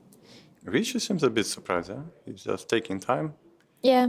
Finis. I've never seen this before. So okay, I can't say that I'm such a great and expert in King's Indian, but okay, obviously I played this since my childhood. But this bishop tree with combination takes 6, queen c2, Okay, just c6. Why not? it's C6 something and, yeah. absolutely new to me. I What think does- it's not. What white wants? Some quick rook d1? Or what's the idea? If some c6, maybe some quick rook d1, bishop c5, bishop c6. Oh, we have a chat. I doubt it works, but okay. Okay, you It's retry it. nothing, not much. If I'm right, it's not much for white. Okay, they're trying to pretend that they're better, slightly better somehow, or just find some new ideas. So Okay, Raunak against Valentina Ivan. in the house. So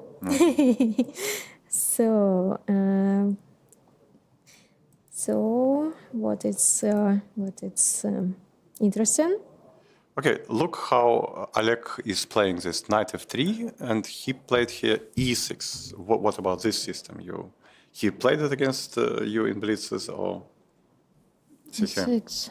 Yeah, knight f3, e6. Then knight e7, and with pawn on d5. Yeah, I know, but it's. I'm so doubt about it's good for black. But I think Malachov played it quite some time. Yeah, Malachov also played on in e4 g6, and I always arguing with him because the person who is listening, he's complaining. It's me. Like 15 years already, so like a best player, like a best friend of him. So I'm not so sure that it's good. Okay, I just remember him playing this. Okay, I also have my objectives about this system. It doesn't look enough correct, but okay, so knight e7, bishop f4. I know that when D5. you teach kids, that you tell that, okay, g6 and a6, together it's always not so great. So probably in... Try not to combine this two, Yes, two yes, moves, exactly. yeah? Okay, and white is just playing some solid setup. If you can play h6, h4 here. I don't know how they're supposed to play maybe h6. Otherwise, I personally dislike to give white an option to go h5. The other way is to go c5, knight c6, and to pretend that, okay, you attack me, I will destroy your center, and I will show you deep prep, yeah? I have zero idea how it goes move by move here. Overall, white can play positionally, just, some bishop to castle, and okay, let's black make to prove what does they want with their pieces with bishop on g7 and with knight on e7. It looks like strange Grunfeld, and okay, it's black to show, yeah? Here, Arseny is taking his time. Maybe he's choosing which system to play. Okay, this is still main Catalan. We need to wait a bit more. Oh, okay. Hans, with his left hand, we decided for c3 against e. Second move is 6. And against d5, what is now e5 or take on d5? So is it? Let me think. It's. I remember it was this quite some line after this d5, e5. Yeah. d4. Many games. But I studied it exactly 10 years ago, so I'm very, very, very skeptical that my knowledge is still up to date. But I remember it was a kind of interesting position. Sometimes with bishop d3, castle short, rook 1, bishop goes to e4. But white is kind of behind with developing. Sometimes black is attacking with g5, g4, and all that.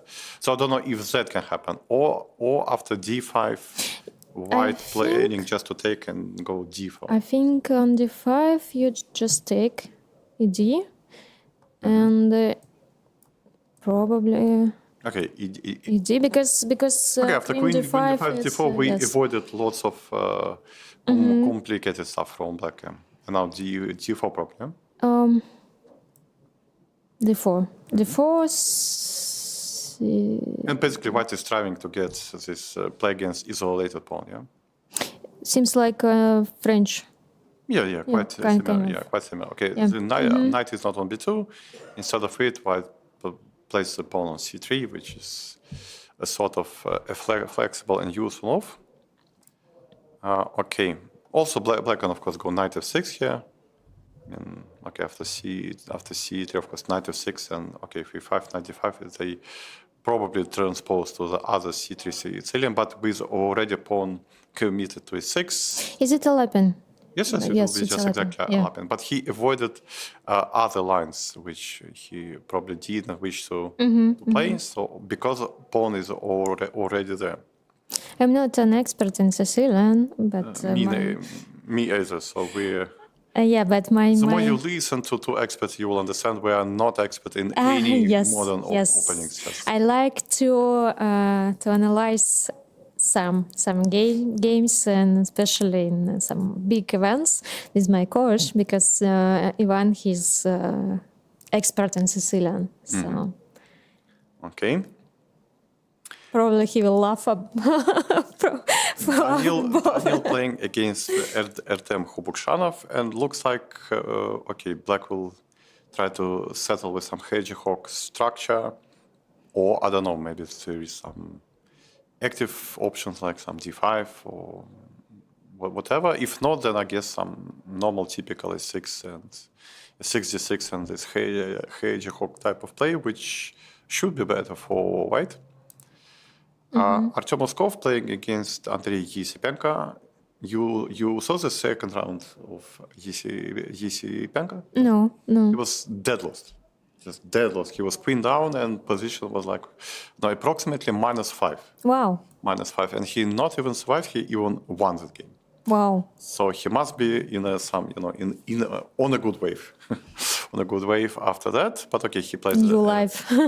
yes, he plays one of our best young players, Artem Moskov. And so far we see a normal Catalan, and Artem is taking his time. I also saw Vladislav played against Galyamova, Alisa, and So move f3. Yeah? yes, and very bad position. I mean, I know that in Sicilian that when you put this d6, e6, f6, it's like how to say, it's strong for black. That's I know. So it shouldn't be good for white. Yeah, I think at least half of the spectators got f3 move as some, like a misclick. So it's like the guy wished to go f4, but somehow either the pawn just fell and it somehow appeared on f3, or it was. But with Vladislav, you don't know. Anytime you don't know what it was. Probably it can be like he wanted to play like this, maybe prepared. Okay, but now c4, knight f6, and as we can see on the picture, he really does sit and thinks. Yeah, so no moves. So he's still trying to guess, or he's still trying to choose, or okay, but please not f3. Yeah?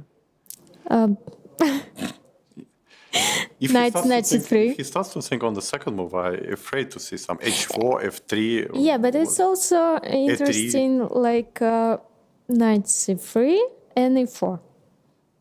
So it's interesting. c3. Yes, e6 and e4. To go e4. Okay, but that's something normal. Yes, it's something normal. But I mean, thinking that I'm afraid that he will come up with another f3 call. But it's my guess. If you think not to play some like knight f3 or d4, so it might be like knight c3 and e4. Oh, you see, I'm right. They already played knight c3, e6, and here, ta-da-dam, ta-dam. Okay, let's check some other games. I didn't Suleiman Lee versus Timosha Maxim. They already made lots of moves. So it's some fashionable rouser with early h4, h5. Of course, we have zero knowledge. know a you bit know, yes? something. If Okay, then you you start comment. from the beginning, probably I can Then pretend. do your comments. Okay. Because I also analyzed Okay. my own and we Bishop scored. D7 Yes. and F4 F4. It's theoretical. is Yeah. still the main. B5 Yeah, is B5 also. Okay, take. Yeah. B1.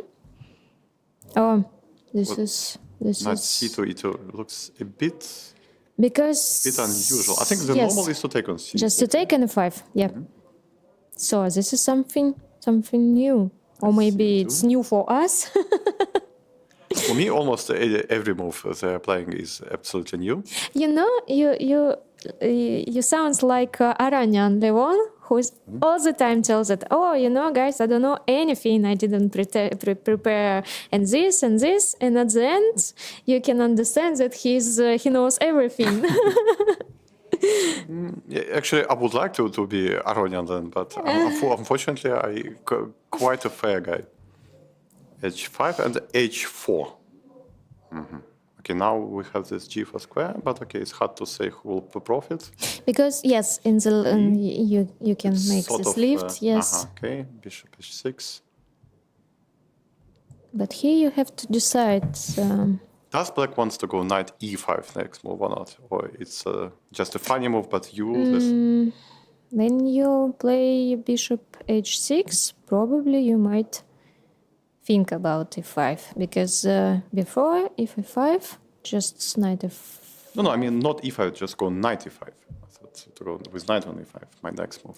Okay. Wow, okay. Knight E5, pretending that I have Knight C4, Knight G4, okay, some jumps. Because I don't know what exactly Black is doing with the Bishop on H6. Because E5, hardly I can imagine. Knight E5, okay, saying thank you, yeah? But okay, if Knight C3, if you jump on yes, I don't know. Okay, C4 I'm not sure, maybe to G4, at least to place my knight to some active position. And then maybe some B4 is coming, some Knight F2 fox in some lines. Okay, but if you jump on G4, okay, I can play Rook D3, yeah, and probably think about maybe B4 then. before and then Knight C2, then Knight F2, some fork. Okay, if I'm not getting destroyed immediately with some Knight F5, Rook D6, then it might put some pressure. Okay, it's just a question. Does Black really have some intentions of Knight F5 or not? Okay, Ivan Rozum, he plays against Matlakov Maxim. So far, very, very classical beginning. Some Catalan, very calm line with Knight F5. No gambits, no sacrifices. Okay, so let's wait. Zhukov Anton plays against Shymanov. Also some classical Slav. So far. this I also play. This also play. Good. Denis Lazovik, he plays Popov Konstantin. And we have B3's second move. This you know? I know by Black. By Black. Yes, okay. I play D5, Bishop F5, something like that, but not C5. Okay, it's like a Nova Indian tempi up. Yeah. And E6, a solid reply to avoid any check on Bishop E2. Okay, that's also Like possible. you play Bishop D7, it's maybe. Yes, but sometimes it's quite modern now to play some Bishop D2, so Black play Bishop D7. I don't know, does it make any harm for Black to have the Bishop on D7? C4. And D3 and Knight D. Okay, just a take. Just to take it. So he wants to see how Black recapture. If E3, then maybe he wants to go with D4. If Knight takes, I don't know. Maybe not D4, maybe Knight C3 also. Oh. After E3, to go this, yeah? Yeah, yes. It's maybe also possible. It's always afraid to blunder some D4, but it's probably not working. It's some Knight. B5. Knight B5, probably first take the Knight B5. It's probably White can take the pawn, yeah? Okay, the game just started. Rudik Makaryan plays Vladimir Maloslovsky. Vladimir so far looks very impressive. And we have this Bishop G5, the line which you... no, it was from the Nimzo. Yeah? So they started Nimzo, and after fourth move castle, Bishop G5, and now after transposition, they sort of, it's either Rogozin or Nimzo or something else. Yeah. Okay. E3, H6, Bishop H4, Knight BD7, Queen C2, C5. Okay. That's White wants to take or go some E3. Or If you take on d5, ed, okay, bishop d3, it's good Rogozin for white because you cannot black cannot play g6 now, and some years ago. So you mean we Yes, take? yes, this one. Take and go Yes. just Bishop G. So you have to wait h6 because Nadia Kasintseva played some years ago with me, and at that time it was some kind of revolution that I understood just today, because when you play without h6 g6, it's really good for black. It's really good for black, and when you force black to play first h6, and yes, this Yes, and after C4 Bishop A5, Yes. no longer any no longer, any yeah, D6. and it's better for white. It's Yeah. better for white. This I remember from my coach. A brilliant coach, I must say. No, this Ivan. Yeah, okay. Dmitry Bocherov plays the player whom I guess to be Chinese, and it's hard to pronounce correctly. So we have some Nimzo, and okay, some more or less typical structure. White has an isolated pawn, but lots of piece play. But Dmitry trying to play his best. I mean, because he's an expert in this kind of structure. So Okay. this I know. from Artem some Stribuk guys. plays Ilya Ilyushonak, and we do have some mixture of Red Sea and Catalan, some This Melechov plays. Bishop D6. No, by white. Right, okay. Castle, B3, Knight C6, Bishop Some kind B2, of okay, and and D4. d4, and if probably free or d3. So if White grabs the pawn, then okay, take Bishop G3. What? It's supposed to be good, yeah. I don't know. Okay. Because you cannot play bishop f6 because Just Queen F6, yes, probably, and take f6 on, and then take on a take one. on one. So we have something in chat. Let's E3, then maybe even E5 with the same ideas, yeah? Okay. Okay. so Hans Niemann is going for the position that is drawish line. Niemann. Okay, Niemann. we go back to Niemann, of course. We go back to Niemann. We will stuck to Niemann whenever he is there. Okay, but it's too early to say that's a drawish line. It depends quite a lot how White plays. I mean, of course they can draw it out relatively with different options, but at the same time White can push and play, let's say, Knight C3. Yeah? It's not the way like White is trying to avoid some real play. Yeah? Take, DE, and then okay, White has spoiled pawn structure, but White has some Queen E4 and this long lasting initiative against the Black King. So it's just one example. So I'm far from thinking that if we see this position, then Hans is trying to avoid some fight. So and Especially by white. by White. Yes. Yeah. Hans by White. Eh? Okay. Okay. What else do we have from the bottom? Sergei Labanov plays against Dmitry Rostovtsev, and they already made lots of moves. Let's start from the beginning. What it was?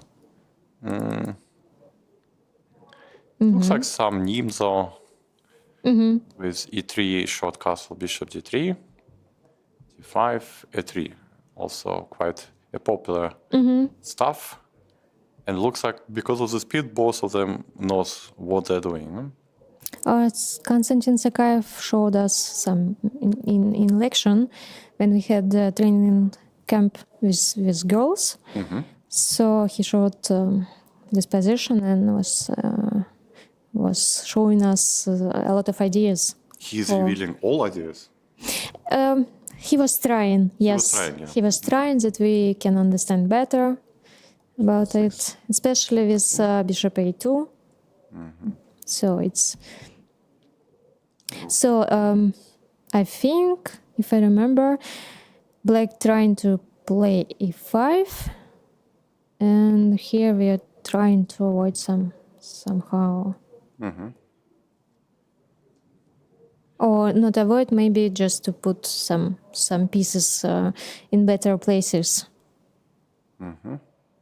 Okay, rook e1, knight c6, knight g3. This knight on g3 a bit strangely placed, but maybe it can be useful. It can be useful later for some activity. And still, yes?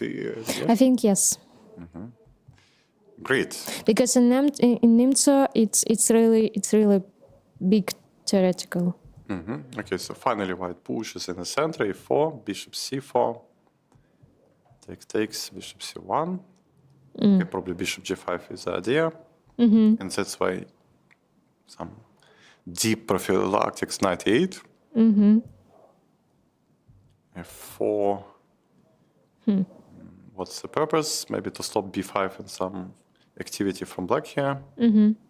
Let's hope so. Let's hope we still get some ideas. Yeah? Rook d7. So it seems like a4, you just lost your temper.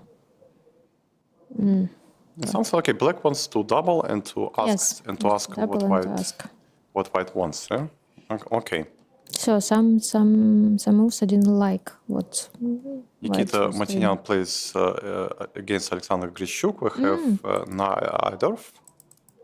Naidorf with 6 move h3. Any knowledge here? Yes, I was trying to play this when we plan to play by both hands. It's also e4. I started already, but it's really hard for me. Yeah, and here I told to my coach that okay, Vanya, it's really hard for me to play this one, and now we see that it's. So it's easier to go with bishop g. It's hard to start something because whenever you start, it's huge theoretical. Yes. And he was trying by this variation. He was trying to avoid a lot of theoretical stuff. And nowadays, what we see that a lot of players start to play h3. So unfortunately, and there are just also there are too many players now, and they're all playing Naidorf, and now he has always shown me. You see, you didn't want to play at that time, and now I told you. So you play triple time worse, yeah. Okay, e5, knight b3, e2. It was a lot of theoretical. Knight d e2, h5, and so on. One of the idea, but okay, black, it's okay there. So they. Knight e3 was also played in a couple of games. Okay, knight b3, bishop e7, bishop e3. So sort of they transpose to some lines with bishop on e3 and h6 even. Wow. This I'm not sure. H6 I've never seen before.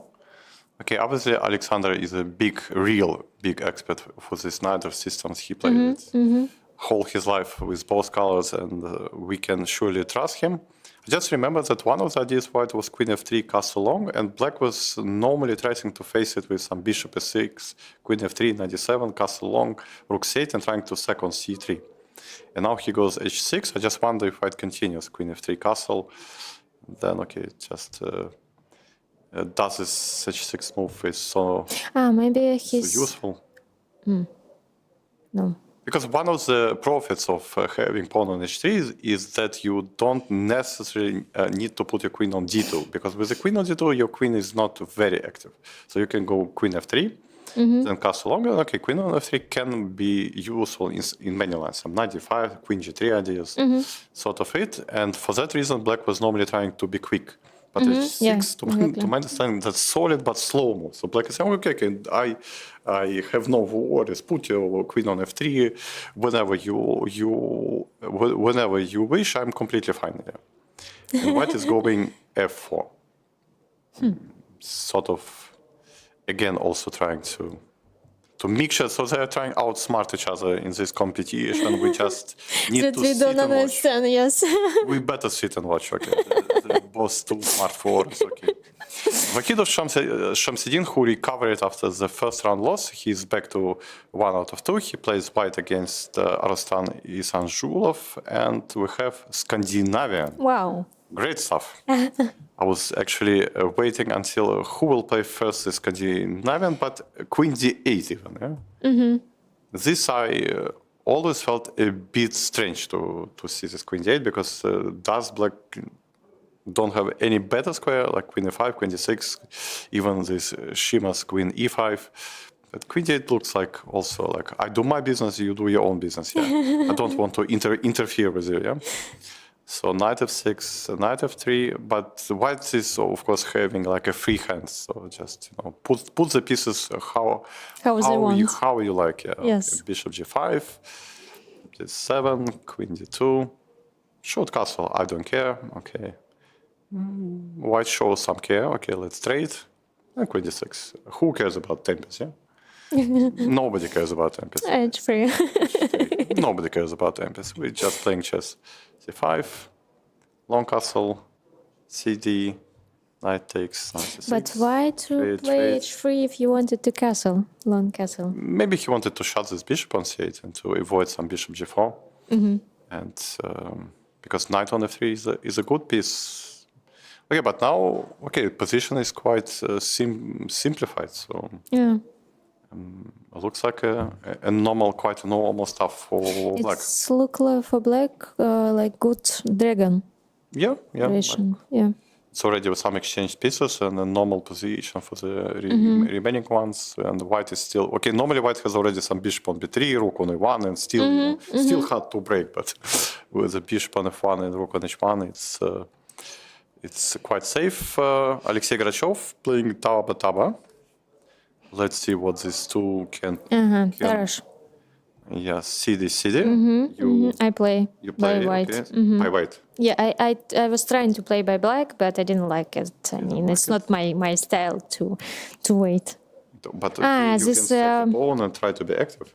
That's maybe your style. I don't play such variation. So here. You mean it's bad, or you just don't like? I play different. Because this one is really just to take this pawn, and it can be dangerous for white if you exactly don't know what to do. I think some bishop e6 was previously tried. Bishop d6 looks like some other joke, yeah? Okay, like, I do my own business, you do your own business. Nobody cares about pawns. Okay, great. Bishop g5. 97. Okay, let's just enjoy life. Queen d2, h6. We continue enjoying. If I go some rook d1, sort of it's not there. Okay, bishop h4 and queen b6. Wow. What a modern chess. Okay, great. And queen b6, yeah. Poanta, yeah?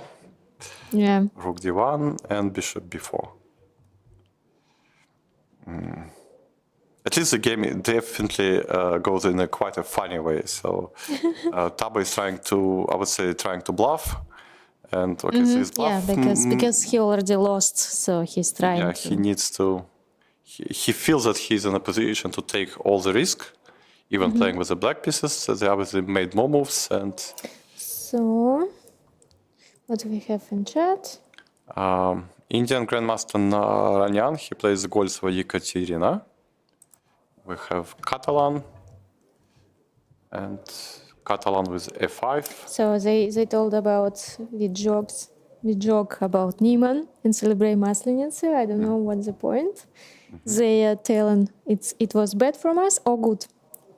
Okay, I didn't. Bad or good? Yes, I didn't understand. Masleniцы is good and Niemann is good, so everyone is good. And if Niemann is celebrating Masleniцы, it's also good. It's double good, yeah. It just doubles all good, yeah. Yeah. So this f5, I've sort of it's hard for me to understand, but let's pretend that it's good. Knight b3 and knight c to e4. Ekaterina always trying to play like straight. Like she works a lot on the openings, and yeah. And basically supposed to know what Yes. she's doing, yeah? Okay, then she chose into some piece play with lots of play. Okay, she has this isolated pawn, but overall quite okay. Pavel Pankratov having already some crazy stuff, yeah? But it's normal. It's not It's normal crazy for him. Pavel, It's yes. still a positional game, yeah? Okay. Queen c2, bishop e7, bishop f4, short castle, rook d1, dc, e4, b5. So the beginning of it. But Hannes to tell that White started to make White this. started? Yes. Okay. Even better, yeah. Yes. I'm not the one who would feel any guilty about this knight g5. So we are there, yeah? So it's a kind of mix of Vienna, that it's modern, e4, b5, so... Okay, g6 probably, at least not to get mated immediately. dc also, at least couple of normal moves just to be like this. Queen f5. And what here? I don't know, Combs evaluation of white wins, but Yeah, because I didn't look at the comp variations, but I got the feeling that I don't like black position. h5 my first instinct to go, yeah, because it looks very tempting to go with some. Or maybe h5. bishop e2 and then h5. Yeah, just I'm. Because you have to h5 is, if it's correct, it can be killing because you take, then if then e4. Okay. 96, e5, queen g6, and okay. everyone is coming. I mean, if it's straight works, then it works. Okay. Because e5 first, then okay, black has some jumps with the tempo. Bishop e2 is normal move, but it but gives normal some move- time for black to. And maybe they can play h6. Yeah, just to if bishop e2, h6, and then you're trying to take on e4 probably. Some taking is not there, yeah. I'm not sure. So Because okay, then the knight would be hanging. Okay, but knight e6 can be also an option to avoid this knight being under threat. If black takes with the knight, then of course it's very double-edged. But looks like some h5, h5, is a very, very, very dangerous option. Davtyan Artur playing Vadim Zvyagintsev and another Salim, I think, yeah? Salima is the most popular so far, almost I play now for 2 out of 3 black. white players choosing in favor of bishop b5 instead of any open Sicilians. c3, knight f6, s6. Does such a move exist? Yeah? Okay, I remember short castle was always considered to be the main, and then white choosing d4, h3. Nowadays, I think it's a lot of different variation you can play. Even s6. Even now, even here. Great stuff. Okay. Yeah, h3. and now knight d7 or castle, and then they were trying to. c5. Wait, it was something. Maybe they had to play knight d7 before the castle. I know this knight d7 and then e5. Or maybe I just mix something. Okay, maybe it's some new idea to meet c3 with s6 and then to play this even c5. Even regardless, it looks like black just lost a tempo. It doesn't really matter. Okay, Nikita Afanasyev also on 1 out of 2, having some Morozevich type of play. Polina with black, she made 2 draws so far, I think, and there is a Catalan where black picks the pawn and try to. And then she played b3. Then knight c6, g5, b7. I also played Catalan before, but it was really difficult for me because a lot of variations, and you have to remember a lot And Yeah, remember I played here with black castle short, knight bd2, e5. I played it twice with black, and twice I lost without any fight, even though position I thought was objectively equal. But in my hands, it was too easy and quick losses. So bishop d7, I don't know this move. Okay, queen e2. it's b5. like Danya Dubov style, like they play b3 and then they pretend that they Yeah, have to. yeah. But I think here white is good. Just to Okay, white has quite an easy going yeah, just position. Some knight goes to e4, maybe to c5, and some place for some of piece on c5. So it's okay. Let's go back to the top boards. so we still have something on the Jan chart. is already having something really sharp. So obviously his opponent is not in the mood for something. Semyon Semyonovich wrote to us, Maslenitsa is traditional celebrating of the end of winter. Oh, okay, just to explain for foreigners what it's Maslenitsa for us. Without Semyon Semyonovich, sometimes it's hard, yeah. Yeah, E3, we rook need a lot E8. of Semyon Semyonovich to explain. Yes. E3, rook E8. Rook 8, I think it was played, yeah, in some this by Carlton, I guess. Maybe against Caruana or someone in this World Championship. Yeah, Some rook 8 was played, yeah? exactly. And white here needs to just to remember something, and it's good for white. Good for white. Yes. Okay, just they play it like this. And H3, okay, H6. What goes on? just I to have take no- on f6 probably, and To take with a bishop. bishop, I guess. Bishop, and I'm always trying to remember when I play by white, and I'm always not sure.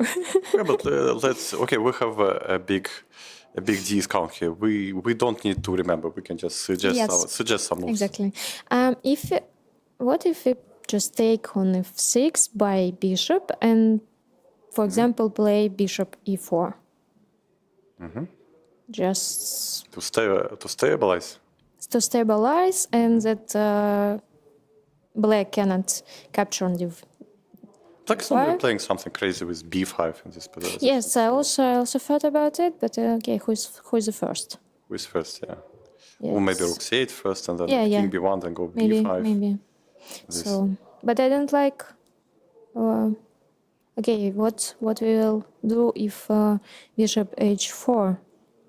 What? Okay, just rook c8. And what's the idea of white then? Bishop h4 also it involves sometimes g5 move. Yeah. And I don't know what's going to happen after g5. If we sack the piece, who knows, yeah? Yes, Maybe it's yes. good, maybe not. Bishop g3, but then, okay, knight on f6 stands alive, and even bishop d5, cd, queen d5. And If Who we're knows? just not trying to stabilize, like, okay, just to take on f6, take, and okay, So with the bishop, yeah? with the bishop, and okay, just king b1. King b1, okay, Yeah. great. Because I don't. Always useful, yeah? Because okay, I Move. have some.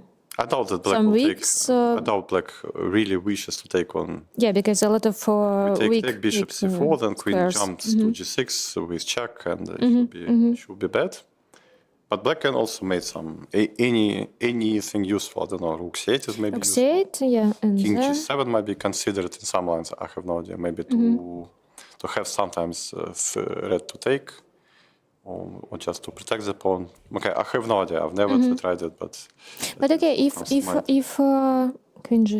king g7, maybe okay, knight h6, trying to play e4, knight h4, sorry, Yeah. and then maybe I try to stabilize e4, f4. e5.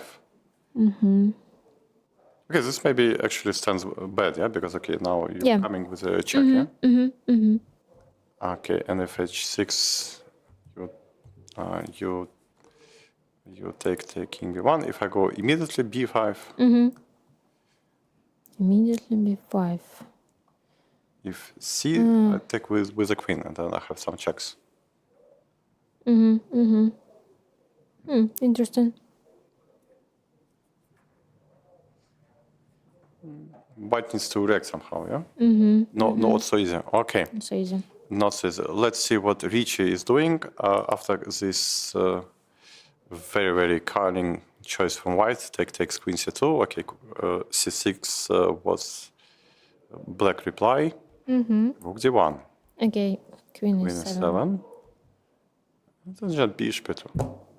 It's like he was trying to scare you, and that's okay. But you didn't. Me also. Okay. And then They that also bishop 2. try and play queen c1, probably, somehow. But yeah, as I told, it's nothing to worry for black. Take. F to c8. This It's is how also should be possible, played, yeah? yes. Because, okay, why you need to Take the put open it, line, yeah? yes, because, okay, Nobody needs the open file. maybe knight f4, e6, something like that. I think I can't guess any black's move so far, okay? This rook c8, h5, this combination of these two would be beyond my ability to find it. But you know, nowadays a lot of engines, almost every engine plays like h6, h5, and almost in every position. So just copy, yeah? Just So copy and it's go just, h5, yes. yeah? If you have no idea how to move, just move your h pawn. Hardly it will be. But a mistake, yeah? you have to be careful because some of the topic like we have with my coach, it's like we call it women way to play this. I mean b4, g4, b5, g5, because sometimes it's really good. Sometimes it just very bad. And if you analyze a lot of games, you will see that a lot of mistakes. It's especially for girls because it's really hard to understand when it's good or when it's bad. Okay. h3, f5. Ronak versus Ivan. Oh, this is interesting. It's probably something real. Theoretical, yes. One, f4. Also, if you don't know what to do, just push push a pawn, yeah? Okay. Take, knight c3, queen d6, and Ronak is thinking, yeah? But what we can play, what we want by No, but that's really strange. That's such a simple chess, yeah? h3, f5.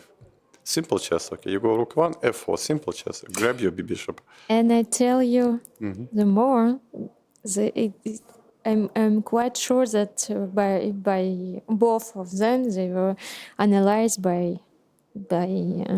So you think that engine, they yes. both followed some prep? Still, Yes, yeah? still. Yeah, it's normal chess now. So just making this busy faces, yeah? Yeah. Making busy faces, but at the same time just sitting and remembering and choosing, here, yes, but in 50 moves it's just 0-0-0 after correct play Yes. from both sides, Yes. yeah? Like that. And what it's really funny what we followed by again it's my coach.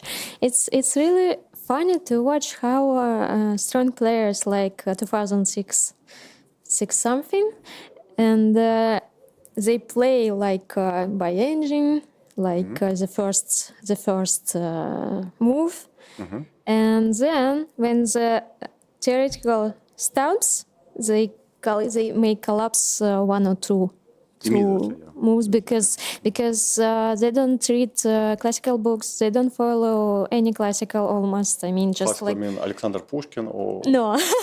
what kind of classical books?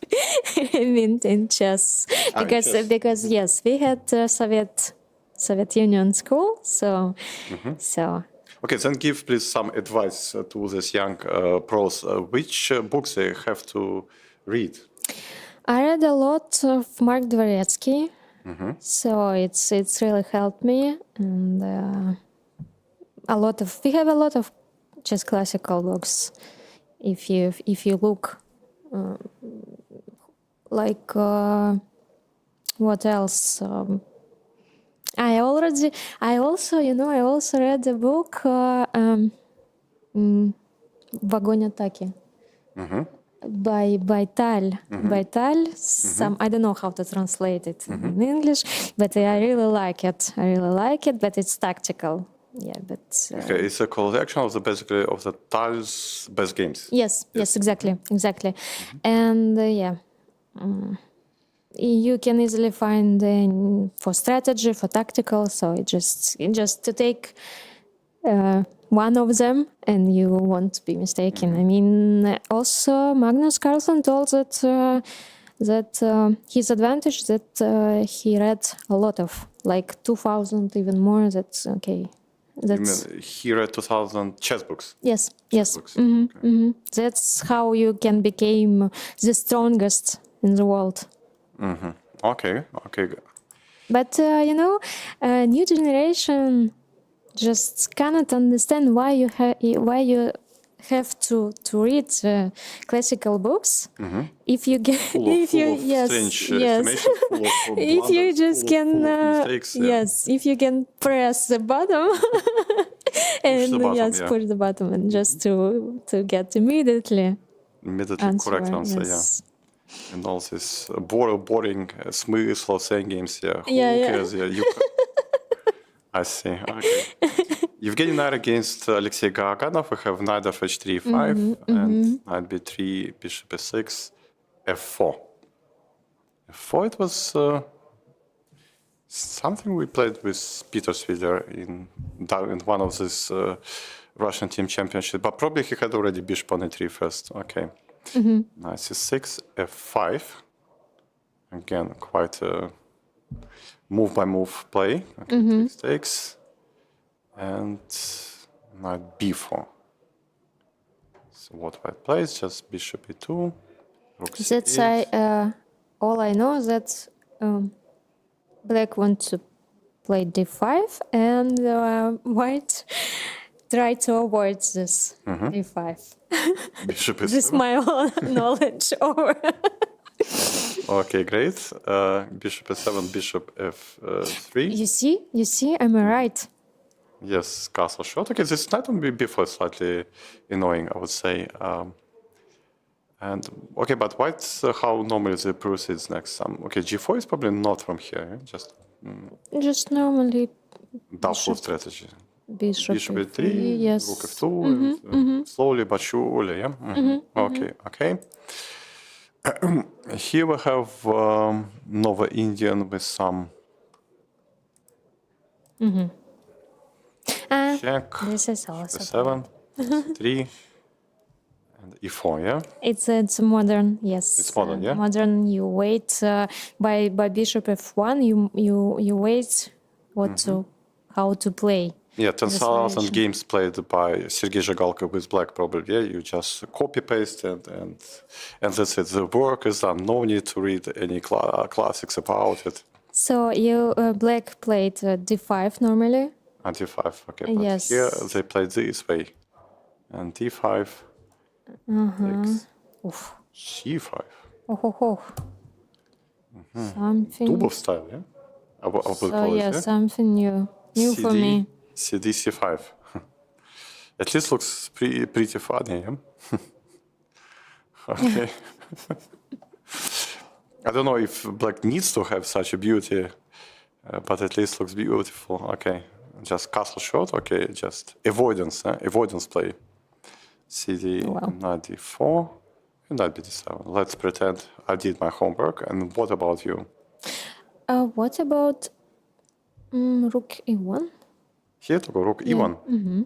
If I play e5, it's almost over for black. I don't know, black is playing fast, probably they know the business. Maybe some knight c5, ed, e5, knight f2, e4, and to continue playing is this jumpy chess. And trying to fight for the center. I mean, it's hard to say. I mean, so all these moves are far from my quick understanding. This c5, this d5, cd, c5. Yeah, exactly. So let's hope that black is just prepared. Or they trying to scare you. Okay, but normally if they try to scale in that way, each second game you may simply lose without a fight. So That's how you can see a lot of results. rook c1 was a choice of Bardia. No need for any tests like h4. We can postpone it for the other games. Because E6. it's normally you wait till you play by bishop f1. Normally you Okay, but now, take. now still h4. Yeah. You see, I'm an Now expert. h6. Yes. h6, okay. So I'm not that bad as I thought. And now, okay, how we can use this position of the pawn on h6 quickly? Not clear, yeah? Probably Bishop d3. we cannot still Knight. waiting like okay. Where does all these knights are going? CD, ED. And there is no end. B4. So white tries to kill black in every part of the board, yeah?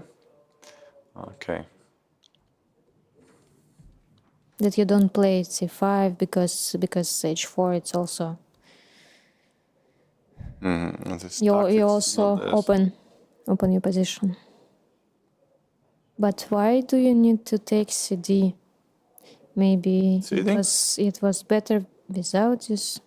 Oh, maybe sometimes black can take b5, bishop b7, maybe some MPs. But I mean, okay, now you open. He fixes rupture. Probably he wants to go. I would say that he wants to play. He wants to play with something active for the moment. And I'm trying to calculate some h5s or whatever. But maybe it was better c5, not to open bishop c8.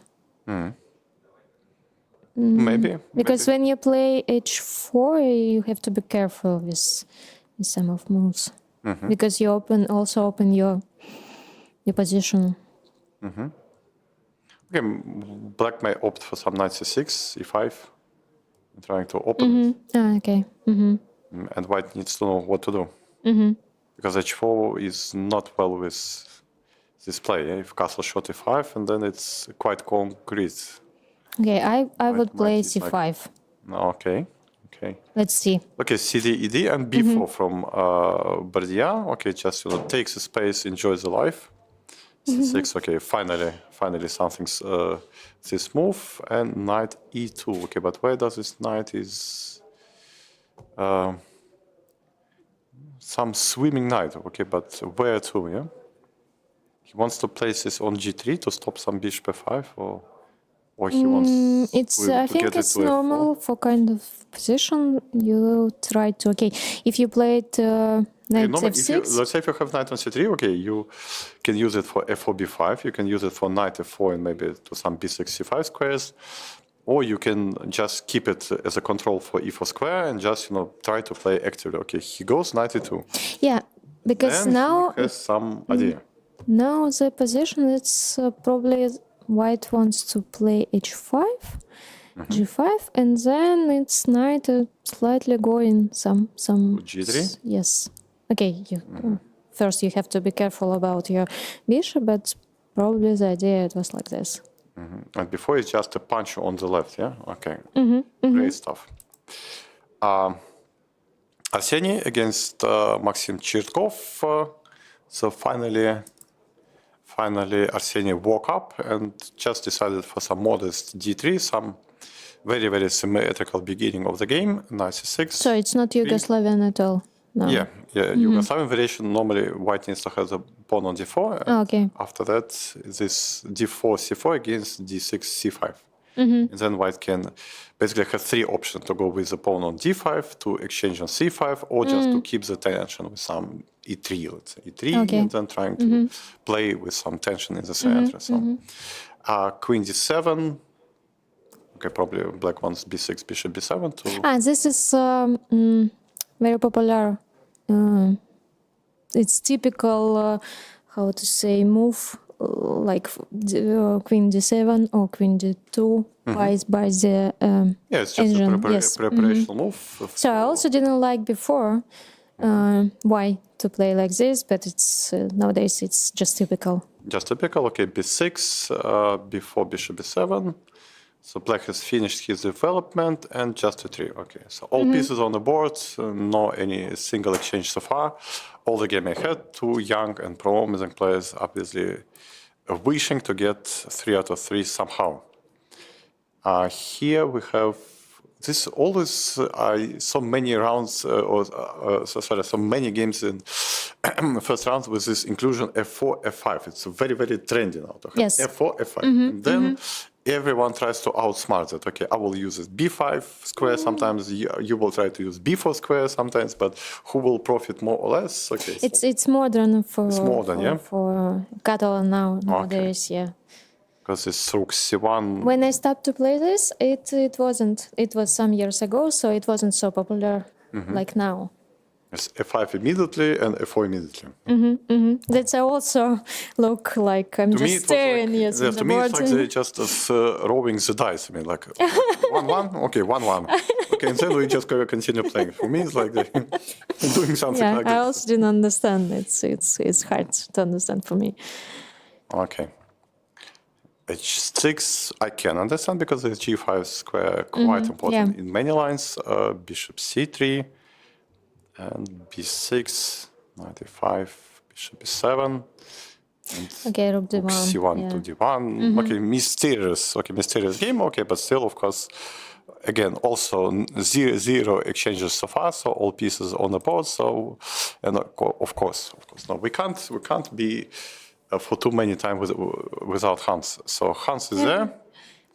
What Hans did? So after queen e2, knight c6, he went for a3.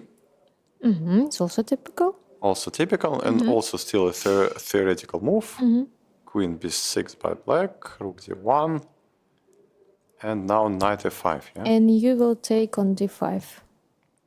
I have to take, or it's just It's. otherwise knight b3 is probably shutting me. I think if you play for advantage, you have to take, and then answer free, and then some put bishop something on g5. Yeah, And then bishop g5. bishop g5 or knight g5. So. With knight g5, you need to reckon that sometimes this knight b3 is quite annoying, yeah? Because it's pawn on d4, this rook on e1 is hanging. Okay, yeah. I think I'm right. Let's take some look at the faces. Hans, of course, is a monster. He always has some face like you can't basically guess what goes on his mind. Yeah, like he's. But it's good. It's really good. Yeah, it's good. Just whenever we're talking about Hans, I'm remembering this quote from one of Sosonko's books that Max Heavy. He was well known as an ex-world champion, and he was well known because he was a FIDE president. But Hans Donner was known because he was Hans Donner. And whenever I'm remembering that quote, I want to say that, okay, we can say that Yanni Pomishi is famous because of many victories, double victory in the candidates tournament or whatever. Daniel Duba is famous for this, Alexander Grishuk is famous for that, but Hans is famous because he's Hans. I don't know why he's so famous, but he's such a star that he's famous because he's Hans. And yeah, I also... I was discussing this with my friends, and I'm not sure that you have to start your chess way by some negative, just something that about around your person, some doubts, negative stuff, and whatever. For me, it was always better to play chess and to show that you want to show, but by your chess, by your knowledge and your your style and so on. But it was funny. It's always funny to see the young person like Hans. They're trying to, just like how to say, to бросить перчатку. Some, just okay. Just I want to show my own that I'm like whatever. Too much of the showing off, yeah. Yes. Okay, I Yes, see. exactly. But So- anyway, I must admit that Hans is already, it's like a brand. So he's not only a player, he's a brand. Yeah, but for what? I mean, for He's a brand for himself. He's just, he's a brand itself. And, and as a brand itself, he can actually go further and further and further, okay, because it's actually a huge achievement to be at his age with such an achievement. Okay, obviously he has lots of chess achievement because his elo is 27, 30 something. But actually I was trying to remember which huge international event does he won, but completely failed. you see. And what happened by Dubov and Hans in New York World What? Champ. Okay, it seems like for us it seems like Danya Dubov fell asleep. Yeah, but I watch video, some broadcast for chess.com, and it was like. He was trying to explain that, okay, it's some kind of fella sleeping, but it's not because, okay, he just don't respect Hans, it seems. And now it's turned to Hans to бросить перчатку to Danya. And I think the latest news that they were They will play some match. Yeah, Yes. they will play match. Yeah. And it's just funny. I don't know what guys are doing. No, but that's great actually. So if they really will sit and play the match, it's absolutely Yes, just not to make blah blah, just Yeah. to Just make sit some and play. action. Yeah. Yes, Sit and yes, play. exactly. It's the best, yeah. But you never you never see something in the girls chess. It's just like I don't know. It's that the word that it's why women live longer because of it. some of action of guys, it's strange. I mean, Okay.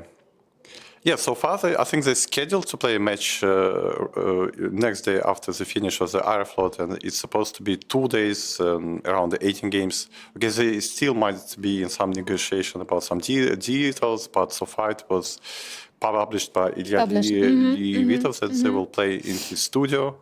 18 games, 3+2, and of course, I don't know if Daniel will try to economize himself in this tournament, because otherwise he might feel that it's too much to have 2 challenges in a row. So he might keep himself for the main course. And Hans seems to be like.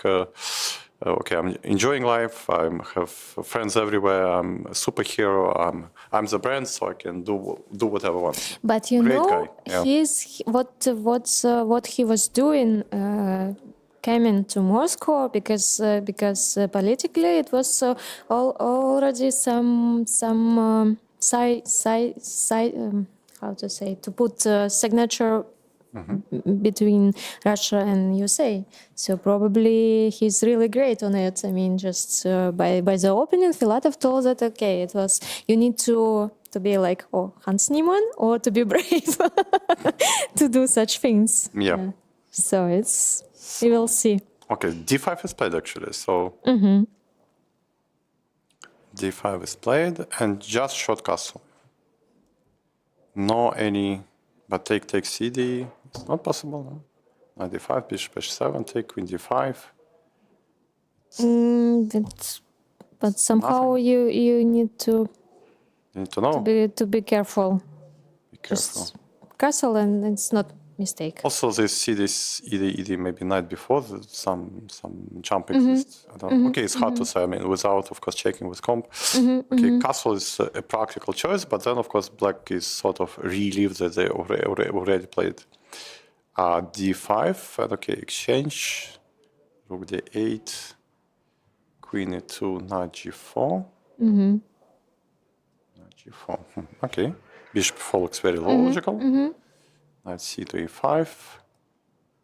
Though black still has to solve some problems with bishop on c8 and queen on a5 slightly strange. Bishop g3. h5. h5. h5. Why not? Eh? h3, h4. Yeah. Yeah. Okay. Bishop d7. And so far we're here. So position quite symmetrical and.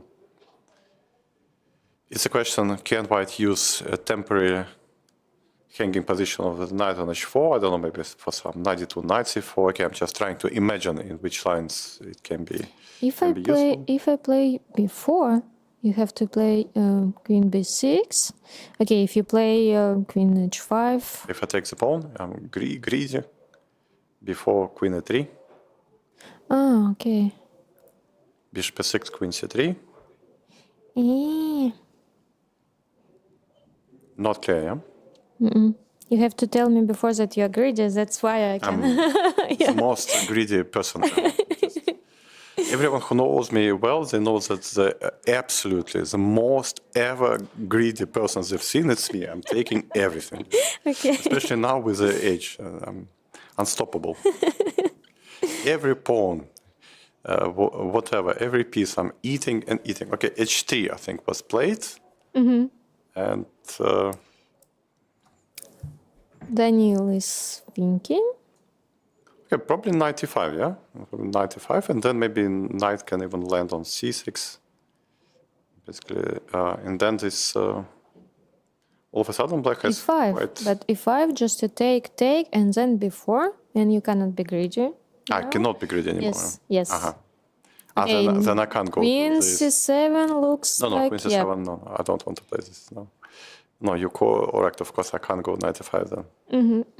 Then knight f6, yeah? And then it should be some advantage. I mean, okay, e5, probably I have to... Then there is some knight h5 or not here. Okay. Some bishop h2, maybe knight f4. I don't know if it's possible, but to have some noise here, yeah? Because bishop e3, bishop c5, bishop e4, bishop c6, I can always attack your queen with some piece, and I don't know if... Because if you take on f4, then okay, then black is happy.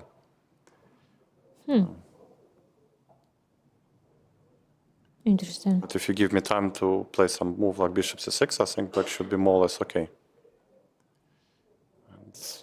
Yeah, okay, looks like knight f6, and then Dani needs to take some decision to go for something with e5 or just to settle with some normal play like, I don't know, rook d1, rook c1, sort of it. Knight g2, and... okay, knight d2, and I don't have time, yeah? Or maybe I have time to put my queen on f3. You meant after knight f6 Yes. to go this way? Okay, you play knight h5 and then play bishop h2. Jump. Okay. Queen f3. Queen f3.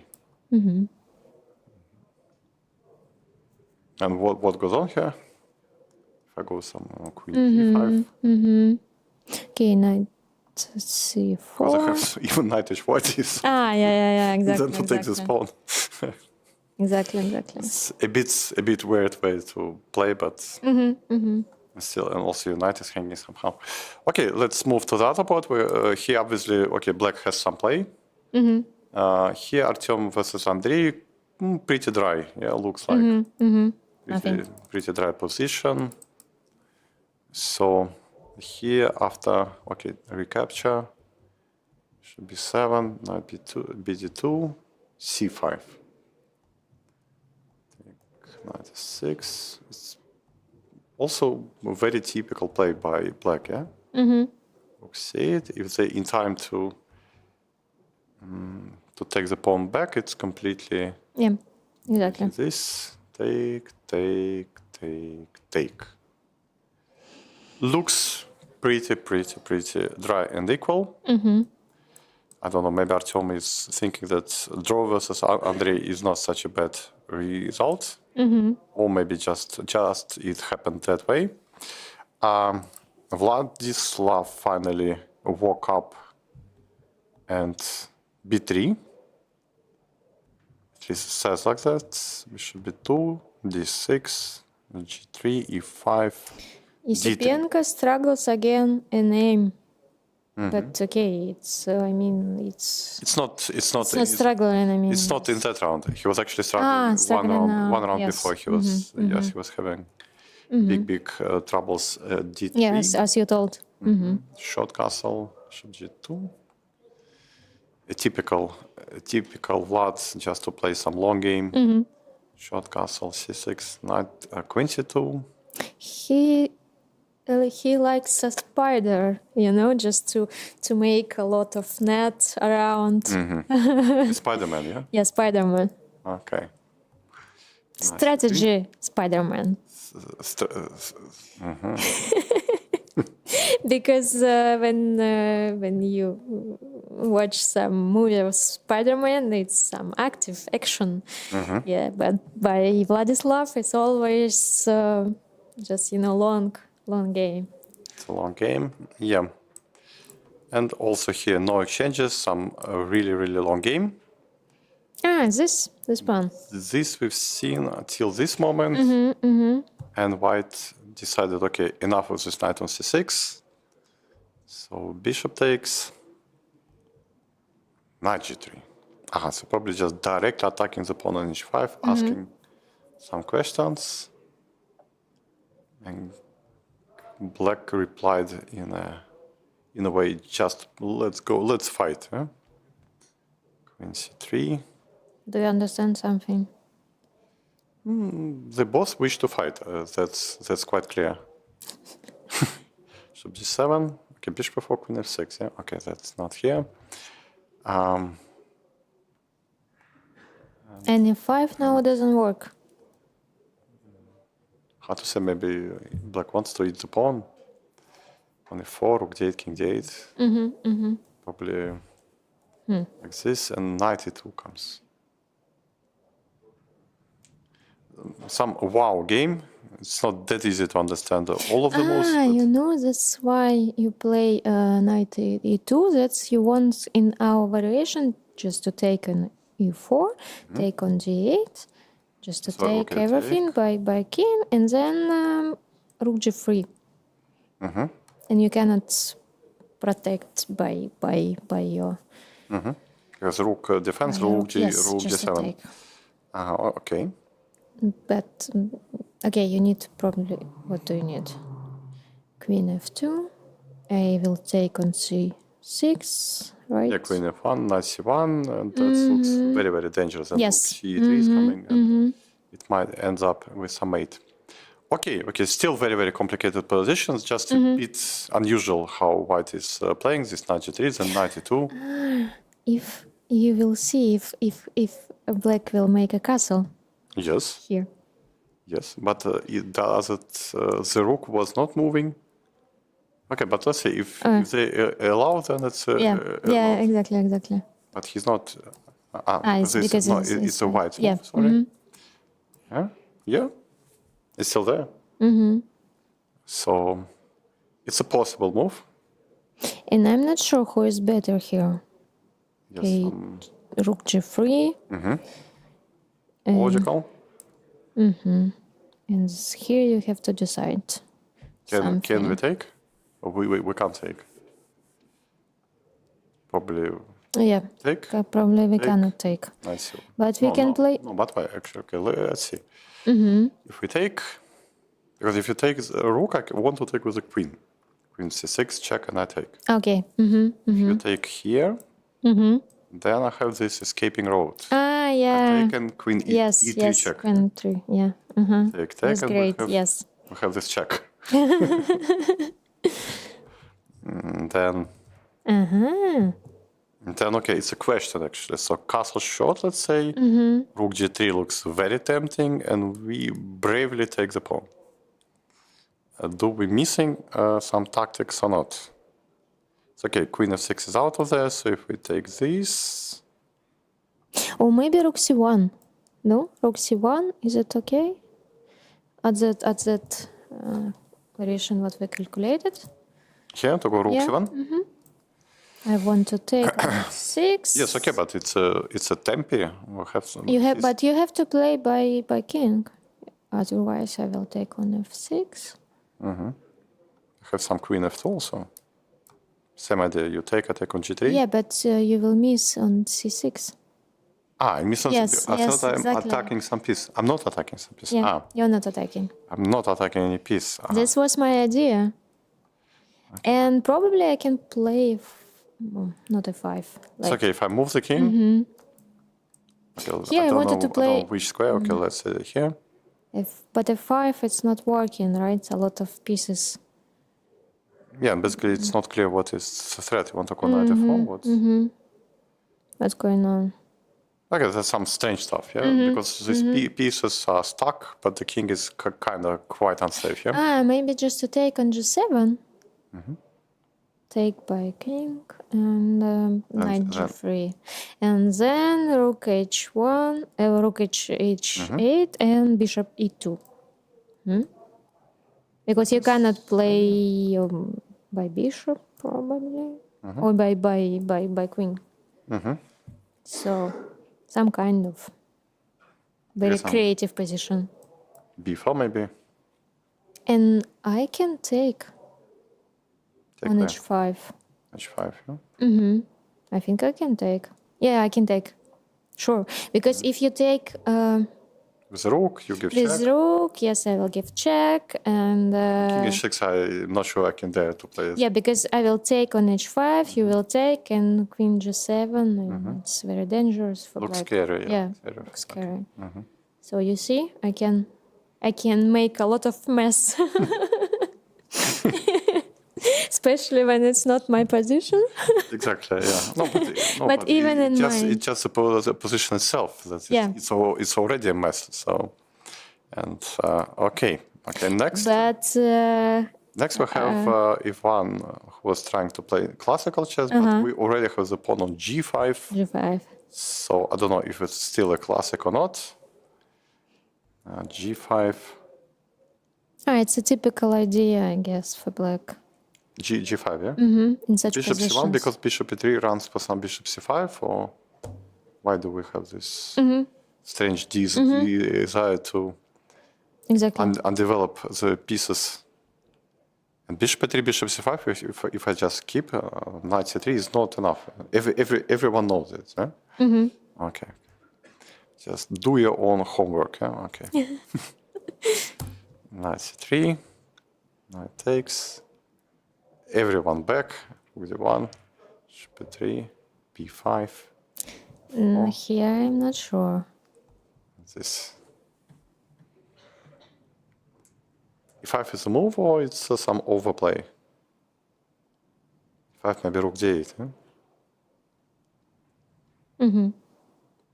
At least one of the options. But I try Maxim because he is good by opinions. But he's just old. He's old? Old and Really tired. Okay, He's old and tired? Yeah.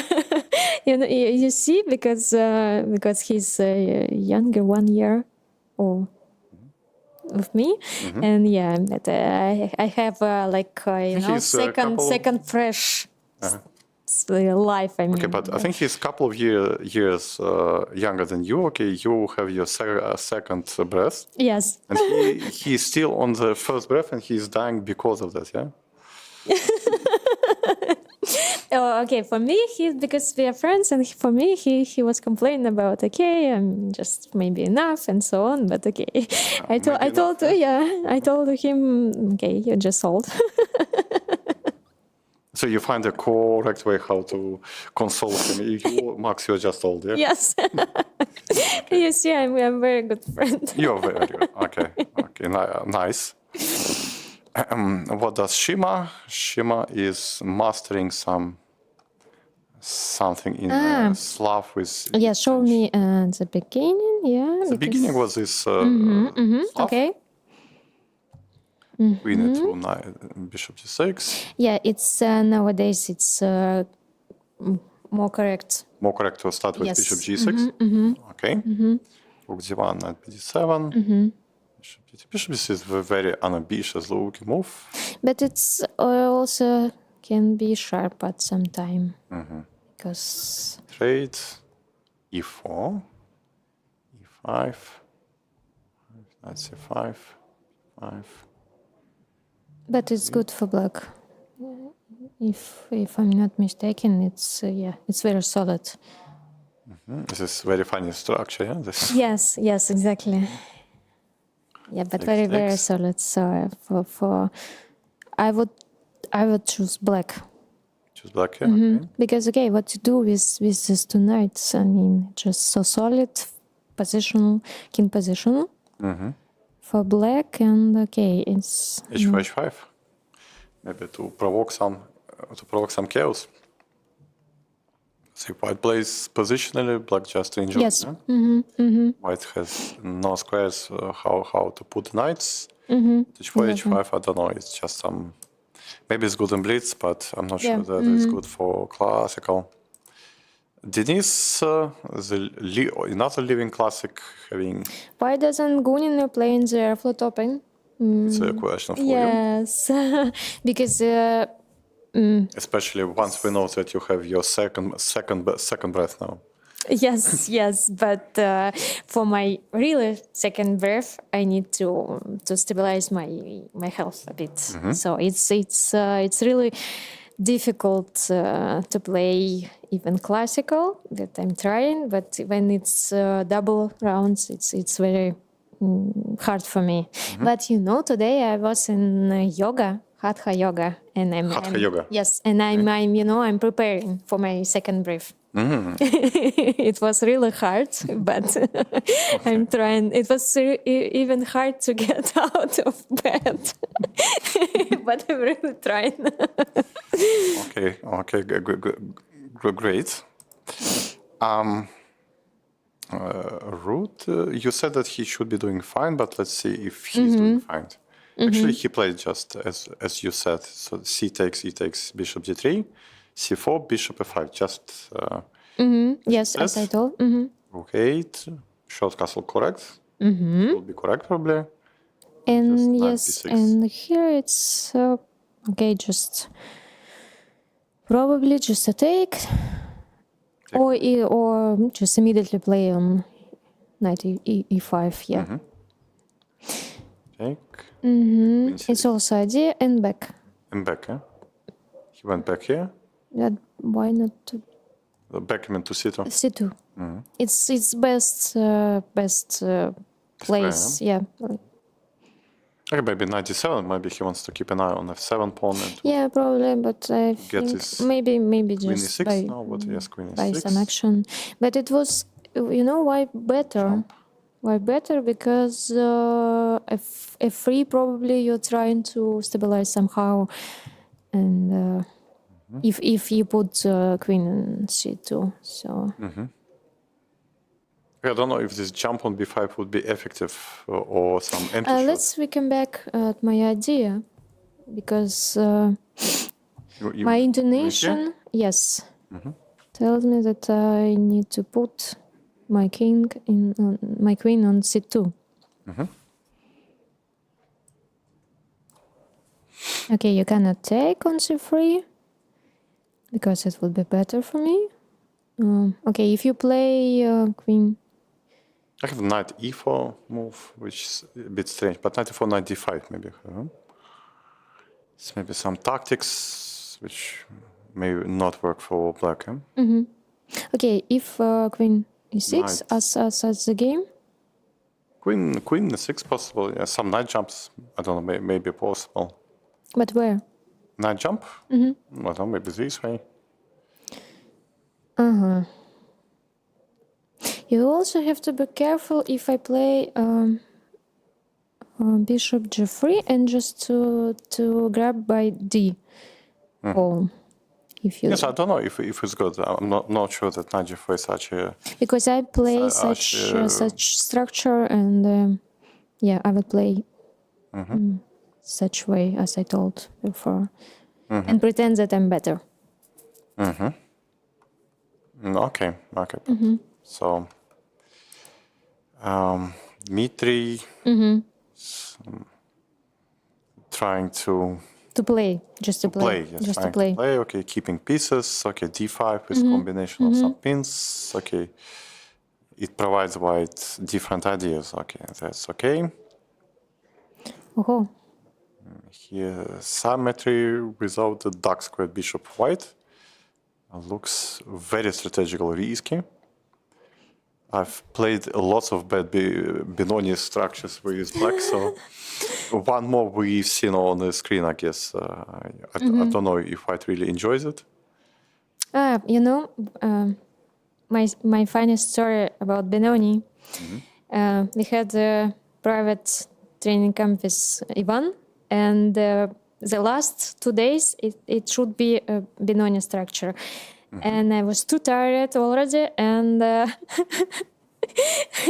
our joke now is that I was watching this Benoni by my ass. I mean, just because I was sleeping on on a sofa, just to turn my back, and you know that's okay. So And, your back knows Benoni better than your no, mind, yeah? it's no, it's not working like this.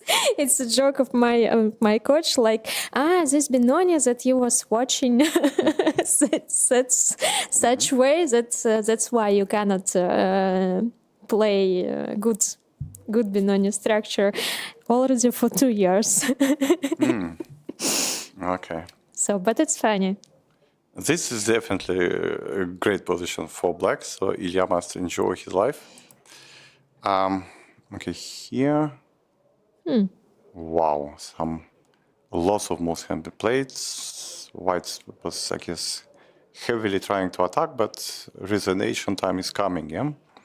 Okay.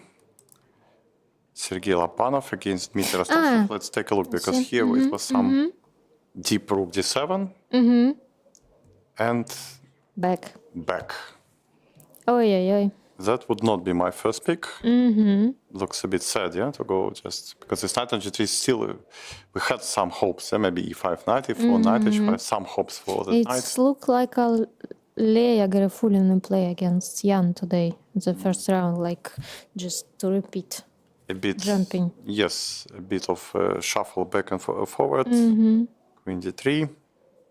But probably it was only the only one way just to protect. Maybe it was only the only way to protect the pawn, yeah. Even that it's maybe not looking that nice, but okay, what to do? Knight f5 and then bishop. Okay, bishop is out. It's a great news. Bishop goes to e3. And there is some queen c6, f3, knight c8, f4, and g5. Wow.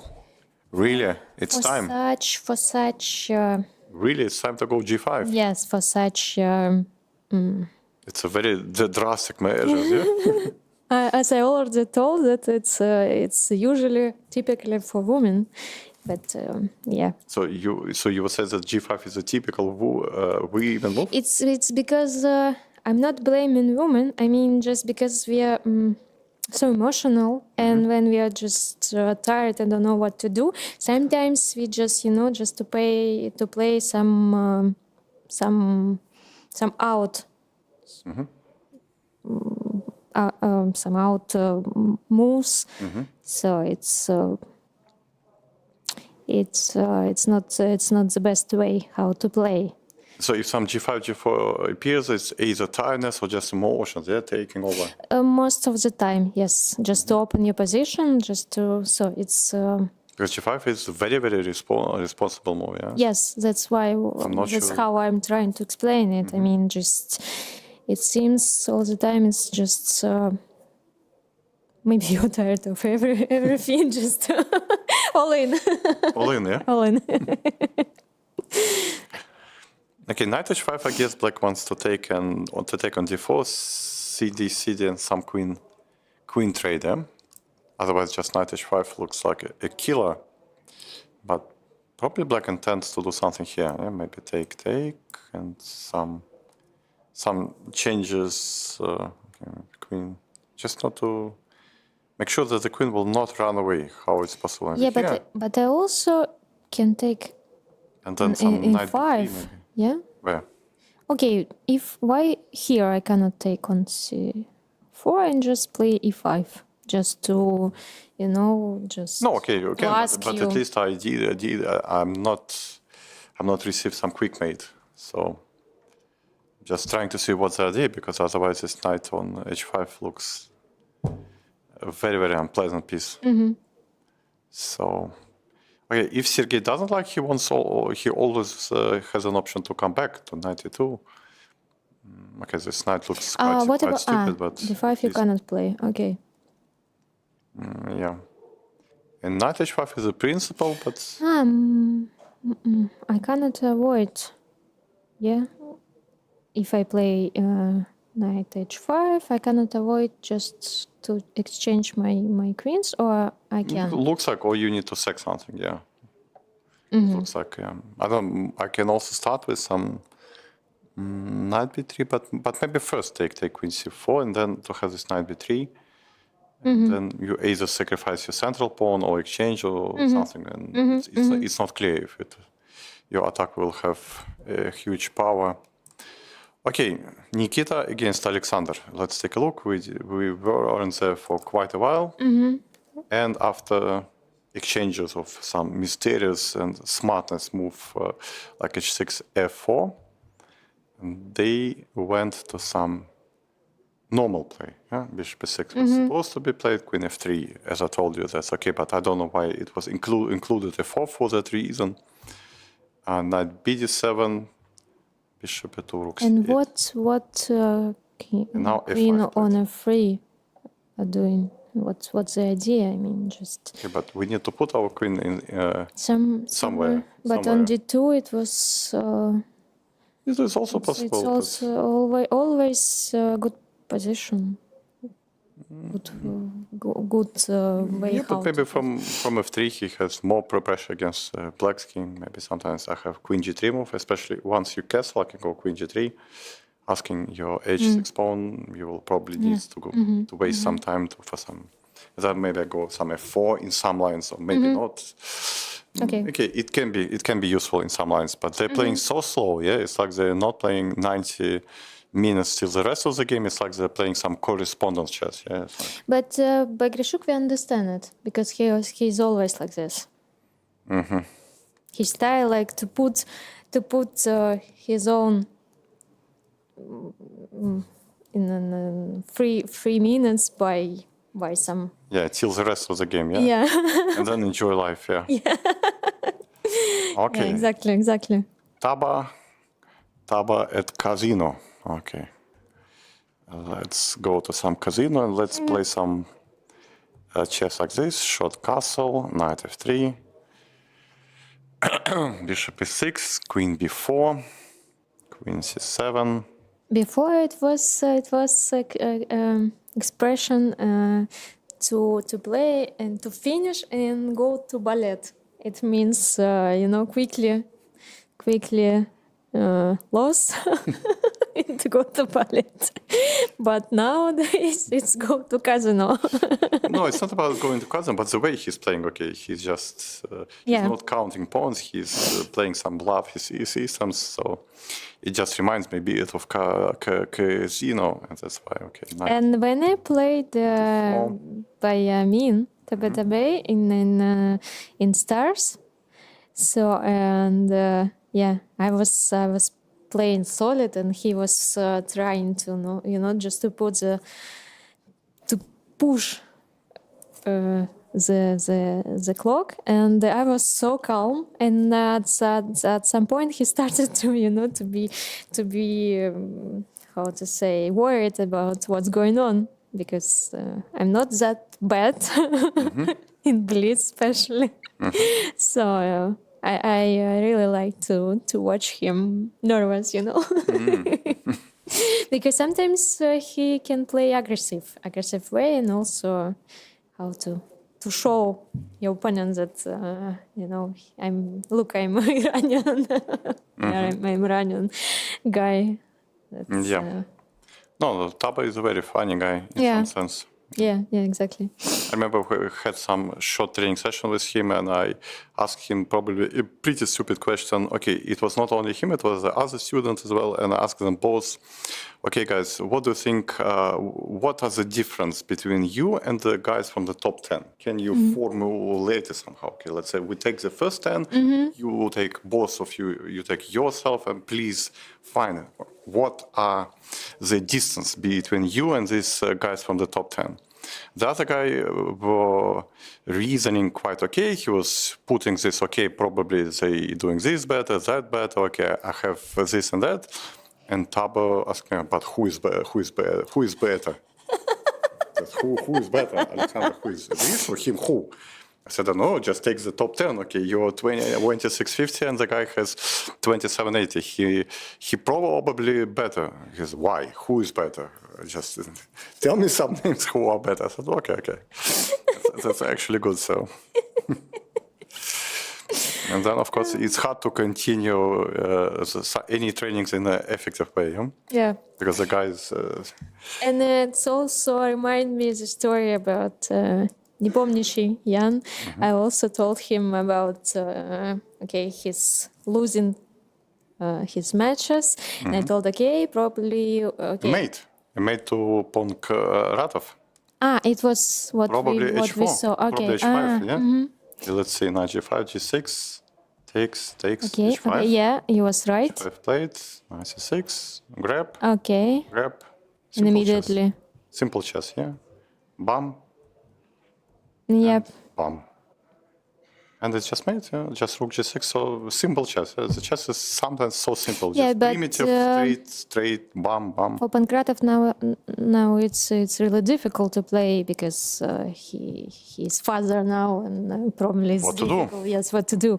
So probably he needs to stabilize his life. Just mate. Yes. It's just mate. So this But you know, actually he's playing extremely well so far in the first 3 rounds. He also made 2 draws against strong guys, and now he finished quickly. Our great player. but you know, I think I remember our Russian guys discussed. So first you get married, and somehow you lose 50 elo points. 50 elo points. If you're lucky, but if Yes, you're not and lucky, when- maybe 100. Huh? And when you have a kid, so it's something is exchange, some life exchange. But I heard it's the better way. The better, The better way. exchange, like okay, not minus, but it should be some stabilize and then plus. But okay, maybe Pavel needs to more time to stabilize after. So. And Jan, Yes. our unstable Jan. Yes, I told him that probably because I made a lot of therapy by my own because of my illness, and also about chess. And I always told him that okay, you need to do something. I didn't touch chess advices for sure, but okay, if you made the same mistake, so probably you need to have some assistance that help you to create your own better way. So, but he always denied it. Pity for me because I like Jan and we are friends. So I wish him all the best. But when you do same mistake, so it's hard to grow. Jan is eating so far all pawns. E takes, queen c5, f takes g2. He is not afraid to open potentially the g file. No But probably goes, he's right, nothing. Maybe, who knows? But this rook g1, and he needs to take all the care not to. But you know, again, we Queen see f4 check, one hour by Jan. That's still pretty a lot if he was Yes. playing first 50 moves, adding time on his logs. It's kind of okay, yeah? Yeah, but he's always like this, and some kind of his chess can be impulsive. So what I told. For me, yeah. sometimes it's hard to tell to my son that okay, sometimes chess requires some thinking, and he's saying okay, but Jan is never thinking, so. Yeah, you see. And it's hard for me to put some argument against. Okay, he said okay, but Jan is not thinking. Why should I think so? And I said okay, but first become as strong as Jan, and then we can discuss. Yeah, exactly.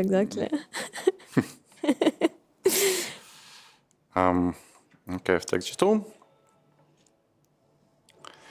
Okay, now it's time to have some short break, and still all the games are still on, and we will resume our live broadcast after approximately 10 minutes break, so please stay with us.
Good evening, ladies and gentlemen. So we continue our live broadcast for Aeroflot Open 2025. Today I'm with studio with Valentina Gubunina, and we are watching round 3. Many interesting games. So let's go back to the probably board 1. Jan, meanwhile, while we took the short rest, Jan is already piece up. Everything in his games changing very, very quickly. So we, when was the last moment? I think the last moment we saw it was around this, after h6. After h6, I suggest to take by with the bishop, yes, and we were bishop, trying to see how black should find the counterplay and how white should try to stabilize. But in the game, actually, white took with the knight. I didn't like it. Grabs the pawn. Okay, still maybe hoping actually also to get some play against the black's king. Maybe he's just greedy as you. Hopefully not. Let's hope he's a nice guy. Okay, bishop f5, trying to exchange probably the most powerful black's piece. Okay, it makes some sense. Queen d7. With that exchange, I don't know if white forced to take. G4 is... G4 is also... Can be at least considered, yeah? Because sometimes I can maybe have some play also with G5 later. Okay, so he just take. But also, why not knight H4? Knight H4. Yeah, maybe, but okay, I just wanted instinctively to have some pieces who can possibly protect me also. Now he went king b1. And Yang was quick enough with his d3. I also saw it. Swindle, yeah? In my calculations, yeah. Yeah, a typical swindle in this position. That's why he needed to play king h4. Knight h4 to avoid this. Yes. Avoid all this, okay. Tough choice, yeah? How to play. Okay, queen takes e4, queen d5. And now everything goes pretty by force, yeah? He takes, black takes. White's supposed to go here. Queen h3. If you miss such queen h3, moves as d3, so it's... Okay, white might miss that queen h3 move, yeah? Because he could probably calculate some queen e4 checks, some knight e5 jumps, and maybe he thought it's fine for him. But this queen h3 and queen d5. Okay, bye bye the bishop. Okay, but maybe if he wants to give up the bishop, maybe he can do some other move. If black takes rook g2, at least we cut the king. Or he does not have any useful way how to attack this g2 pawn. Okay, it's hanging, first and of if all. bishop f4, okay, let's and say knight f5 and knight f3, and it's... This, black just goes knight e5, yeah? And whenever we place, then you want to jump to f3, or what? And we'll have exchange. Change and plus the dangerous pawn on g2 still remains alive, yeah? Even if my king is open. And if I attack this pawn, you will first defend and then you jump, yeah? Some queen d6, you may even go some rook c6 first and then jump. If I go queen d4, because I want, if you go knight e3, I want to take on f6. And then maybe I'll have some chances against the black king. But maybe even take first on c4. Okay, maybe white disliked that. Okay. And that's why Sergei opted for queen d5, queen h6. Okay, but now Jan is a piece up. And that's very, very doubtful that white would show some enough threats. Also, time is in a big advantage for Jan. That's not surprising. Yeah, that's true.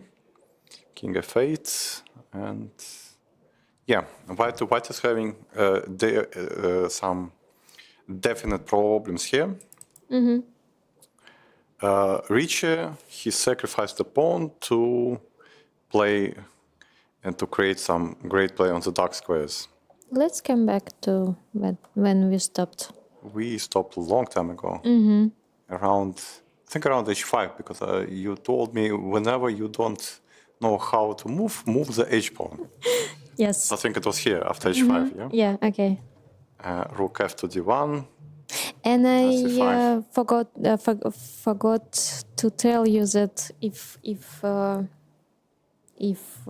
something wrong, I mean, if you don't play very good here for white, it can be dangerous for you because okay, it's 4, 96. such variation. It's it was Rook, now rook c to d8. Okay. One rook we have to exchange, second rook we have to keep. Huh? Okay, bishop e2. Maybe that's typical. He wants to activate it and put the bishop on c4. But no time already. Black is making all these moves with tempi and landing knight on d4. Exchange. already bad for white. And queen e5. Looks pretty unpleasant. All black pieces standing better than whites, and this extra pawn is absolutely of zero importance for the moment. That's why I don't take on e5 because okay. That's why, yeah. That's why. I mean, just it's look like slightly better, but Okay, yeah. bishop h6 just slowly coming. Queen e2. H. And you know, you also have to play good chess. Queen f3. I don't know. Probably Mikhail is trying to activate his queen, and to at least he hopes for some counterplay. But he's No very counterplay. very unpleasantly pinned on the bank rank. So one day, I guess, anyway, he would be forced to go to some rook d1, trying to unpin. And it's not clear if black will accept it or not. Yeah? They can go rook e3 or trade knight d1, take on e4, and then play for domination. Yeah? Yes, quite unpleasant scenario for white. Yeah. Okay, but white is playing, at least what white is playing quite fast. Yeah, still like 49 minutes on the clock. Yeah? Like zero doubts about what goes on. But if you look at Mikhail face, you will understand that just now he understands that it's Just now. yeah. So probably he had some illusion that it's still sort of okay for him. Yeah, probably. Okay, this game So this is tricky. I know goes by my own. in a So very slow fashion so far. Both players taking lots of time trying to find some best lines on best moves. So here we saw this. yeah, exactly. We can't call it kids play because it may offend our guy Ivan because he still a kid, but okay, he is playing quite well.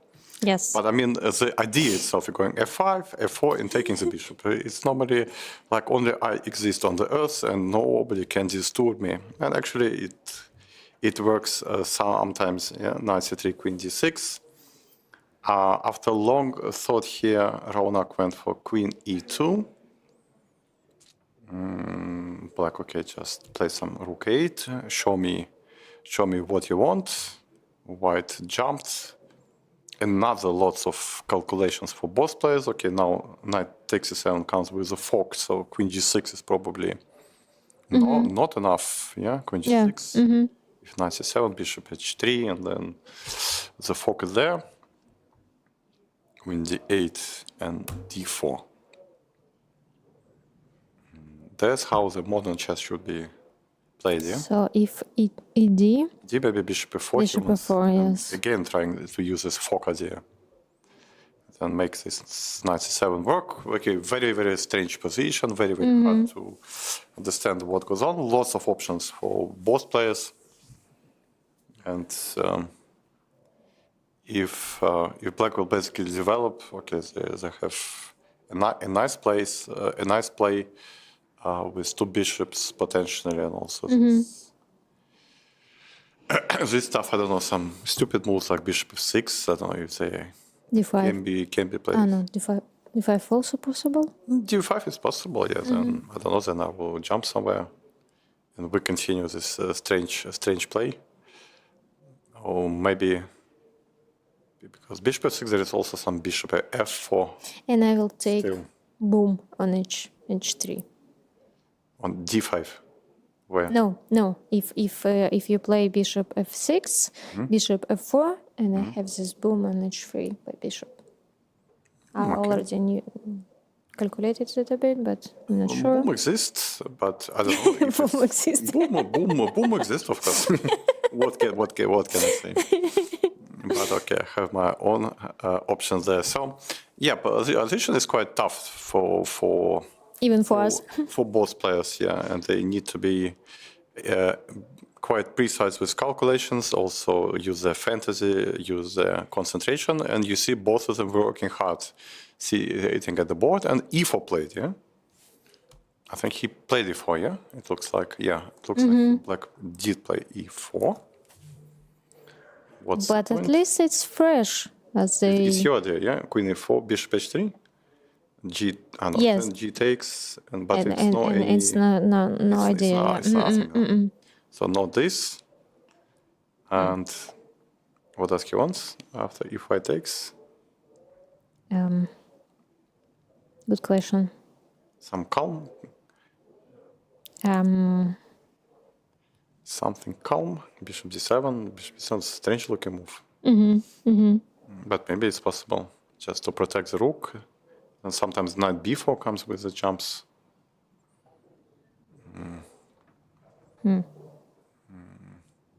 But I think white will take, yeah, probably only for anyway. Yeah, I think Ronak took the pawn because otherwise, anyway, white does not have any option, and bishop d7 it seems, yeah. So at least we guessed his idea, yeah. Because he's eyeing this knight on.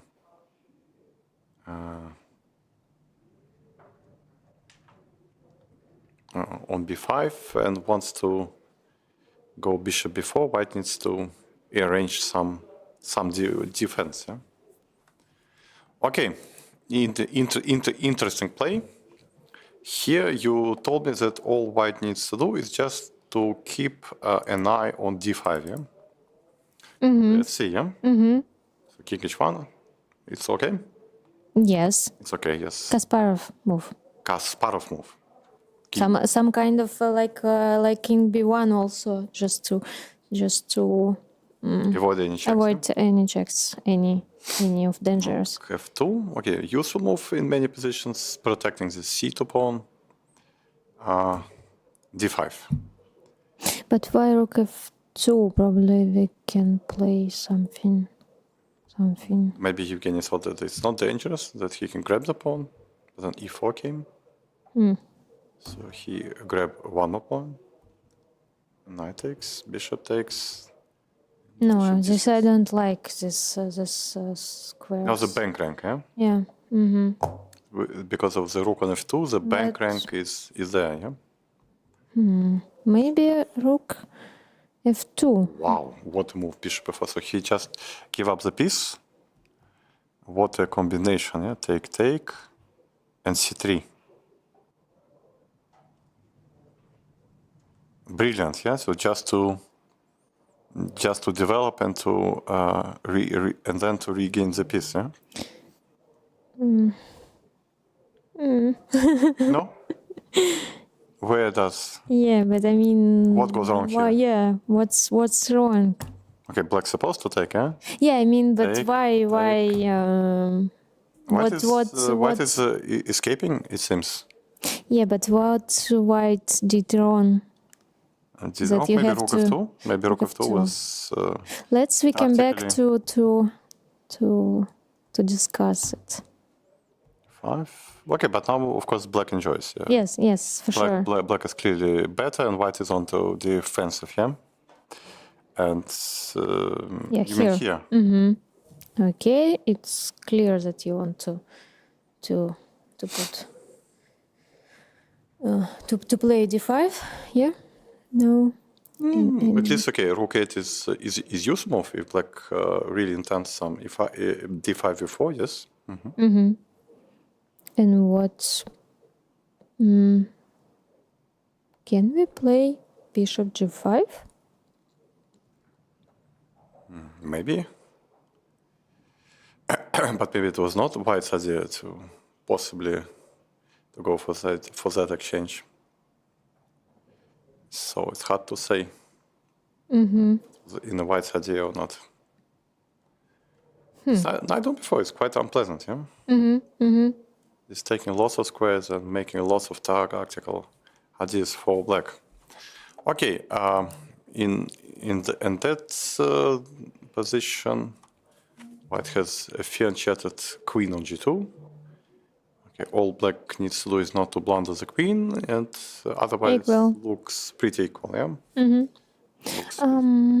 We didn't follow on time Polina's game. Polina's, okay, we will try to go game by game until we also catch her.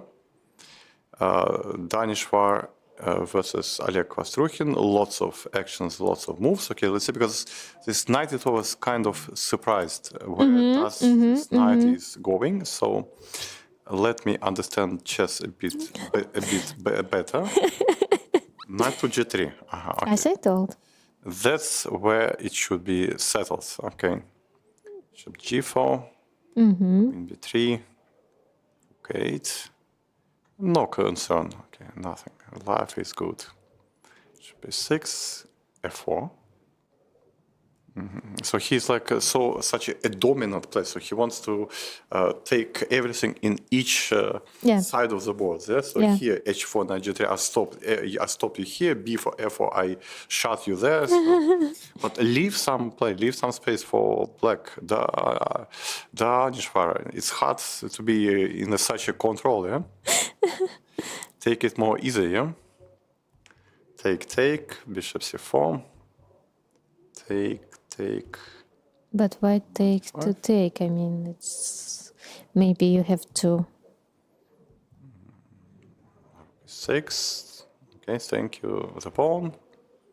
Queen b6. Knight c5. Take. It's not position that I wanted to play with either color, I guess. No, by White. By White. Okay. Rook d4. Something went wrong. f5. Take. And okay, black enjoys. White is sort of trying to hold here. Yeah? Bishop d4. Arseny. What do we have here? Symmetrical and Also nothing more. So from this position, finally they decided to trade a bit. So a couple of pieces left the board. 94. Everyone goes left now. Huh? But Take. I thought why not rook d1? But okay, queen f3 also. Queen h3 now, and then knight g4 is a dangerous threat. Take. c5, 94. Take.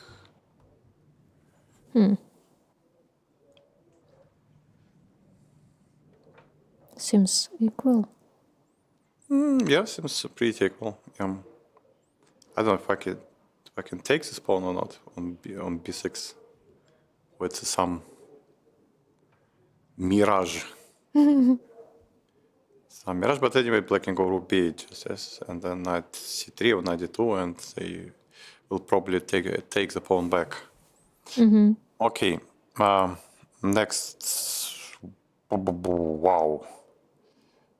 What goes on here? It was some normal stuff around here, and just 5 moves later, bishop on e5, knight on c4, everything pinned. What goes on? So we stopped around here, and I said, okay, some normal, respectful gentlemen are playing that game, having some nice dialogue, okay, discussing maybe some higher essences, and then, okay, suddenly, boom, knight e8, okay, no, any 97, okay, white immediately. Why to take? Why not e3? Maybe, I don't know, maybe knight c7, knight e6, knight b4, this famous maneuver. But I don't know why knight e8, so maybe knight d7, knight c5 with the same idea. Because anyway, you can go knight e6 if you like take for some reason. e4. No way. Oi. The point of no return already. Then knight c4, of course. Then bishop c5, of course.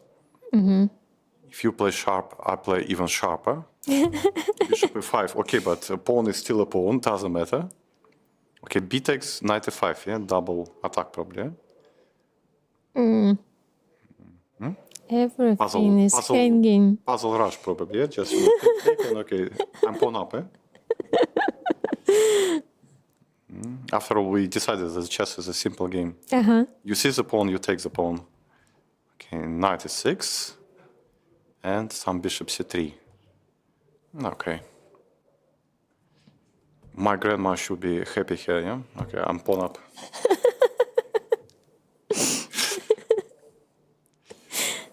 But what's going on? No idea. Out of sudden, they both decided to make a mess. White grabs the pawn, and black needs to prove. So Even knight d6 sometimes will be slowly managed. e3 was more solid. More solid, yes. More solid. But for the second game in a row, this more solid approach is probably not what we want. Okay, Hans. No, of course, Hans. Every time we are not following Hans, I'm feeling actually sorry that probably the public waits and we just are playing on their nerves. Yeah, Yeah. because you can understand that on the English translation that half of the people, those are coming, they want to see Hans, of course. So it should be our first, second, and third choice. He didn't take on d5. Of course. Yes. Take, knight b3, exchange, bishop g5, as you told that. Okay, that's a typical idea to weaken the dark squares.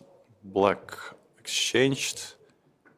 Bishop d7, But can I- d2. Could I play f6 when you Yeah. played? Oh no. Before here. Maybe, okay, white probably takes. And it's gf. Chef looks pretty scary. Pretty scary. And Okay. take. Not solid. He's trying just to develop and to pretend that he is solid. But you can't be solid against Hans for at least for a long time. But probably rook d3. Rook d3 I couldn't because of knight Knight f4. Yeah. No, okay. Rook c8. h3, h5. Knight d6. So g4 was not a mate. It was some maybe knight f4 jumps and maybe some counter threats from black. And okay, knight d6, a practical move. Rook c3. G4. Rook a3, really? He needs this pawn. He needs that pawn. Okay, maybe not that easy to find some moves for black. Yes? A bit stuck, yeah? And maybe also knight f4 comes with tempest, so Yaroslav decided to at least to remove it and okay, attacking the rook b1, Oof. and queen to e2. Now probably he wants to have sometimes queen g4 as an option to trade queens. So we need to play h3. Yes, it can be. But at least some logic. Some logic. Yeah, looks promising for white in general, but we have so many good knights.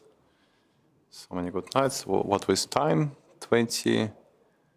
Suddenly Hans has less on time, yeah? He has 20 to 36 for black.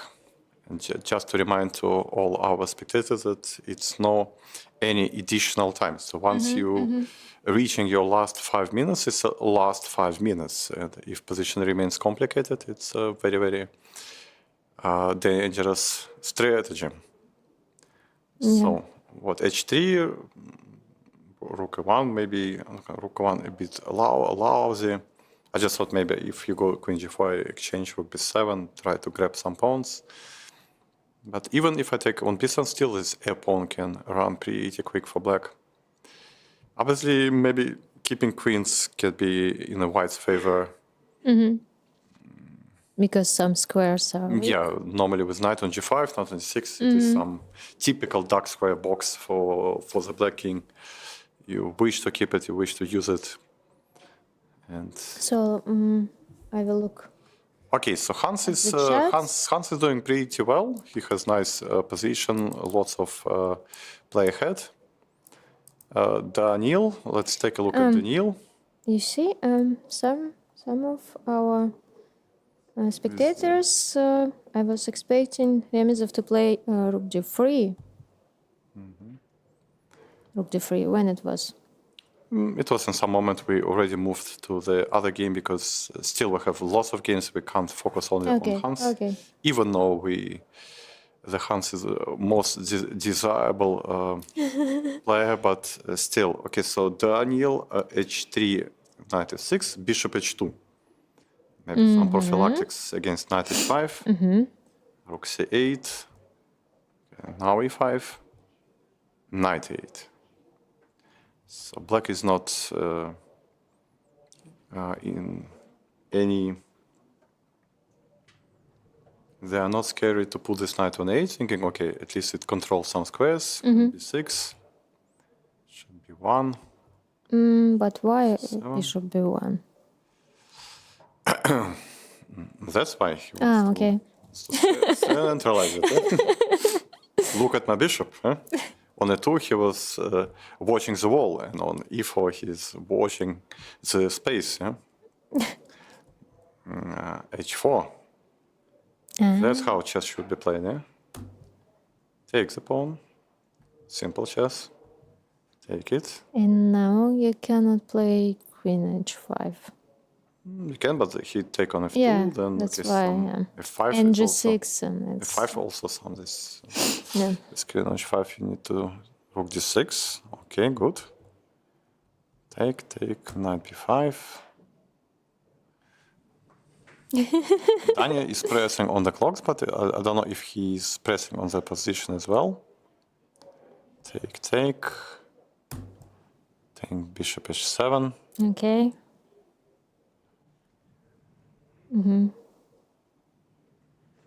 After the break, for me it's hard to understand what's going on. Everything was okay, it seems, but yeah. Before the break. Before the break. And after the break? Yeah. Look at Daniel position. Yes, okay. It's a modern chess. You're exchanging tactical blows. You took on h7, hoping that he would take. Okay, but all of a sudden he's not taking. You did not expect it at all. I mean, like how? Why? You're not respecting me. You're not taking my pieces. Yeah? So king h8 played. And what to do? Queen h5 is losing. Yeah, take on f2, bishop e2. And okay. And no ideas. Yeah, okay, queen f3, but okay, you exchange everything on f2 and just grab. Just a pawn up, and looks like a very bad endgame. Yeah, then 65 is coming. Looks very, very sad. Okay, if he can change the rook, it may be okay. If not, then it's a problem. That's why I didn't like this idea to play 2 rounds in a row, because okay, classical should be classical, just not okay. You had at one moment. D3. What a move he played! What a nervous system, yeah. Yeah. One moment are you okay, and another moment it's crushed everything like a cards house. That's I don't like. And also impressed at how Daniel quickly played in such moves. I mean, okay, I'm having lots of problems, lots of things are hanging. Let's make it that all the pieces will be hanging. Yeah. Yeah, but okay, he had D3, plenty of time. You yeah. can take on d3, you can take on f2, you can do whatever you want. Just leave me alone, yeah? Okay. That's nice. Okay, but black can still maybe do the same, yeah? Take on d3, but white will gain some tempers, yeah? The pawn is not promoting. No, actually, maybe he has some funny idea that, let's say, if black now takes on f2, I don't know if such ideas exist. Let's say take. I want to have some rook c1 now. To play in the Anya style rook c1. I know, not this. This, to go to bishop d3. My idea was to find this line. I know, this line does not exist. So bishop d3. Okay, my idea was that after this, take, black takes. And Okay, x1. if rook d1, then bishop b5 probably is maybe not such a huge change, but maybe rook c1. I don't know if it's fine. Am I dreaming? Am I dreaming, or it's okay? I think it's okay. Take d7, yeah. Looks fine, yeah. Otherwise, I have my rook on c7, and it should be okay. Yeah? So you cannot take on it. So that's maybe Danya's big idea, yeah, to have this rook c1. Danya is always there. Okay. Artem made a draw, it seems. Yeah. Okay. So they changed the whole board. Not very.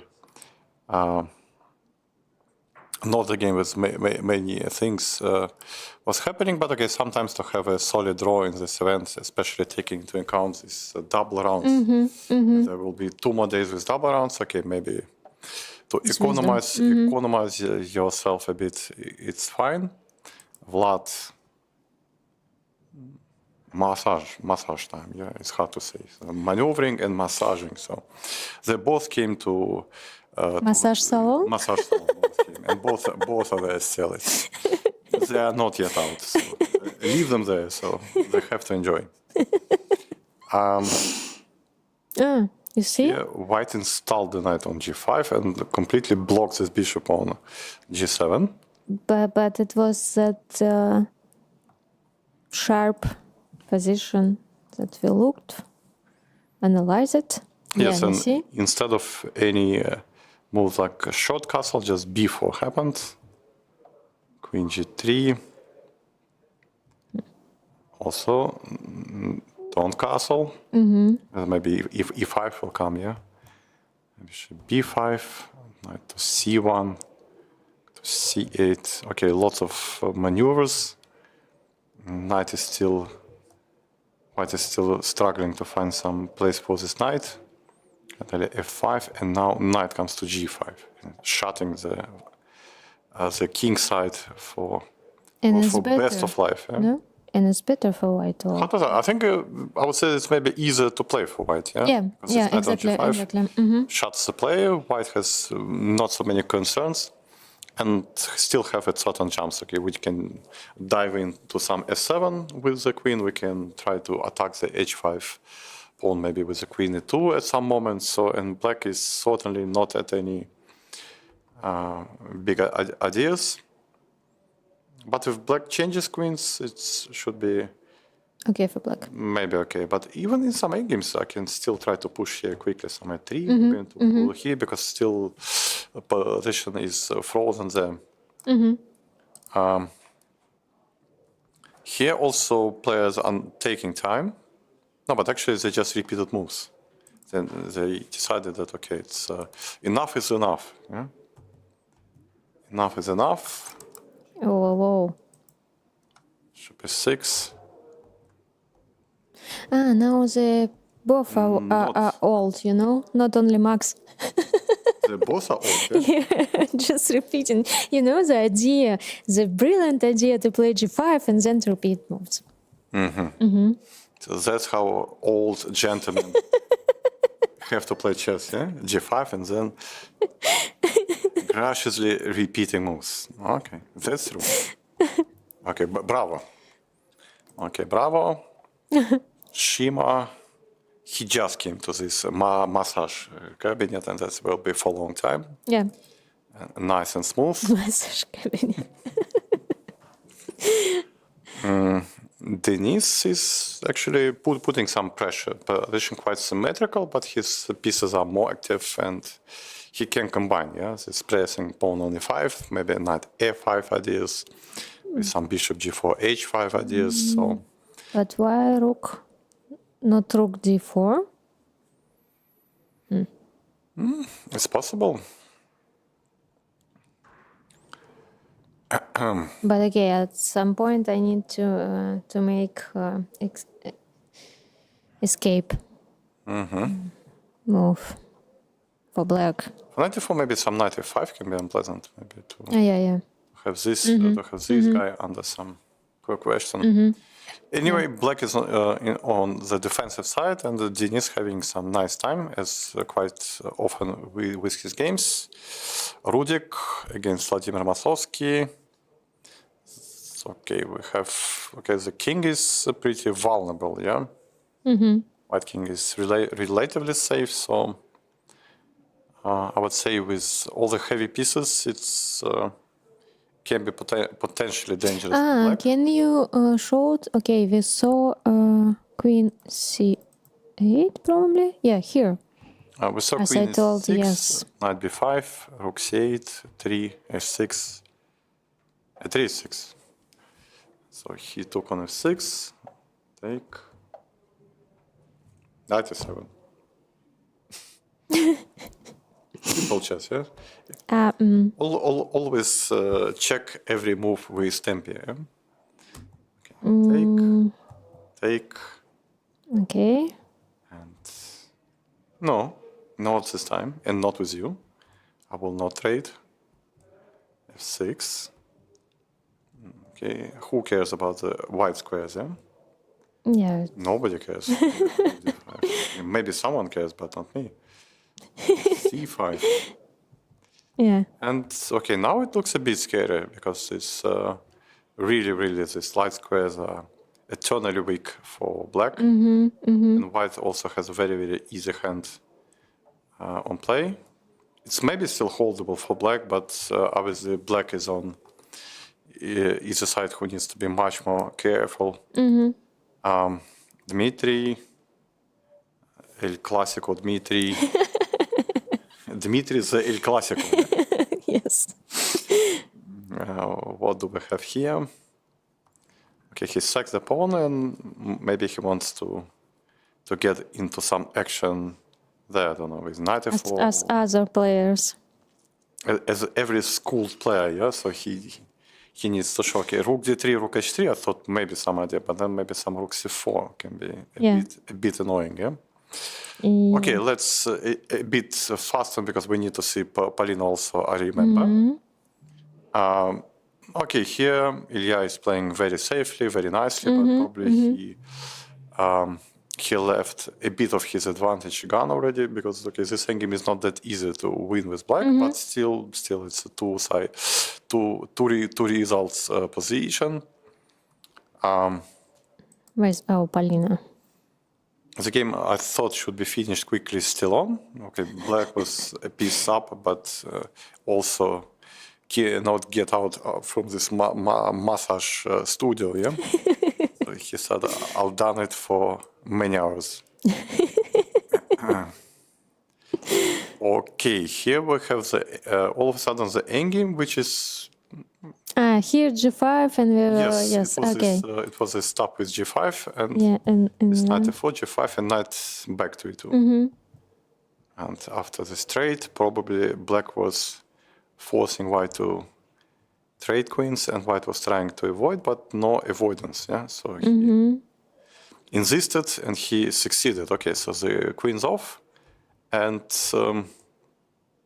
now, okay, now the game slowed down. Basically, okay, G5 looks a bit strange, but it's hard to make any use of it, yeah? Take, yeah. Okay, just some exchanges. But not, especially with the move knight E2, so... Yeah, and okay, so just continue playing. Position is approximately equal. Alexander, okay, so he, as El Clasico, he already sacrificed the exchange on c3. And also the pawn from h3 gone somewhere. Okay, but how is this pawn gone somewhere? I told you that I don't like this queen on h4 was played. And thank you. Yeah. Simple, yeah? I thought, okay, but how is this possible? How this pawn can gone? Yeah, because it was standing on h3. And white played just a 4 a5, maybe intending to play in a positional way, but immediately switching to some mode, and now castle long. And bam, Yeah. takes bishop e7, king b2, and endless sorrow expecting white for many years to come. Okay, obviously black is enjoying for quite a lot. Polina, where is our Polina? Polina, let's go. Okay, she made a draw actually, also quick. Another quick draw for her. I don't know if it's her strategy for the tournament, making quick draws. Take, 95, This we saw. and 92. F4. Rook f4, okay, exchanging. Queen c4. Bishop 8, e4.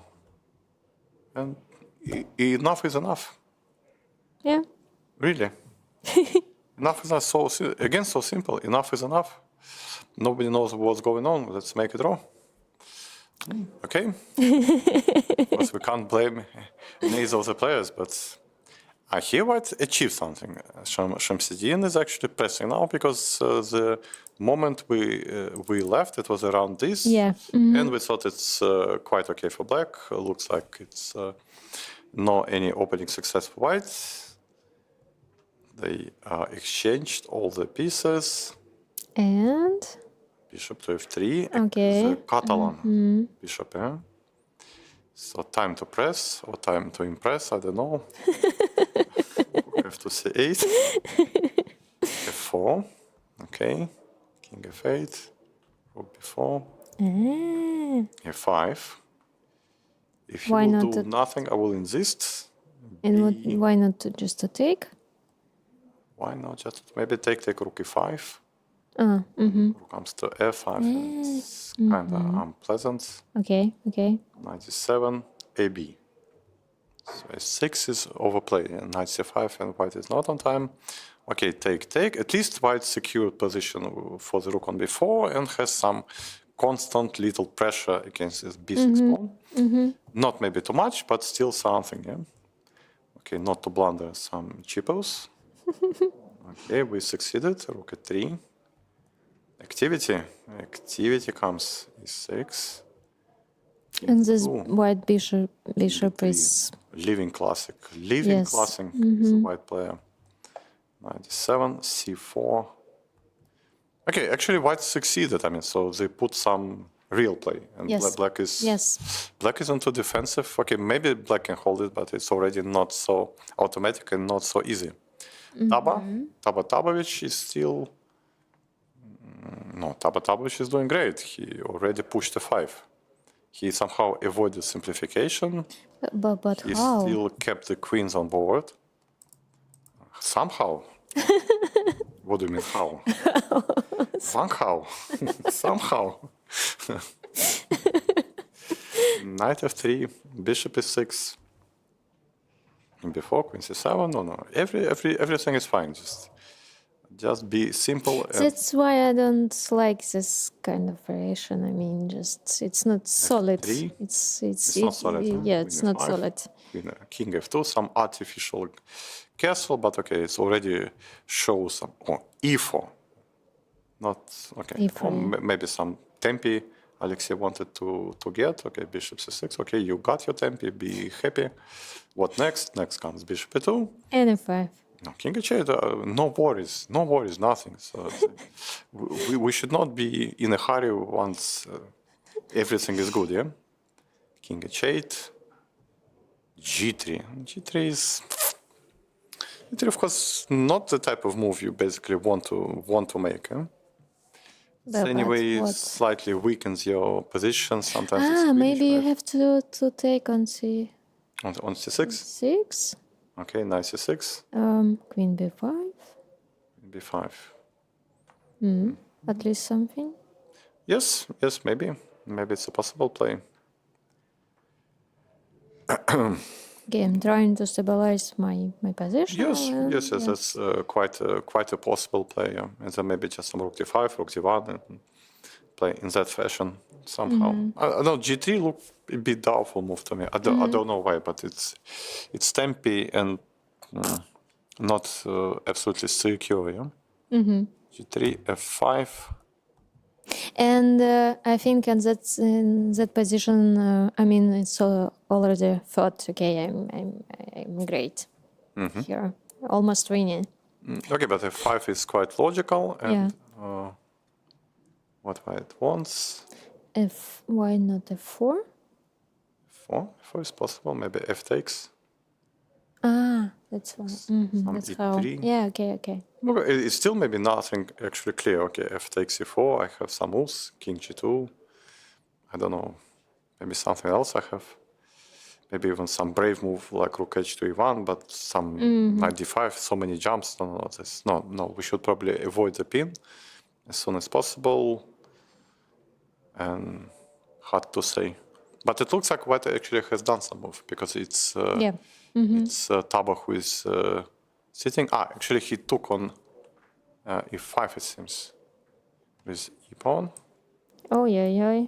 That I don't like so much. This now can some troubles appears, yeah. This is okay. This I don't know. It's holdable or not, but it's already not really secure for white. Yeah. Yeah. It's a bit dangerous, yeah. So many pieces and knight f5, and white did some move, yeah. But look at the clock. 1 hour, 22 minutes. No, I think it should be some mistake. No, it's not really possible. If you can see the clocks on a camera, you can trust them. But here, no. How is possible? They both should be under the 20 minutes maximum. Okay. And obviously, white was also taking time. Yekaterina Goltseva, she made a draw and relatively quickly against strong Indian grandmaster. So this He already decided it's enough for him. For him. Yes. Okay. So she decided it's enough for him, yeah? Okay, buddy, I can save you. Queen b3, knight c5, queen d5. Probably queen d1. It was more f2 d7. What's more safely. I mean. No, but this looks nice for white. I don't know. We have pieces are standing well. No any direct threats. What goes on here? Rook f2 c1.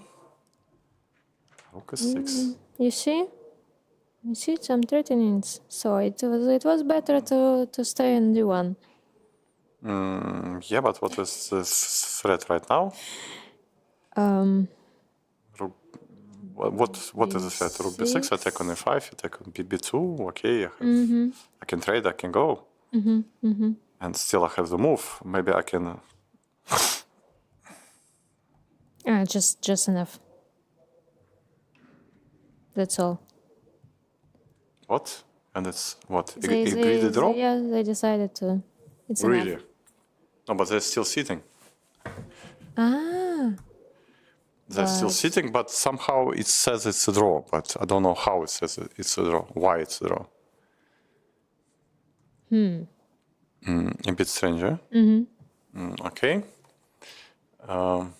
Hopefully it's not a picture. No, you see they're still moving. So the game is under the progress, but it's written draw, and we are not seeing any more moves. Another Benoni, another piece of sorrow for white. Yeah. Okay, maybe someone have to make some videos. Okay, stop playing Benoni's structure. Stop the sorrow. Yeah. Okay. Okay, this we saw. Zvyagintsev Vadim against Davtyan Arsen. It's some crazy stuff, but it looks like black has eaten all the pieces. Yeah. We left around this moment after c5, d5, b5, knight c3, bishop b7, kind of complicated stuff. And bishop what happened? f4. Not bishop g5. Bishop g5 would be my first intention, but still. That's a normal Benoni for black. That's a type of Benoni black can play, but other Benonis should be avoided. Yeah? E6, D6, of course, and what B4 now? No, 97. E5. E5 I cannot because F6. Oh, why? Because probably just to take on F3 and then F6. Maybe. Maybe. Still not killing me. I have some Queen G4 move. I don't know. I have some moves. It's still some play. It's hard to say. E5 looks like a possible way of playing. Bishop G3, C4. Now knight comes to D3. Huh? Yeah. E5, knight C5. Thank you. Rook A3. Thank you. Oi. Greedy, just like me. Thank you. Yeah. It's more. I told you, that's why Vadim is one of my favorite players. He's eating. Yeah. He's eating everything. Thank you. Yeah. I was actually wondering how it's possible that so many white pieces just gone. I mean, rook, knight, bishop, how it's possible. Black was not losing any and just eating. And you say that knight, okay, rook, and now the bishop gone. Incredible stuff. So probably either white player, Alexander was tired, or maybe he miscalculated something. Yeah, it's exactly. It looks like just some grave blunder by white because just too many pieces were gone and nothing to play with. That's Sava, like, we didn't take a look to the Sava. For such funny games, just funny games, I prefer like normal classical because if you look Aeroflot, it should be strong tournament, and then it's happened some real. In open tournaments, mistakes. it can be some disasters like this. Even in a strong event, can be disasters. But playing 2 games per day really tough. You need to be, in some sense, accommodated for such a pressure. And even if you are still, you can play some bad game. Just you need to recover and to continue. Okay, H3, 6. I used to play these structures with black because they were happening from my Chigorin defense. And whenever I was getting that structure with black, I was actually happy. I don't know why, but I felt happy. Some strange feeling of happiness entering my blood. D7, 2, 3. Oh no, actually now I understand why I was so happy, because the first time I had this structure, it was against Alexander Goldin in a zonal tournament when I was just 15 years old. And my trainer told me that, okay, tomorrow you're playing such a monster, such a beast, Alexander Goldin. And I was saying, really? He said, no, really, he's such a beast player. And he was USSR champion under 20, he was this and that, and so many titles and rating grandmaster. And I thought, okay, wow, what a beast. And actually we had this structure with the black pieces. He forgot how to castle, and once he castled, the game was already over. So I won like in 28 moves relatively easily. And I understand everything apart who was the monster, basically, who was the beast. I mean, I thought it's some nice person who took care about 15 years old prodigy, and that's why probably after such a sensational win, I decided that it's not because of some piece of luck, but because there's just a fantastic position for black. Okay, rook e1, queen e7, f4, b4, knight e2, some maneuvering. Where does all maneuvering goes? Knight h5, knight g3, exchange. Okay, some stability on the king side. Now time to play here. It's not the best just to exchange for black. Why not avoid it? Knight f5 is coming. Knight f5 is also a bit unpleasant to meet. And also players tend to be more practical, especially in the second game. Okay, you are happy and I'm happy. So It's like in Go, there are different strategies of play.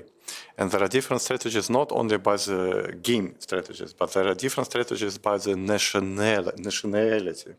Oh, There is, let's say, a Japanese type of Go, and it means let's play I'm happy and you are happy. There is a Korean way of playing Go. Let's make everyone unhappy. I'm unhappy, but you'll be also unhappy.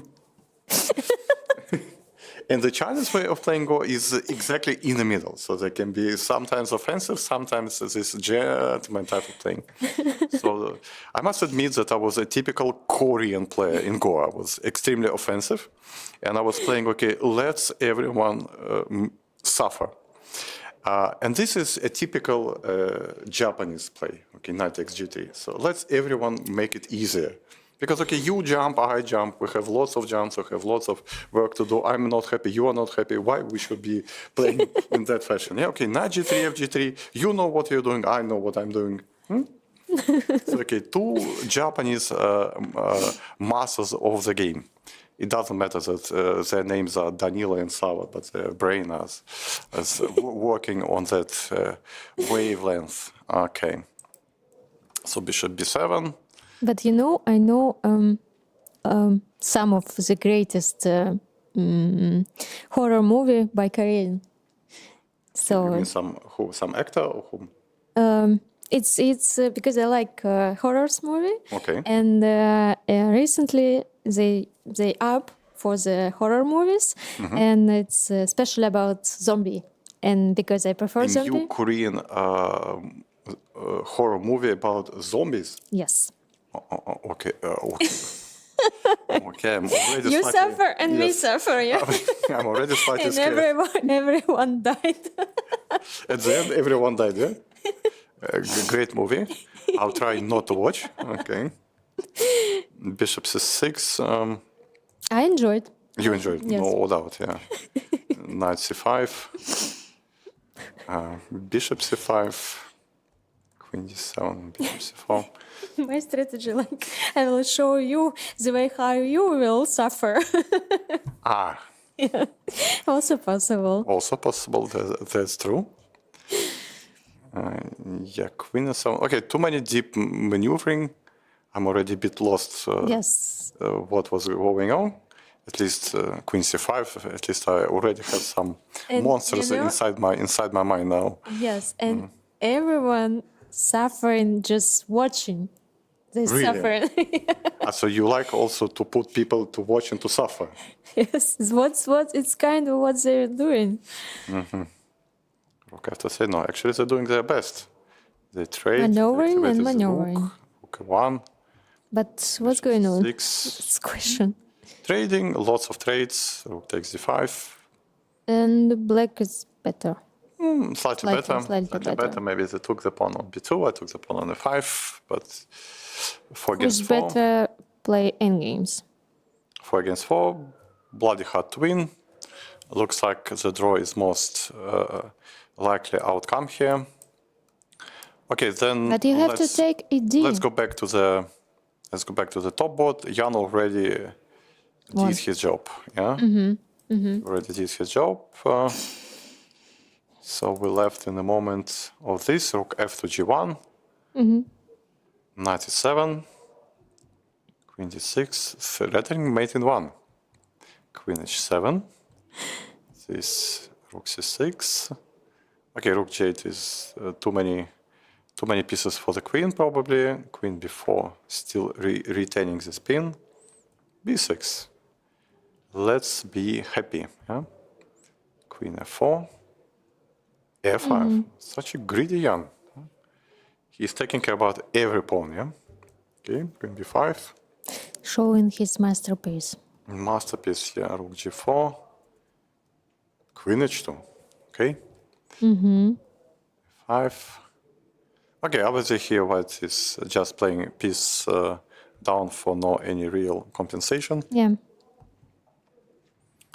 Knight g6. Okay, black stabilized, and okay, after one more blunder, queen f1. Okay, now either rook or trading queens on c4. Time to go to and ballet. Ballet. Ballet is near. Большой theater is actually here, quite near. So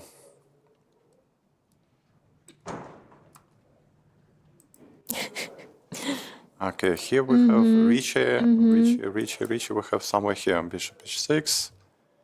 Yeah, I think we left it here.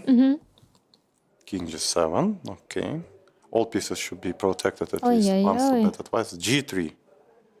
G3 is really. To cut your hands, it seems. You're still on this vampire Yes. topic, yeah? Not vampire. I'm not vampire. It's a horror, yeah? It's about zombie. About zombie, yes. Yes, Sorry. it's different. It's different. It's Okay. different kind of. Kind of. Okay, rook c1. Rook c2. Bishop g2. Ой-ой-ой. White is somehow still able to defend. b5. Take. 91. c2. c3. Rook d2. Rook d3. Now he's insisting. Okay, let's trade. He doesn't like.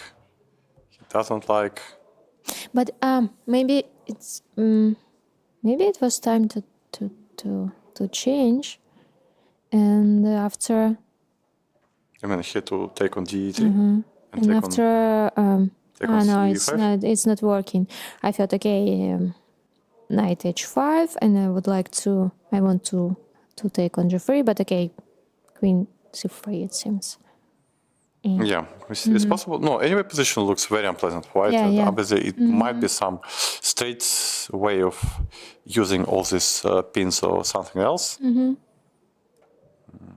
There are many questions. I mean, and let's say 94 is not here if I grab the pawn. Okay, but I activate your pieces. Yeah, if rook d2, knight d2, then maybe you can take, let's say, on b7, and I don't have any way of use my knight on d2, at least not quick. Eh? I mean, I have some like queen e2 and maybe some knight f1 and trying to attack you, but it's a bit sophisticated way. Yeah? Okay, so Ricci went for b4. The passed pawns should be pushed. Yeah? Rook c2. Aha, no any exchanges. Rook c3. Now exchange, but I got the dangerous passed pawn. And no. Now take 7, 6, Oi-oi. 6. But it's nothing for black now. What do you mean, like nothing? I mean, okay, I'm take. No, 6 it must be some idea that, okay, f takes bishop b7, yeah, c2. I mean, it was C6. It was, And he wants to maybe go like- for some perpetual check, maybe, yeah? Because bishop b7, c2, and then if c6, then knight e5, c7, knight d3, queen, and black wins. And now if f takes the same line, right, let's say take. If I go c2, I go, let's say, c6. And now if you, doesn't matter how you jump, I go c7. Okay, let's, I don't know. oh, he doesn't enjoy his life. Now because of this, yeah, now we take. Queen. And check. Yes, we queen. And with the pawn on the 7th pawn, okay, black just wins, but here white has a check. And it's actually draw because, okay, I will take on different. yes, you can just take the knight and it's Yeah, just look this like just like a draw. She doesn't like his position now. He probably beats c6, eh? He maybe thought that he's actually winning, yeah? Yeah, exactly. But it was. But now this c6 is smart. 6 is smart, and now if takes bishop b7, maybe black cannot win it, yeah? Because anyway c6, c7 is there. And black does not have so many moves, so many options. A big loss for him because obviously he was winning at certain moment. Yeah. It's no doubt. Exactly. No doubt. And here they play correspondence game. No, really, it's only 21 move, and both are pretty long time. You see, Raunak, it says he's down to his last minutes on the clock, and Ivan also playing already on 15 minutes and less, and they're still not making too many moves, yeah? Okay, No, yes, we saw it. we left around here, queen a4, bishop d7. Yes, and we thought that white needs to find a way how to arrange pieces. Rook d1. You see, the best way. The best way. The best way. Okay.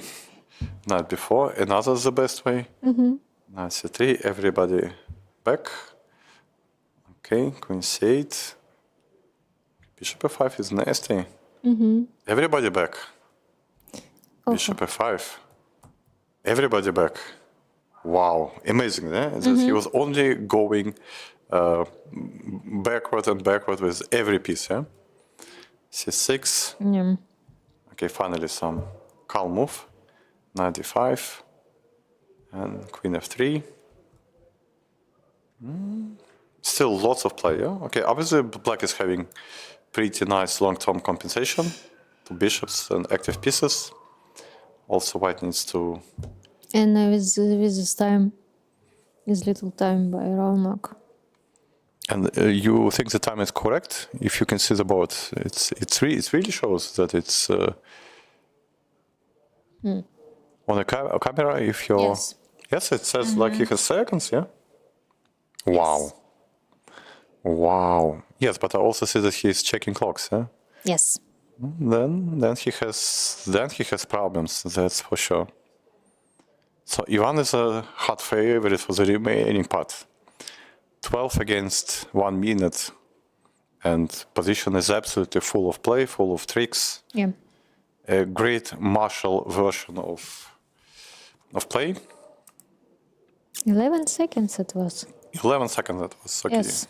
Here it can be a long way. Okay, Evgeny needs to defend, yeah. even though objectively it should be holdable. But holdable doesn't mean that it's really easy to achieve. Here position remains about being equal.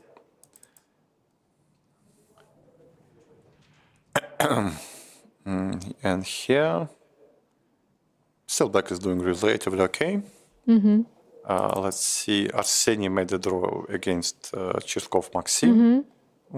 Quite a calm game, actually. Oi. Here, white grabbed too many pawns, but black has a very, very dangerous passer. It was this game when they decided that enough of this classical approach, enough of this conversation of two gentlemen. Let's box, yeah? Shall boxing, fighting, exchanging blows, yeah? Okay. Knight c4, bishop c5, bishop f5, knight e6, bishop c3. Okay, knight b4. Great stuff. Okay, now actually not that easy to find the safe because queen e2, bishop e6 problem. So queen d2, it went take.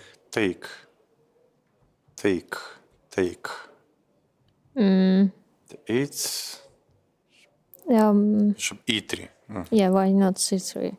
Bishop c3 could be also some problems. Some possibility for white how to consolidate. But they don't want to consolidate. No. Triple pawns are my. I was working on a diploma with triple pawns, and now I finally got them. Yeah. Rook d3, cd, rook d1, rook c2. No. Rook d3, rook g2. Yes. Tricky.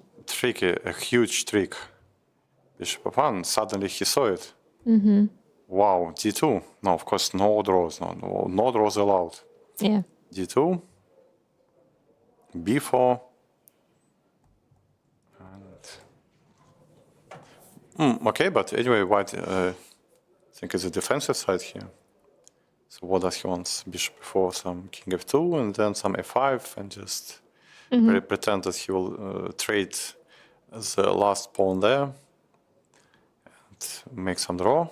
Okay, it will be draw 4 against 5, 4 against 3 if you take this. Then if I attack, if you go a5, I trade everything, you take this attack on a5. And That's why he played bishop a5, right? And all of this stuff. bishop e4 in that manner. Okay, And no, like Hans, bishop no, Hans, no. Next is Hans. We have to check the Hans. Brilliant game. So rook a to b1, queen e2, we left it there. Rook e1 he played. I was thinking it's a little bit chickening move. In my understanding, we were thinking about brave h3, but maybe rook e1 is also actually okay. Rook b3. Okay. Now h3. Now h3. Okay. You see? Forcing some exchanges. I'm not that bad. Bishop to c6. Okay, still black is having some counterplay. Knight g to e4. 5. Time to push. Yeah? Queen d5. Time to mate. Maybe queen h6 and just to mate it. King h7. Not yet immediately. Hans says already, but rook e1. What do you think? Black says okay, but queen d3. I have my answer. At rook e5, you just lost your pawn. Why you were not playing f4, but then rook e3? What was the point? Why not f4? Rook f3, what is the threat? Rook f3? I think I stopped to understand anything. Okay, I think f4, rook f3. Maybe he wants rook f3. And after rook f3, maybe knight f7 just mates. Because he obviously wants to cover this third rank. So maybe this lift of the rook, black has no way how to encounter that. Okay, queen d3, and Hans will say the pawn is a pawn. And also sometimes rook d5 can be in agenda. But why not to... you cannot take on d4 because boom. Yeah, probably queen d4, rook d5 must be. Yeah? Yeah, No, if it's winning, but looks so much scary that yeah. black decided even not to calculate this. But f6, it looks like it's not the way black can really defend this. Yeah? Yeah. So Hans took, queen d4. What is time? Time both are on the 8 minutes and... Okay, you have to play... Oh, you see? Queen h4 probably. I would like to go by check. Knight g5. Interesting. Or not? Or not really? Queen h4 is okay, yes. I don't know. Of course, I'm starting with all these stupid greedy moves like f7, but f7 maybe is not from this position. I don't know. Do we need to take this square out from our pieces? What else might have? And here this rook e3 and then some rook to g3 maybe. To f3 Also- to also g3 nice. is also possible. Okay, but knight f6 and somehow black still holds, yeah? That's why you have to play... Oh, queen h4. Queen h4. As I thought, but it's also doesn't work. Why? I don't know. Queen f5. Queen f5, okay. But why do you think it's not working? Still, you have 0 threats, you pinned your queen. Yes, yeah. We have everything protected, we have our move. Okay. Maybe we can find something. Yeah, I agree. I mean, it's what I suggest is the best move. Even that I didn't understand what's going on, but okay, you explained it brilliantly. Okay, so you see the move, my only task is to explain them. Yes. Okay, so actually Daniil won. Wow. Won because we saw that he is having troubles, but actually he just won the game. Bishop d3. Oh. Take on d3. Okay. Queen take. No, check now. Aha. King g8. And Take here. Queen b2. Rook e1. Queen d2. f3. Okay. b5 and some attack. The second wave of attack finished black. King h2.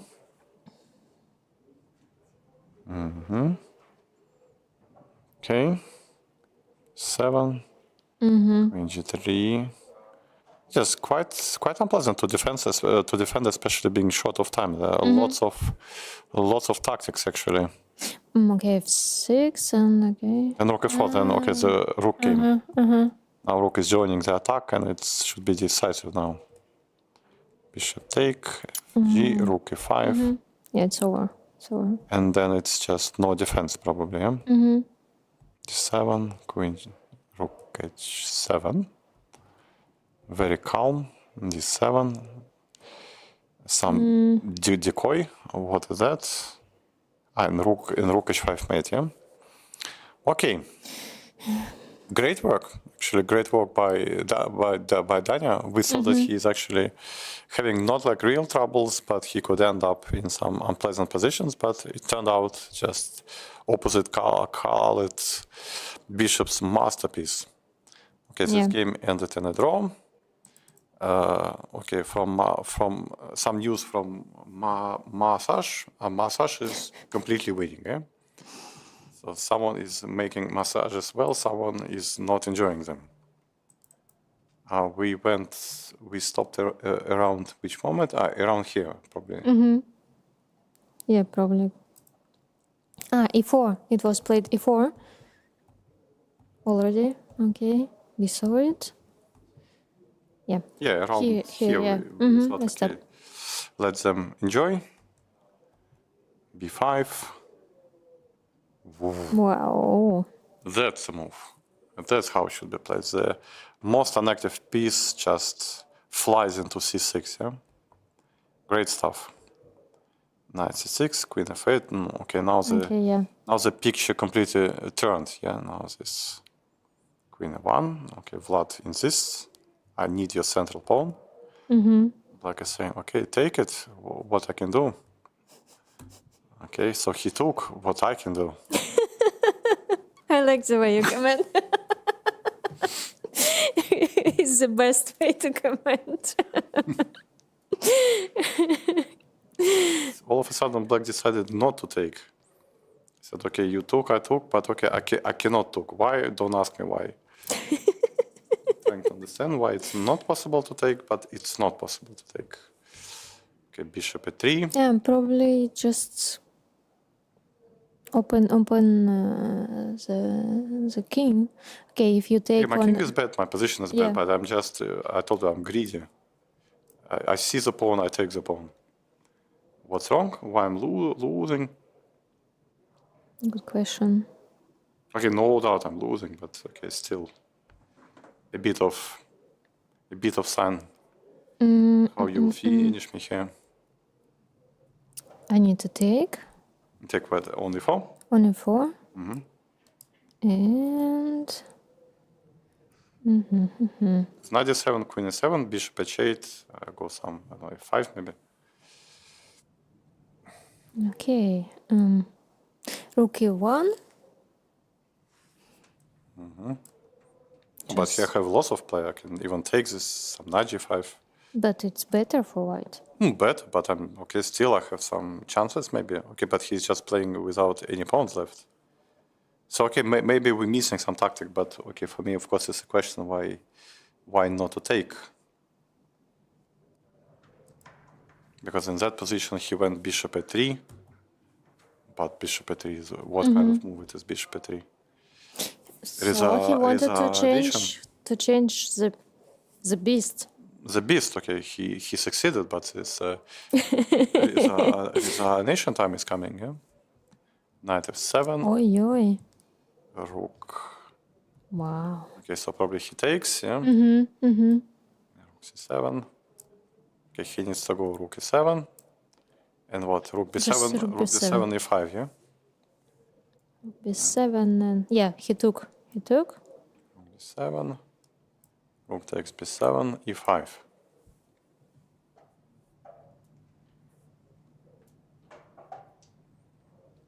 A sad story. Okay, now Vlad will enjoy. Okay, it's not over yet completely. Yeah, but okay. Okay, just rook b8 maybe. I don't know if I'm dying.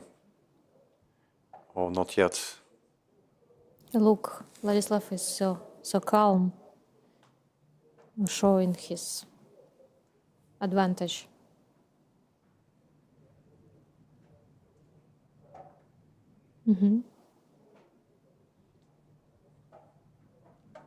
C5. Okay, I mean, if just rook b8,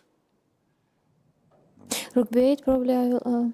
you will take. You can even take on f6, but I F6, don't know. yes. I have some rook d7. No, if you can kill me straight away. Okay, he takes and e takes f6. Okay, he's pawn up and position is quite pleasant. And actually, it's not even simple to take this pawn on f6. Yeah. He took on b7. Yes, and take on Yes. f6 because queen d6, rook d1, and, Yeah. and then just 2 pawns up. Without any risking. Yeah, and if he's not going with the queen on d6, then white just comes with rook, and it should be clearly winning. Okay. But it's here- really a masterpiece from Vladislav, I guess. It's some wow stuff, but white Again? here looks white is finally winning, yeah? Because this rook on g8 and bishop on h8 is... We saw already that knight came to g5 and yeah, So some moment around this, probably. Queen you already c5, told that it's Queen d2, maybe even three. exchange the queens. Okay. bishop h8 is some strange sign of of life, of desperation. I don't know, this bishop h8, why it should be useful. He wants to get rook back to life, yeah? Okay. And bishop f8, he cannot get this rook back to life, and that's why he played bishop h8. Okay, now I see. Take, rook b3, But Simple chess. still, yeah. d4, another simple chess. 4, rook g8, 4, 7, 4, this. This looks pretty bad for black, yeah? Yeah. No, if maybe just to take on f6 is possible, no? Bishop takes, queen d1, king e2. Then queen b3 is a superior special. No, I can't do that. But how? How? With rook d3 as an option. Just to take an f e5. No, I cannot. I Or cannot. d3 I maybe cannot. Yes, queen yes. c4. Should be pretty over, but just I don't know how it should be done in the most convenient way. This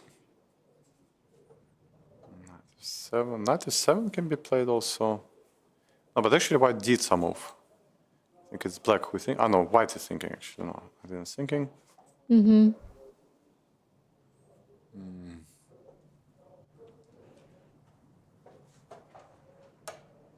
This is.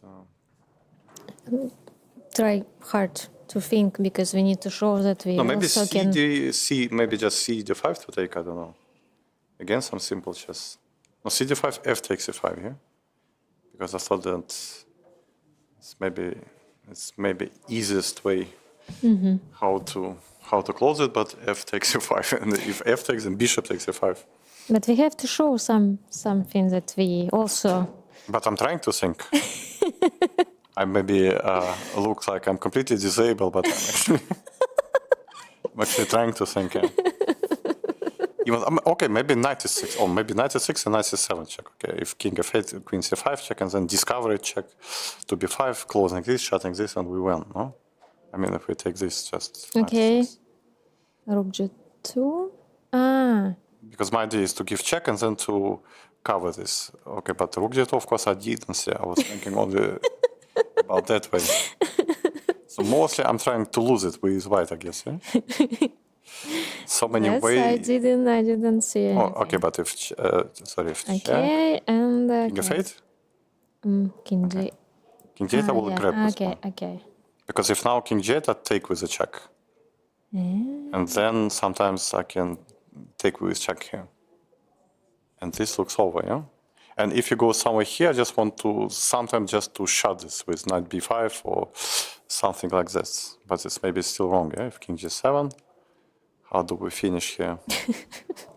Finish him. We can't finish, We can't finish. In my hands, I can only lose it, I guess.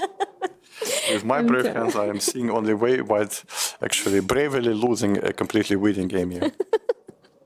King goes to h6, and now I'm receiving some checkmate. Bravo, Alexander. Splendid way of calculating. Okay. At least I saw that on G2. It's Yeah. Okay, let's see the other results. Shimanov won. We stop somewhere there. I think we also saw that there were already no queens. Queen b6, yeah, and this was great. it was a great example of some fierce technique. Maybe not. Take the pawn. Take this. Before. 7, c4, take. And it's over. Check. Check is important. And then take all the pawns with checks. Okay. Denis Lazovic actually won.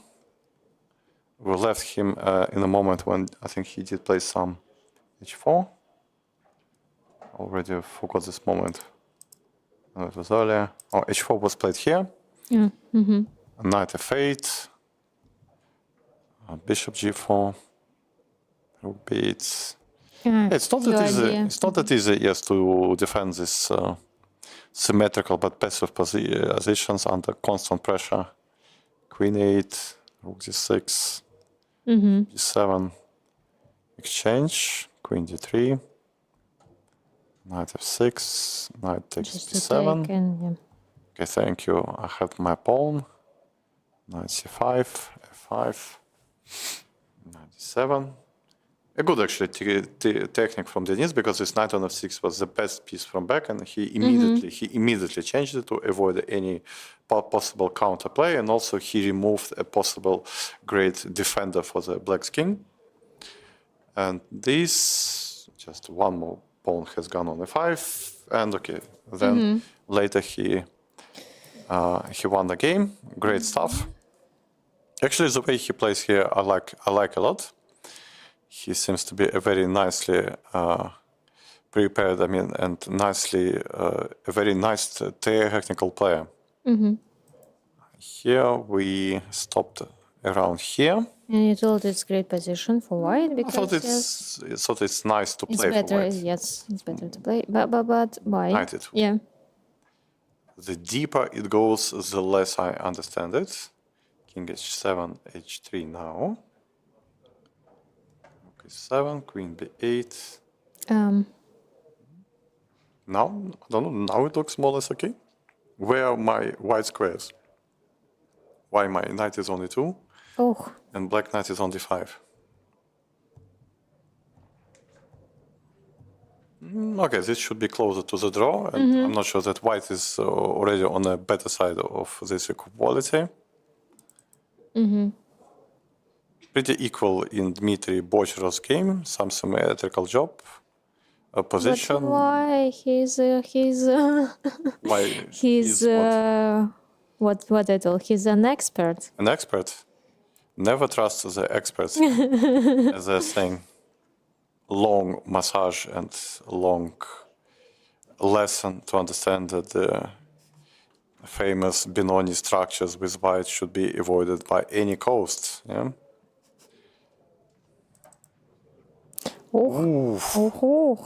Someone has to count moves, yeah? Okay, there are 29 moves still made from any possible worst position. I mean, from any starting position. I think it's maximum 29 moves till the mate. But okay, even 50 moves sometimes are not enough.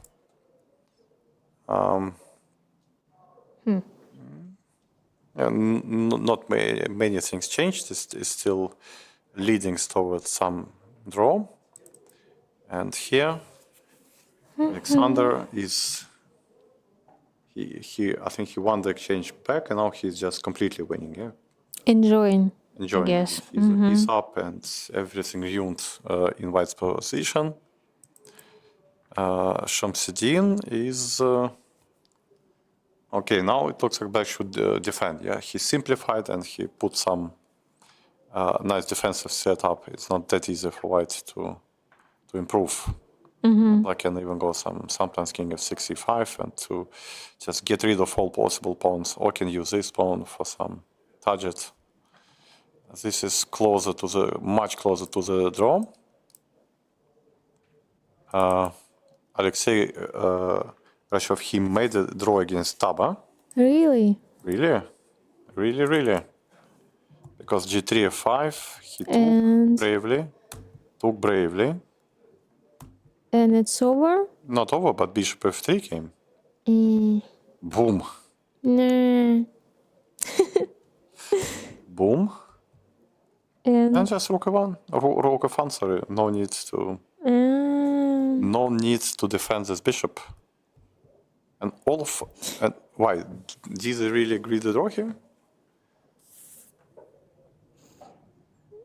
Just okay, queen f3, king g1. queen h1. That looks equal, but okay, queen e3, king h1 probably. It's time to call it a day. Okay. Because I want to take on b7 and protect my... Okay, no problem. Here they still insist that the game was over here, but we know that the game are still in progress. And we don't see anything. Okay. Not yet. So this game is finished. Sava on this way. So it probably should be a draw in the long run. Nikita. Okay, Nikita is pawn up and... We didn't see him.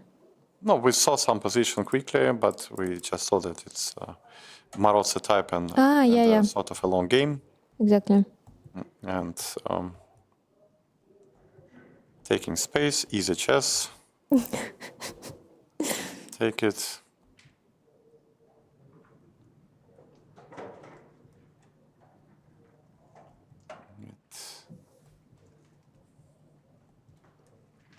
Six. Another type of the position where with black pieces I'm normally completely out. I'm not a big fan of hedgehog structures. I need to take some lessons from Shipov or Gelman, but obviously the best experts. Yeah. I'm normally just I'm feeling suffocated. I'm dying. I don't know what to do, how to play, whom to blame. I'm completely out here. Okay, bishop f4. Okay, bishop f4 and bishop f4. e7, queen e3, rook 8, bishop g5. What's going on? So maybe some knight f7 in this position is normal, but then e takes e5, yeah? Because e5 I want to have something as an option also to cover this bishop h6 and bishop g5. But white can take ef or what? You ask me? Yes, I'm asking you. I'm just staring. I mean, you're I'm staring only at the staring. position and cannot understand anything. I mean, I was trying to calculate knight e7, e5, bishop d4, and some jumps, but maybe e5, knight d5. Okay, a long story. It never happened. And after this bishop g5, queen f7, knight d2, e2. Okay, now this d6 pawn starts to be under the question. c7, rook d2. Now knight goes to a7, but already we saw the pawn has gone. why not to... Why not to take another pawn? With e pawn, yeah? Mm-hmm. Maybe bishop f4. It's my guess. Bishop f. Why not to grab the bishop? It's also some idea, yeah? The tasteful bishop, yeah? Nobody take care, okay. But this I doubt. Okay, this bishop on h4 stands well, controlling these important squares, and this knight f7, bishop g7, a bit of passive. Okay, this looks just a healthy pawn up for me, and probably Nikita will go on to win that one. Okay, we will not probably go too down to c. Okay. A huge fight. Huge fight is still there. But how? After f take. You calculated it well? Okay, wait, but knight f6. The game goes on. Knight b4. Bishop e3. c6. Bishop e6. And okay, they just continue playing. Actually, black still has chances. Knight c2, even though it's, of course, bloody hard to win, just 3 against 3. And king are walking, joining the play. King a2, take, a3, this, check, take, knight h4. This should be, okay, g4, h5, and white should just escape it, yeah? The only dangerous pawn is g6 pawn. If we somehow exchange it, it should be easy draw. c2, take, 1, c3.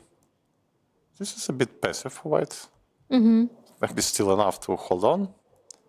Knight f4. And knight f4, but okay, this really should end in a draw, yeah? Yeah, exactly. Yeah, black is still in some Santi pawns better, but it's objectively should be draw. Okay, let's go to that stuff, because we were thinking that it's not possible for Raonak to defend it. Indeed, he's 2 pawns down. Yeah. Let's see, because we were thinking that it's hard for him to play under 1 minute such a tough position. So bc3, that's where we left. Queen e6.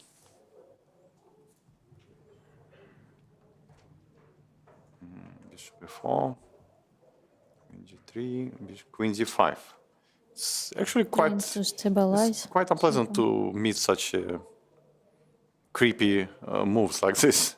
It's not exactly clear what does he want, but it feels a bit creepy. Rook e1. Bishop f8. Like, blunder me, please. Blunder. Yeah, I know exactly. you can blunder. Blunder, yeah? I give you all the time on earth, just blunder, please. Rook e6. No, but actually it's not about only blundering. He's maybe actually in a slow way improving position. Now rook g6 is huge. Queen g5. Take.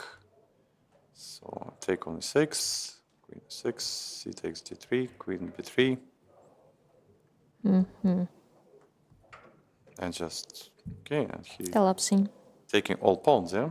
Queen d3, d6, queen d5, queen g3, rook 8, bishop f4, rook e6. No, actually great play by black.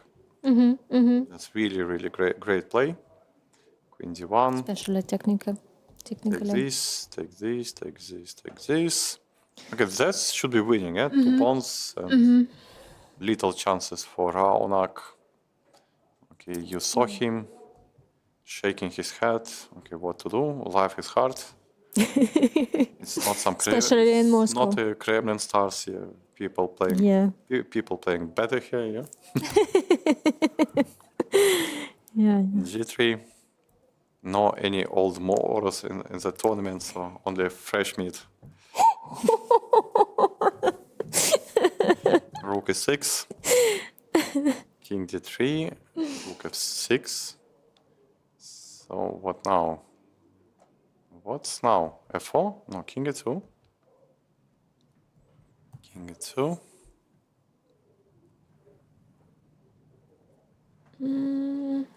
The white wants some rook b4 or not? Does white want some rook b4? Okay, maybe. Yeah, maybe. Maybe he wants rook b4. Maybe. I don't know if. They're playing because not so much time. H4 here maybe. No, H4 looks a bit strange. Yeah? The white can take and reduce some material. Ivan has to calm down. He's a bit on this. I have to finish mood. No, because 15 seconds. Okay, that's okay. Let's wait a bit because now it's a kind of important moment. Black should not go wrong, otherwise white may get some drawing chances These rook endgames are pretty tricky. He's still 15 seconds, but he's already thinking 15 seconds. Yeah, because it's they plus. It's short, and when I announce it, yes, it's plus. He added 1 minute, and now he's back to his 15 seconds. Yeah. Ivan, 10, 9, 8. It's time to move. It's 21. He's still on 21 seconds. Yeah. Okay, so he still can focus and calculate. Yeah. Great stuff. No, great stuff, really. Yeah, but still. Rook c6. He played rook c6. And Raunak looks a bit like he's like, oh, such a long and tough game, yeah? Such a long and tough game. yeah. Rook c6 looks actually good, yeah? Maybe rook before rook c2. It's kind of unpleasant. From that side. And white Yeah, has problems how to play. Maybe king e1. Trying to put some defense in what is there. Okay, rook c6, rook b4. Yeah, if rook c2, I want to go king e1. Should be bad, of course, but how you want to finish me immediately?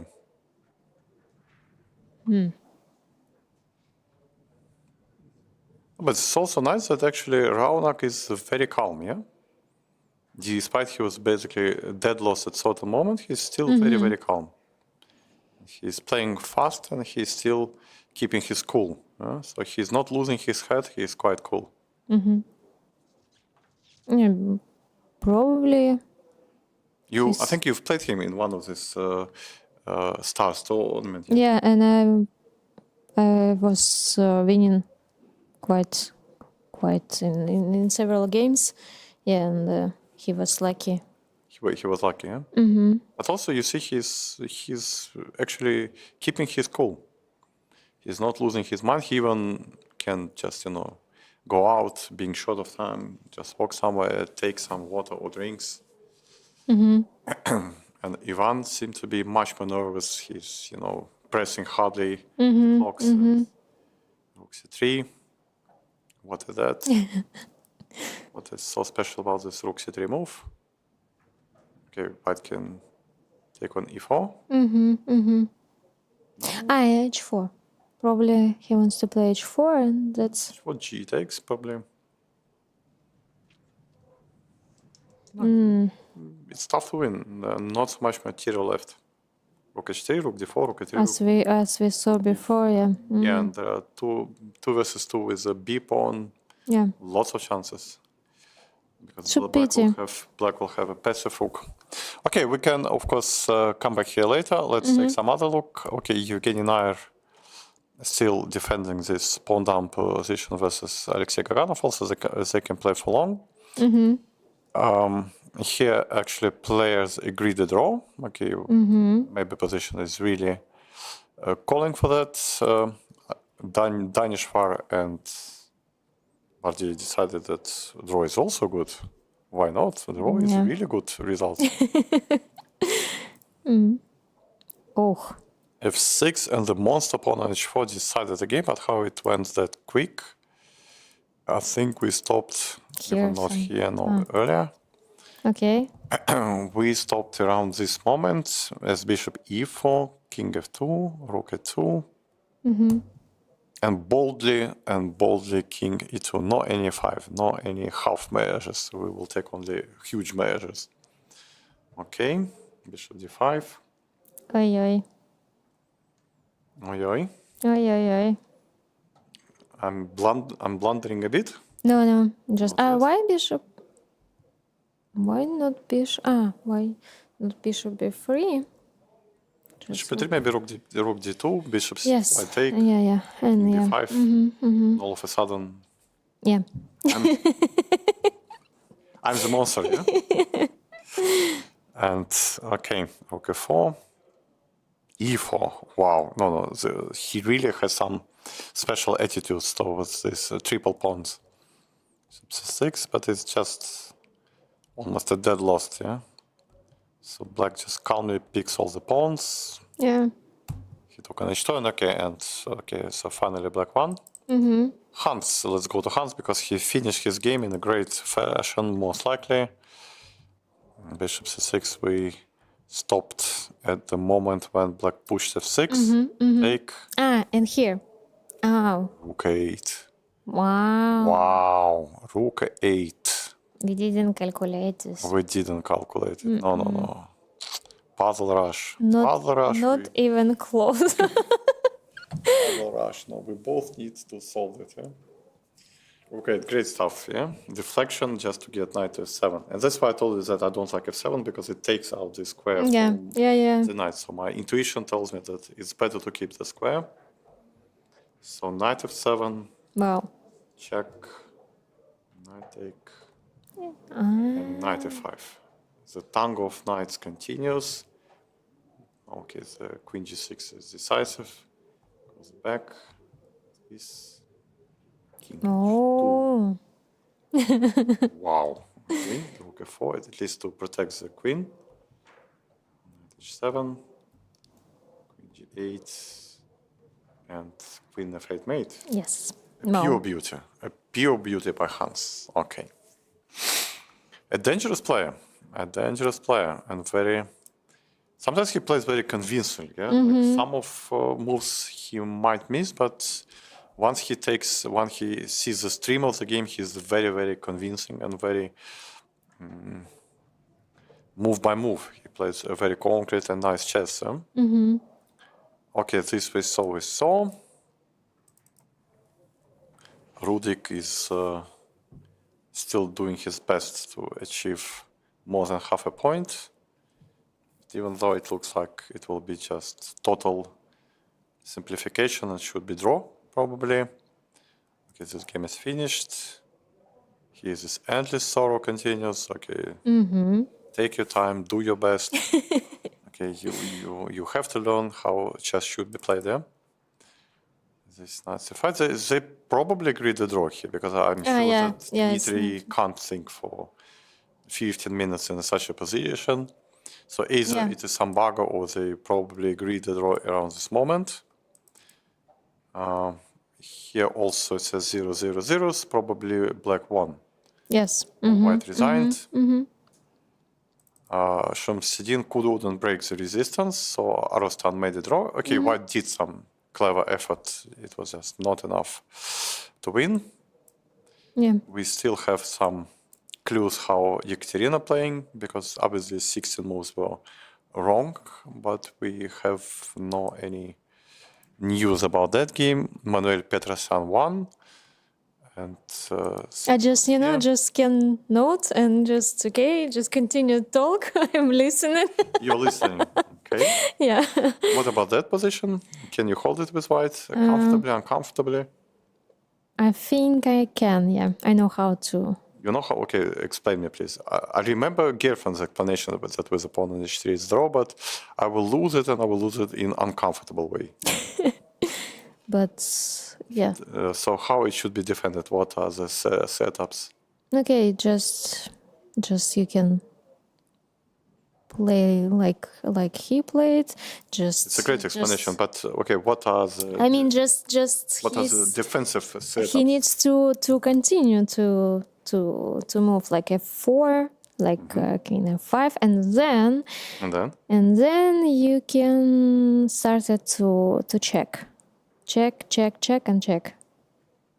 So once the king reaches the fifth rank, I need to check him. Yeah. And if he goes forward, I take on g5 and praying that the f pawn will not... by side like rook a2 and by that side. And when you want to go by h5, like king g6, okay, I'm going like rook. Rook, and then check once the king goes to h5, we need to check him from behind. Yeah, but this is also it's also idea that okay, he wants to play like rook h2, And then it doesn't work because, okay, not so much space, like rook h8, and that's all. You cannot improve. Wow. I'm not I that know bad. that I can't improve, but still, I do have some hopes, yeah? So, okay, but anyways, I can torch a white for almost 100 moves here, yeah? Yeah, especially with one minute by We also white, didn't take a look to Boris Savchenko game. Let's take some look. Great Boris is here, and he's losing, yeah? He's actually losing. It seems if position is correct. Okay, Okay, let's French. see how it happened. French. Queen g4, king f8. Nice mixture of queen goes to one side of the board and the king goes to the other side. But it's all theory, I guess. Knight c6, h5. Wow. Not an expert, but h5. yeah. No, this is sort of systems I'm playing with. But this h5 I've never seen. Because it's like take any pawn you wish. Like knight f5, okay, you take. Doesn't matter. CD you take, doesn't matter. Queen c2 you take, doesn't matter. So Simply chess. just take every pawn you wish. I will not bother with some calculation. Just eat whatever you wish. Just a buffet, an open buffet. Okay, take some pawns. I will kill you later. Okay. h6. Okay, we're also not in a hurry. I will eat your pawns later. Queen f4. At least I protected one pawn. Yeah. Queen c2. Okay, now it's time for that one. tc. Knight g2 e7. Knight f3. Bishop d7. Knight d4. Trade. b1. It's hard to understand, right? Trade. Okay, black is still suffering because of this rook on h8. I mean, Yeah. all the other pieces are stand well, but this rook on h8 is still, it's lots of time to be activated. So rook b7 is coming. Yeah, rook d7 is coming. And that's all. Okay, not all, but look like what have some initiative. Yeah. g5. Okay, we of course have to take. c6, king g7, no any promotions. d5. Calmito. Calmito is there. Rook e7, okay, bishop e6 he wants, yeah? Who cares? Okay, e6. this. Bishop e6. What's going on? Who is better than why, yeah? Yeah. Nobody knows who is better than why. f5. Take. It's not only this game that I don't understand. At some point, I just collapsing. Collapsing, okay. Can you imagine how seriously I'm collapsing? Yes, exactly. At my tender age of 47. And you thought I will help you to course. commentate, and now I'm just collapsing. Of course, it was my main hope, yeah. h5. Half hope. time I could. Half time you could, okay. b7. Time to take some pawns, bishop f6. What about this h pawn? Okay, it's gone.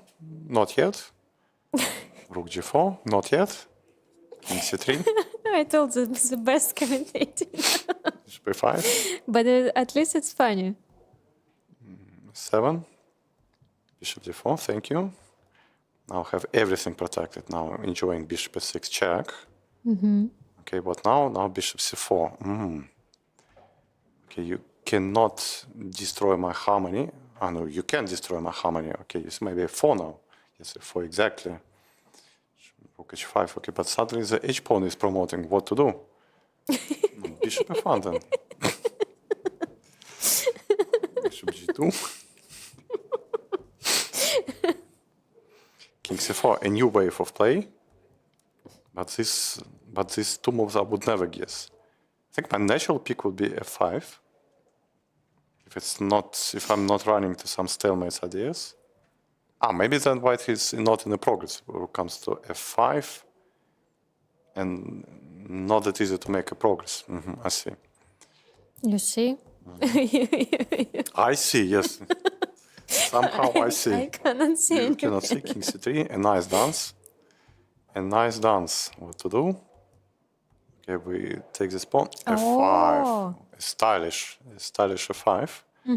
Still looks black should hold it or not, just not on time. This f6, this f7, bishop d2. Wow, It's really well. great stuff, yeah? Just winning the tempo. Winning the tempo on f7, okay, Boris resigned. Great effort by white. Maybe the game is not free from some mistakes, but obviously, anyway, it was well thought, well played. Ah, this is Sturman Arseny. Arsenij, Yes. you know him?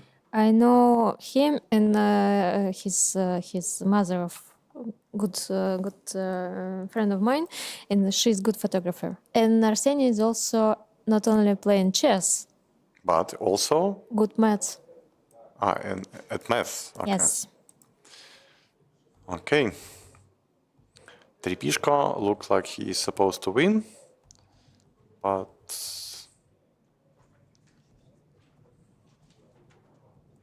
Oi. rook e2. What a stuff, yeah? Queen f5. Okay, brilliant. Brilliant, but anyway, it's already a bit unpleasant to defend because this bishop on g2 in that type of structures are a bit. Don't do anything. But this position should be holdable, no? Why just white is supposed to lose? Yeah? We jump, Still we asking jump. me. Yes, you jump, okay, I go back and what? Why did I lose that one once more time? King on the 7 and I'm just shuffling my rook, losing some tempis. e5, okay, again, back. Okay, maybe he needs to change a bit, yeah? f5, b4, Oi. e4. Okay, just take it. And let's hope for the best, okay. The best didn't appear, okay, not yet, not today. White is still probably losing here, eh? Oh. So they got what you said, h4, then all this trade over here. Yeah, so h4. You see? This. At least I saw h4. This. This. It should be draw somehow. It looked like closer to the draw, but I'm not sure it's exact draw, but looks quite close. Why does white need this move? Rook g4. Okay, black wants king d5, king c5, and push the Yeah, pawn, but yeah? why not king g3 probably? But wait, how it's you just changed the position, winning position. Yeah.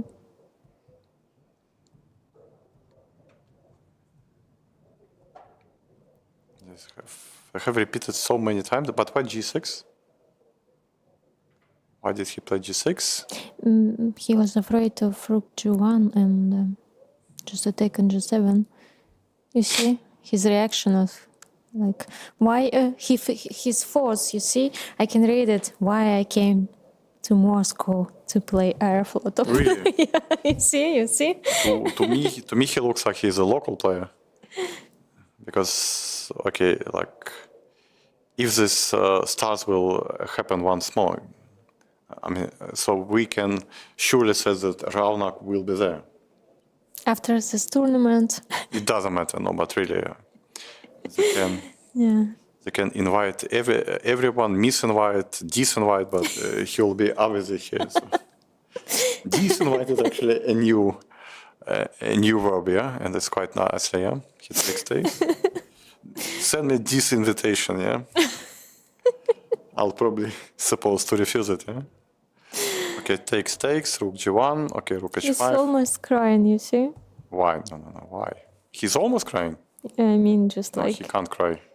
But I mean, everything was almost okay. And then, yeah. Pity. 5, but this should be close to the draw, no? Close to the draw? This one, no? No, why? No, why, no? Because okay, rook f5 he played. Okay, he wants to How play. you want to win?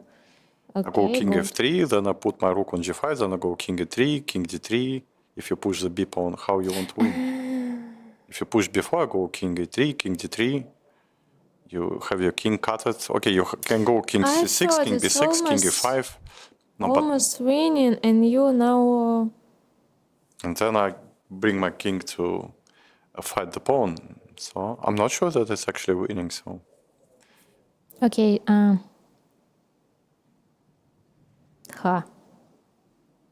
He doesn't know how to play in games. who? Ronak. Really? He played not queen f3, just rook a1. You see, rook a1. What he's doing? Maybe he wants to check and take on g6. Maybe. Yeah, Why- but why do you blame him for absence of mastery? He just wants to. because I want that Zemlyansky will win. I mean, just Like that. because it was such winning position. Now I'm trying, to say not Maybe rook one actually is a cleverest not bad for Ronak, but trying cleverest to. way to secure some draw. But What now? King c5, rook e6, b4, rook g6, b3. Not working. King f5, b2, rook g1. What to do? What to do? rook c5. Rook c5, yes. 5. But I don't know. But it's really look like winning for black. Rook c5, I think he has to play, yeah. Because basically it's no any other moves sensible, I think, left, yeah. He has 30 seconds, I guess, or even less. I think he played. I think he played rook he c5, played. yeah. I think he Okay. played. Yeah. At least I can see something. Okay. Moving back and forward, and his fingers are shaking, yeah? Shaky Fingers. The famous music group Shaky Fingers. And why he played this, not king f3? Okay, he just moved back rook g1. Rook d5 is good, no? Rook d5. Oh, not good. Oh, yeah. 3 moves against seconds. Rook c6. That's how I want to play, but yeah.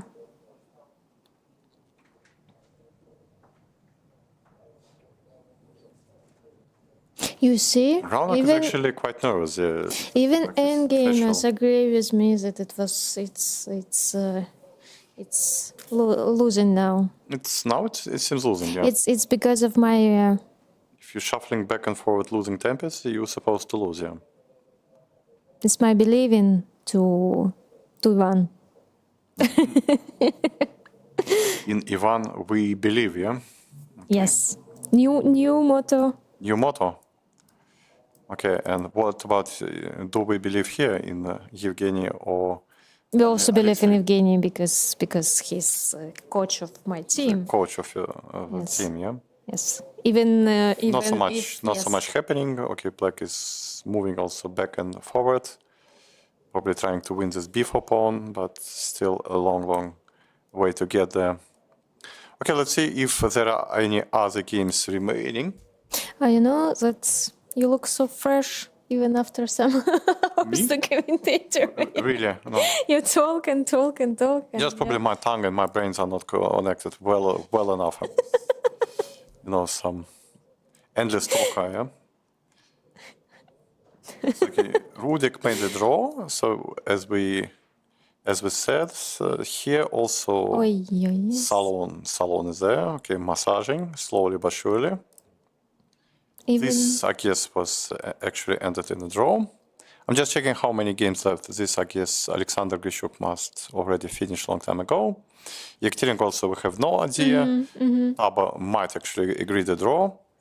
Sedin also made a draw. This game also. Sava actually won. Also, another, you said that it should be draw, yeah? How is possible draw that black won? But you told me it's you know how to make a draw here. I know. Yes, but And he didn't know. he didn't know. But Yes, okay. so okay, this, Yeah, okay. this, rook e2, We saw it. yeah, We saw it, okay. Yep. 3, king h2, king f5. Now he was supposed to have this checks But okay, on the you side, just or not. can... Yes, okay. So he went to the side because you said that once king here. Yeah, he has okay, to have- check. To give the side checks, yeah. Okay, check. No, but it's not check. It's just rook e4. But what? Why not Check check? maybe rook e5. It's still more or less the same. Rook f5, and then I can go... Yes, I can go rook a2. Rook e2. Nothing happened. I mean, just okay. You cannot play free. This is losing. This is losing. Yes, but okay. How? Why you need to allow him to play like this? I mean, this is completely losing. I mean, if you allow to put your king on the Okay, last. with rook on h8, that's lost. Okay. Yeah, but okay. I mean, just he's also. Okay. So he was supposed to give some check, Maybe I can also play like and after rook e5 to go rook e2. rook a2. Yeah. Okay, what you want? You want to I don't to know. I go? want to learn how to defend. Because I told you If you play I'm rook- gonna lose it for if sure. if you with the weaker play side. king e4, okay, I can even check you, or play king g2. King g2 maybe, yes, to Yeah, take yeah. this f3 square out, yeah? Okay, I want to put back my king on g2, and okay, repeat the same. You see, same scenario, yeah? I'm better than Danila. Okay, at least I know, I You understand. better than many players. I understand Let's that go back to it's this, difficult. crucial encounter. Uh-huh. So what does white wants? At least I need to show that I understand. And then it's exactly winning by black.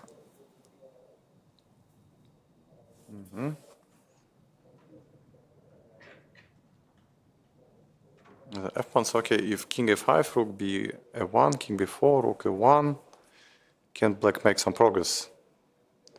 Yes, because oh no, wait. Because if king c4, then trade You and cannot- king g6, b4, f5, b3, f6, b2, f7, b1, king this. But if f pawn with the king on c6, it's winning or not? Because I don't remember that. What you calculated? I could get some maybe 20 moves line, which is probably doesn't exist.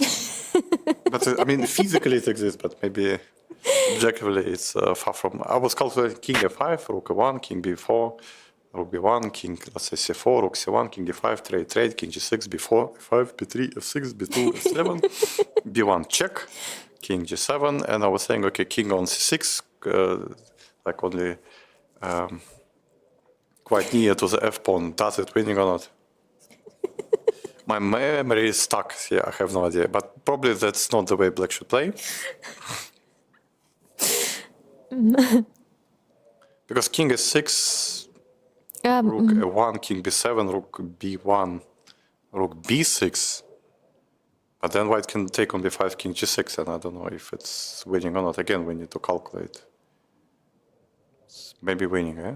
King c7, f5, king is okay. That should be winning, yeah?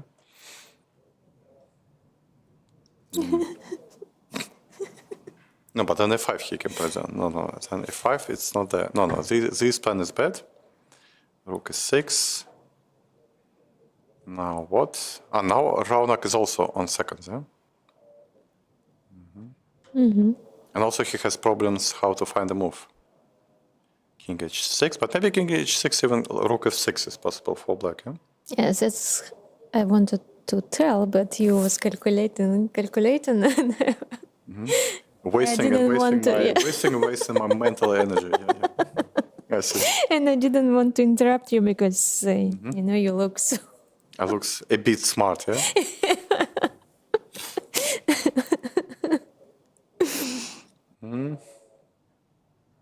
king c5.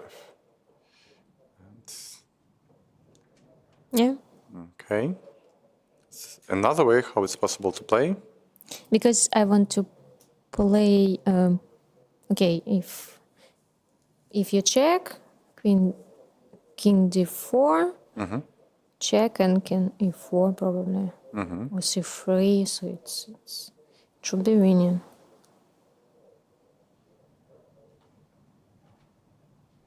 Now it seems that Ivan is quite convinced that he's going to win it. Because it's winning position. Yes, it's winning, but anyway, they're playing for quite a long time, Yeah, exactly. and any miracle can happen. You see, even I'm off of everything, and they still And they're still sitting. on. Yes, they should be on. They should be on. Yes. They're probably both off, but they still should be on. Yeah? Yeah, exactly. Because it's really hard with double rounds. You know, I didn't play any rounds, but I'm off. Even I didn't do anything. Okay, it's just winning. Okay, he's checking. Maybe king reaches b2 and then just b4, b3, and it should be over. Yeah. Oh no, he wants rook g1, b4, rook g6. So that's Rook his point. g1, rook f6. Yeah. And that's why he keeps his king on d3. It's maybe more practical approach.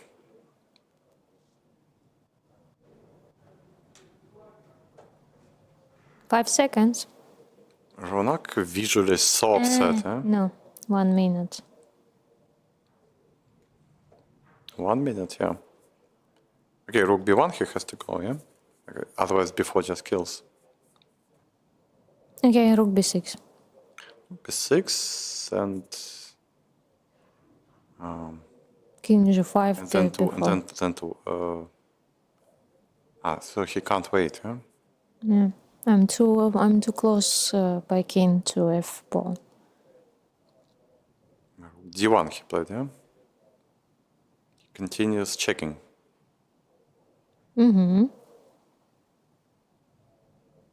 His only hope to get king to b file, then to go rook g1 before rook g6 and trying to get this f pawn, yeah? But I mean, okay, check, king c2, and I'm trying to promote my pawn.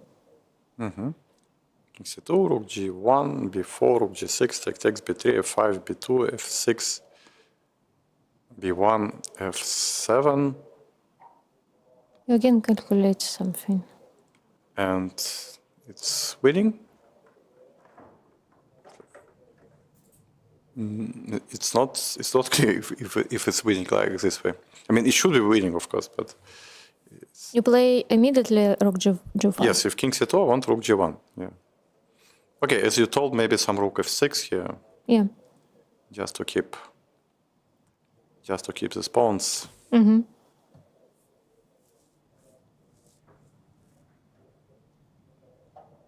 Now king c4 he played.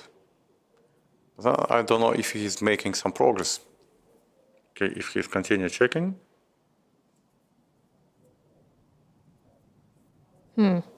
If he's continue checking. So Living Fish and Smyslov, yeah?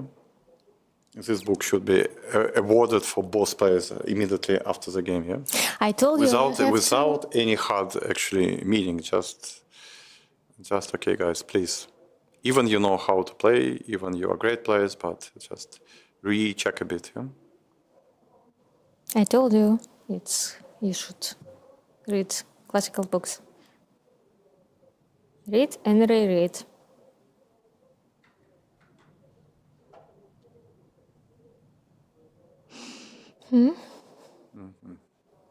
C1.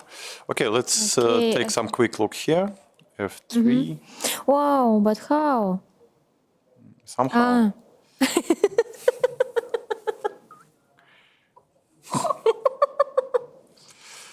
You always trick me by this one. One how or somehow, yeah?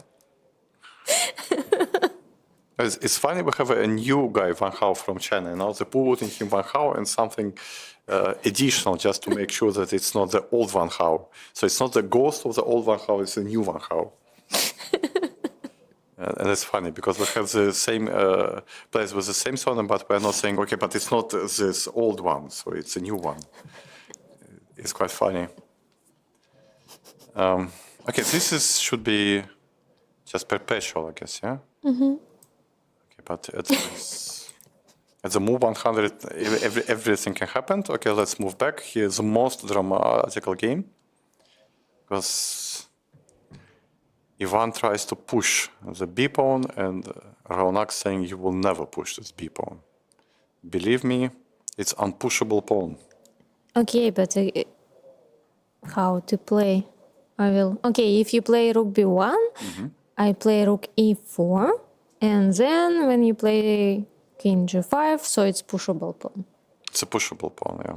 But Pushable, if rook f4 go unpushable. rook f1, how you will push your pawn? Good question. So rook f6 you may try after Yeah. rook b1. Try Then to okay, push. then I'm sort of king g5, rook f5, king g4. And then, I don't know, again, numerous checks and trying to speculate on this g6 pawn. Tiring. Enough of fights, enough for us to calculate. Still, we're in the studio almost for the whole day. Just let's see and let's enjoy, yeah? Yeah. Okay, what happened? What happened? Meanwhile, let's calculate how many players already have 3 out of 3. We have Jan Nepomniachtchi on 3 points, Haik Martirosyan. No, Haik actually he made a draw. No. Haik has 2.5. So if this game, if Ivan wins, he will Also free. share first and second place with Jan. So actually, the stakes are high. Rook g6. Okay. So he wants to try every possible position of the rook on the 6th rank.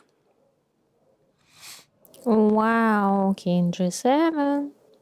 Yeah, the famous rook d4, rook f1, the same trick. And if you shuffle the king, then again, some checks. Show me what you want. Maybe you don't want. What with time? Still seconds, yeah? Okay, queen c6. And if you check, queen d7. You see? I found the way how to push.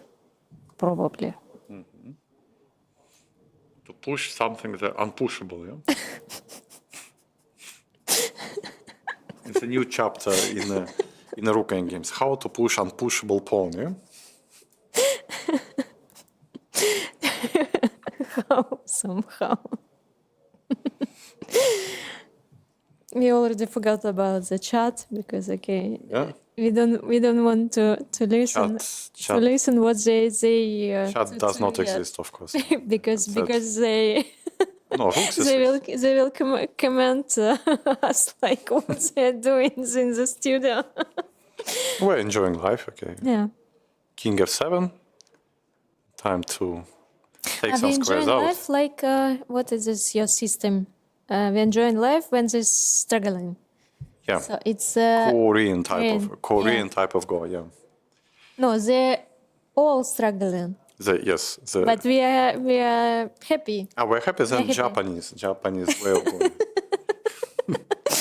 For sure, we are happy because we are not there. We don't need to struggle. I don't know, I'm about to cry already.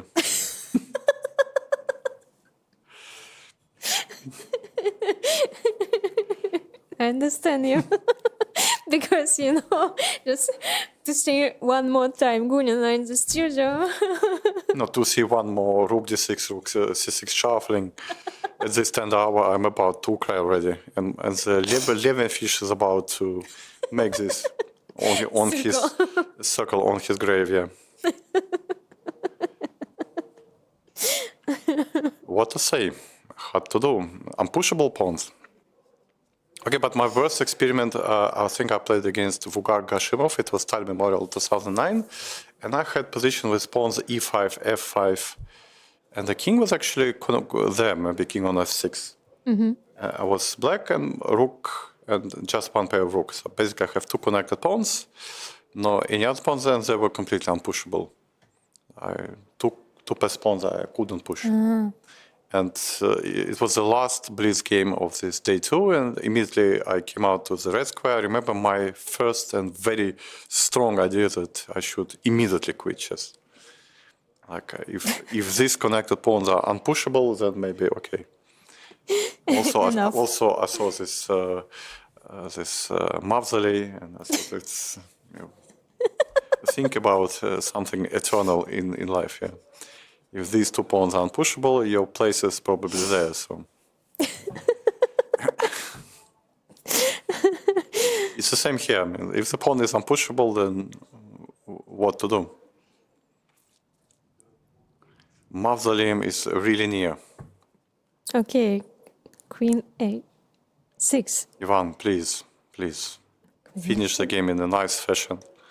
Makes us remain us as a human beings. 7 king g7. Oh, queen h6, like I told. Okay, queen b7 it should be. Okay. No, with the queen on b7, it can be second b5. That's a problem. And then king g6, I know it should be calculated. You see? It works. He played rook b6. He played rook b6, and now... So king c7, f5, king d7, f6, king d7. Okay, that looks winning, yeah? Ronak is obviously checking more or less the same because his head is like this. Like mine, I guess.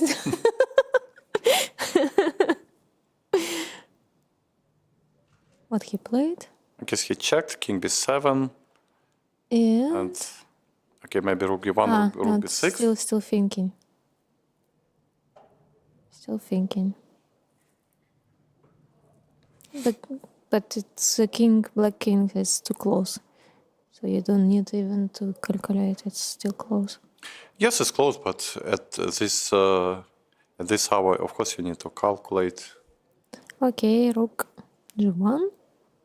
But rook g1 just b4, you know? Yeah, just before, but he played. Because takes b3, f5, b2, f6, but the pawn is just on f6. Unfortunately, it's not enough. Don't cry. No, already he pushed. Yes, I told you. He pushed the unpushable pawn, so okay. No reason to cry now, so.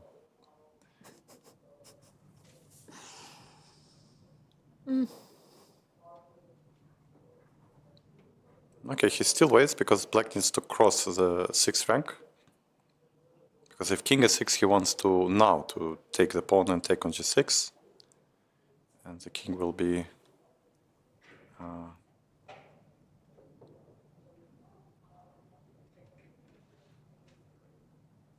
Okay, b3.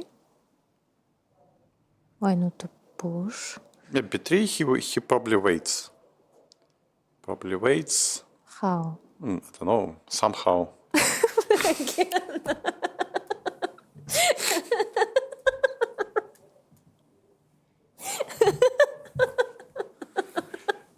rook bit, okay, if you want me to wait.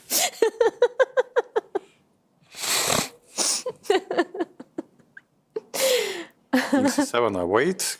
How? Somehow. King g7. King d7, king f7. So I just want you to go with king f6, and now I have...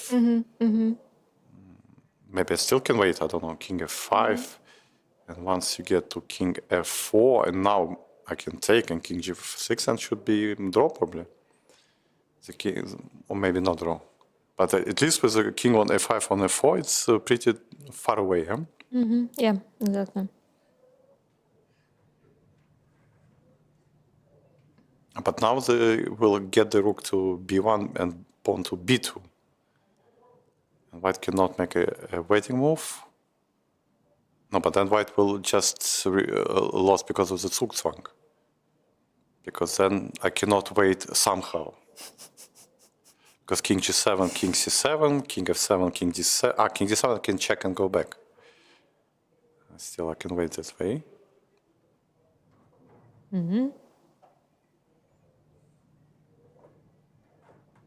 I can just enjoy live opposition. Yeah. Somehow, eh? But Anyhow. as black wins, still with king f5, white waits. Ask me. King f5, white waits. King f4, we take king g6, king b5, f5, king c6, 6, king g7. Probably just on time, yeah, because rook is behind, and we just like on elevator goes from f4 till g7.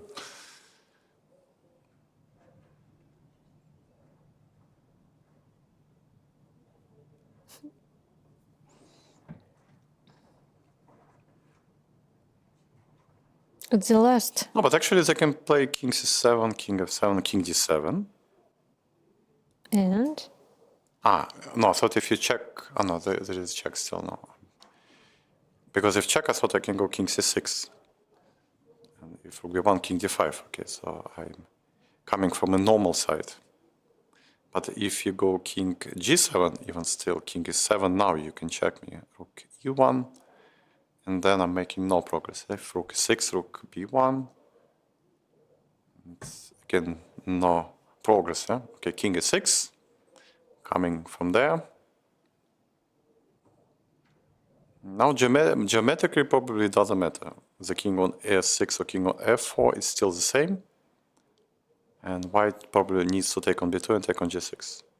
It loses, then okay, what to do then? Life is harder anyway. Very positive.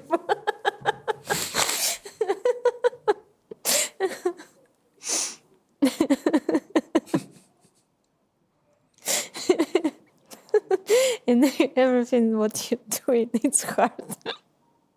Your Korean style. Yeah. No, okay, king g7 he waits, but it doesn't matter. So king from s6 or from f4 it will be the same, I guess. King b5, king c6, king d7. It's the last game, right? The last, it looks like it's a lot. But yeah. Why? It says Gaganov won? Yes, it says Gaganov won. Okay, but it was a dead draw. Yeah. The dead draw, we almost stopped watching that. It's our mistake, but how? Somehow. Exactly. Somehow, okay, let's take a look. This should be draw with precise defense. And it was draw. I asked here, I asked how, and you told me somehow. Here, exactly here. And you told me never, oi. Why that? I don't know. Why that? He's A tired. bunch of checks, no? Yeah. Bunch of checks are... Wow. No bunch of Probably, checks. probably he was No, afraid. actually, king f2, king g3 he comes. Yeah. And there are no bunch of checks, actually. So white needs to solve something, and he was unable to solve, yeah? Okay, they finished the game. They finished the game, and somehow it's ended, yeah? Queen e3, check, and just... Yeah, and here. Queen e1. So, It has happened that he didn't take the pawn, yeah? Because he could take g3, queen e1. But he said to go queen e1 immediately, yeah? Okay, it's a big loss for Evgeny because objectively it should be drawn, of course, this position. And this, just to show us, okay, Raunak resigns. And it means we have 3 leaders after the second day of very, very tough and competitive chess. So we have Jan Nepomniachtchi, Ivan Zibliansky, and Alexei Gaganov, 3 players with 3 out of 3.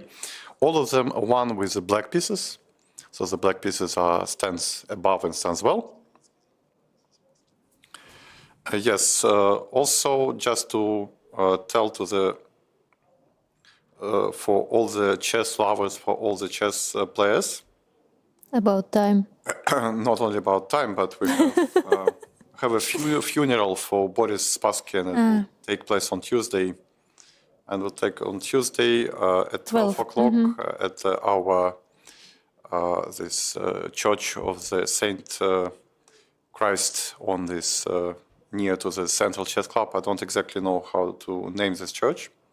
It's the biggest and very famous. So all people are, of course, welcome to come and join the ceremony. It's officially it starts at 12 o'clock, and come and make the last goodbye for our probably not famous player who passed recently. So today our live broadcast, I guess, is finished with this last game. So it was a very, very nice third round. I guess we enjoyed it quite a lot. Even we may look a bit tired, but okay, what to do? Even we were off Even we were off for some time, but we are still on. We are still talking. somehow. We are still there. Thanks a lot for Valentina for joining me today here in the studio. Thank you for the lesson, because it's always I always like to commentate it with good players, just to understand that my chess is better. Then your chess is better. Okay, so I will not argue with that. Tomorrow we have similar day like today. Also 2 rounds. Also 2 rounds. I think tomorrow we'll also have 2 rounds. Same Wow. schedule. 11 a.m. for the first round and 17. Especially after this long Yes, day. and 17 p.m. for the 5th round. So welcome everyone to join us also tomorrow. We have a great event here in the center of Moscow. So good evening for everyone, and thanks for joining us today. See you all tomorrow.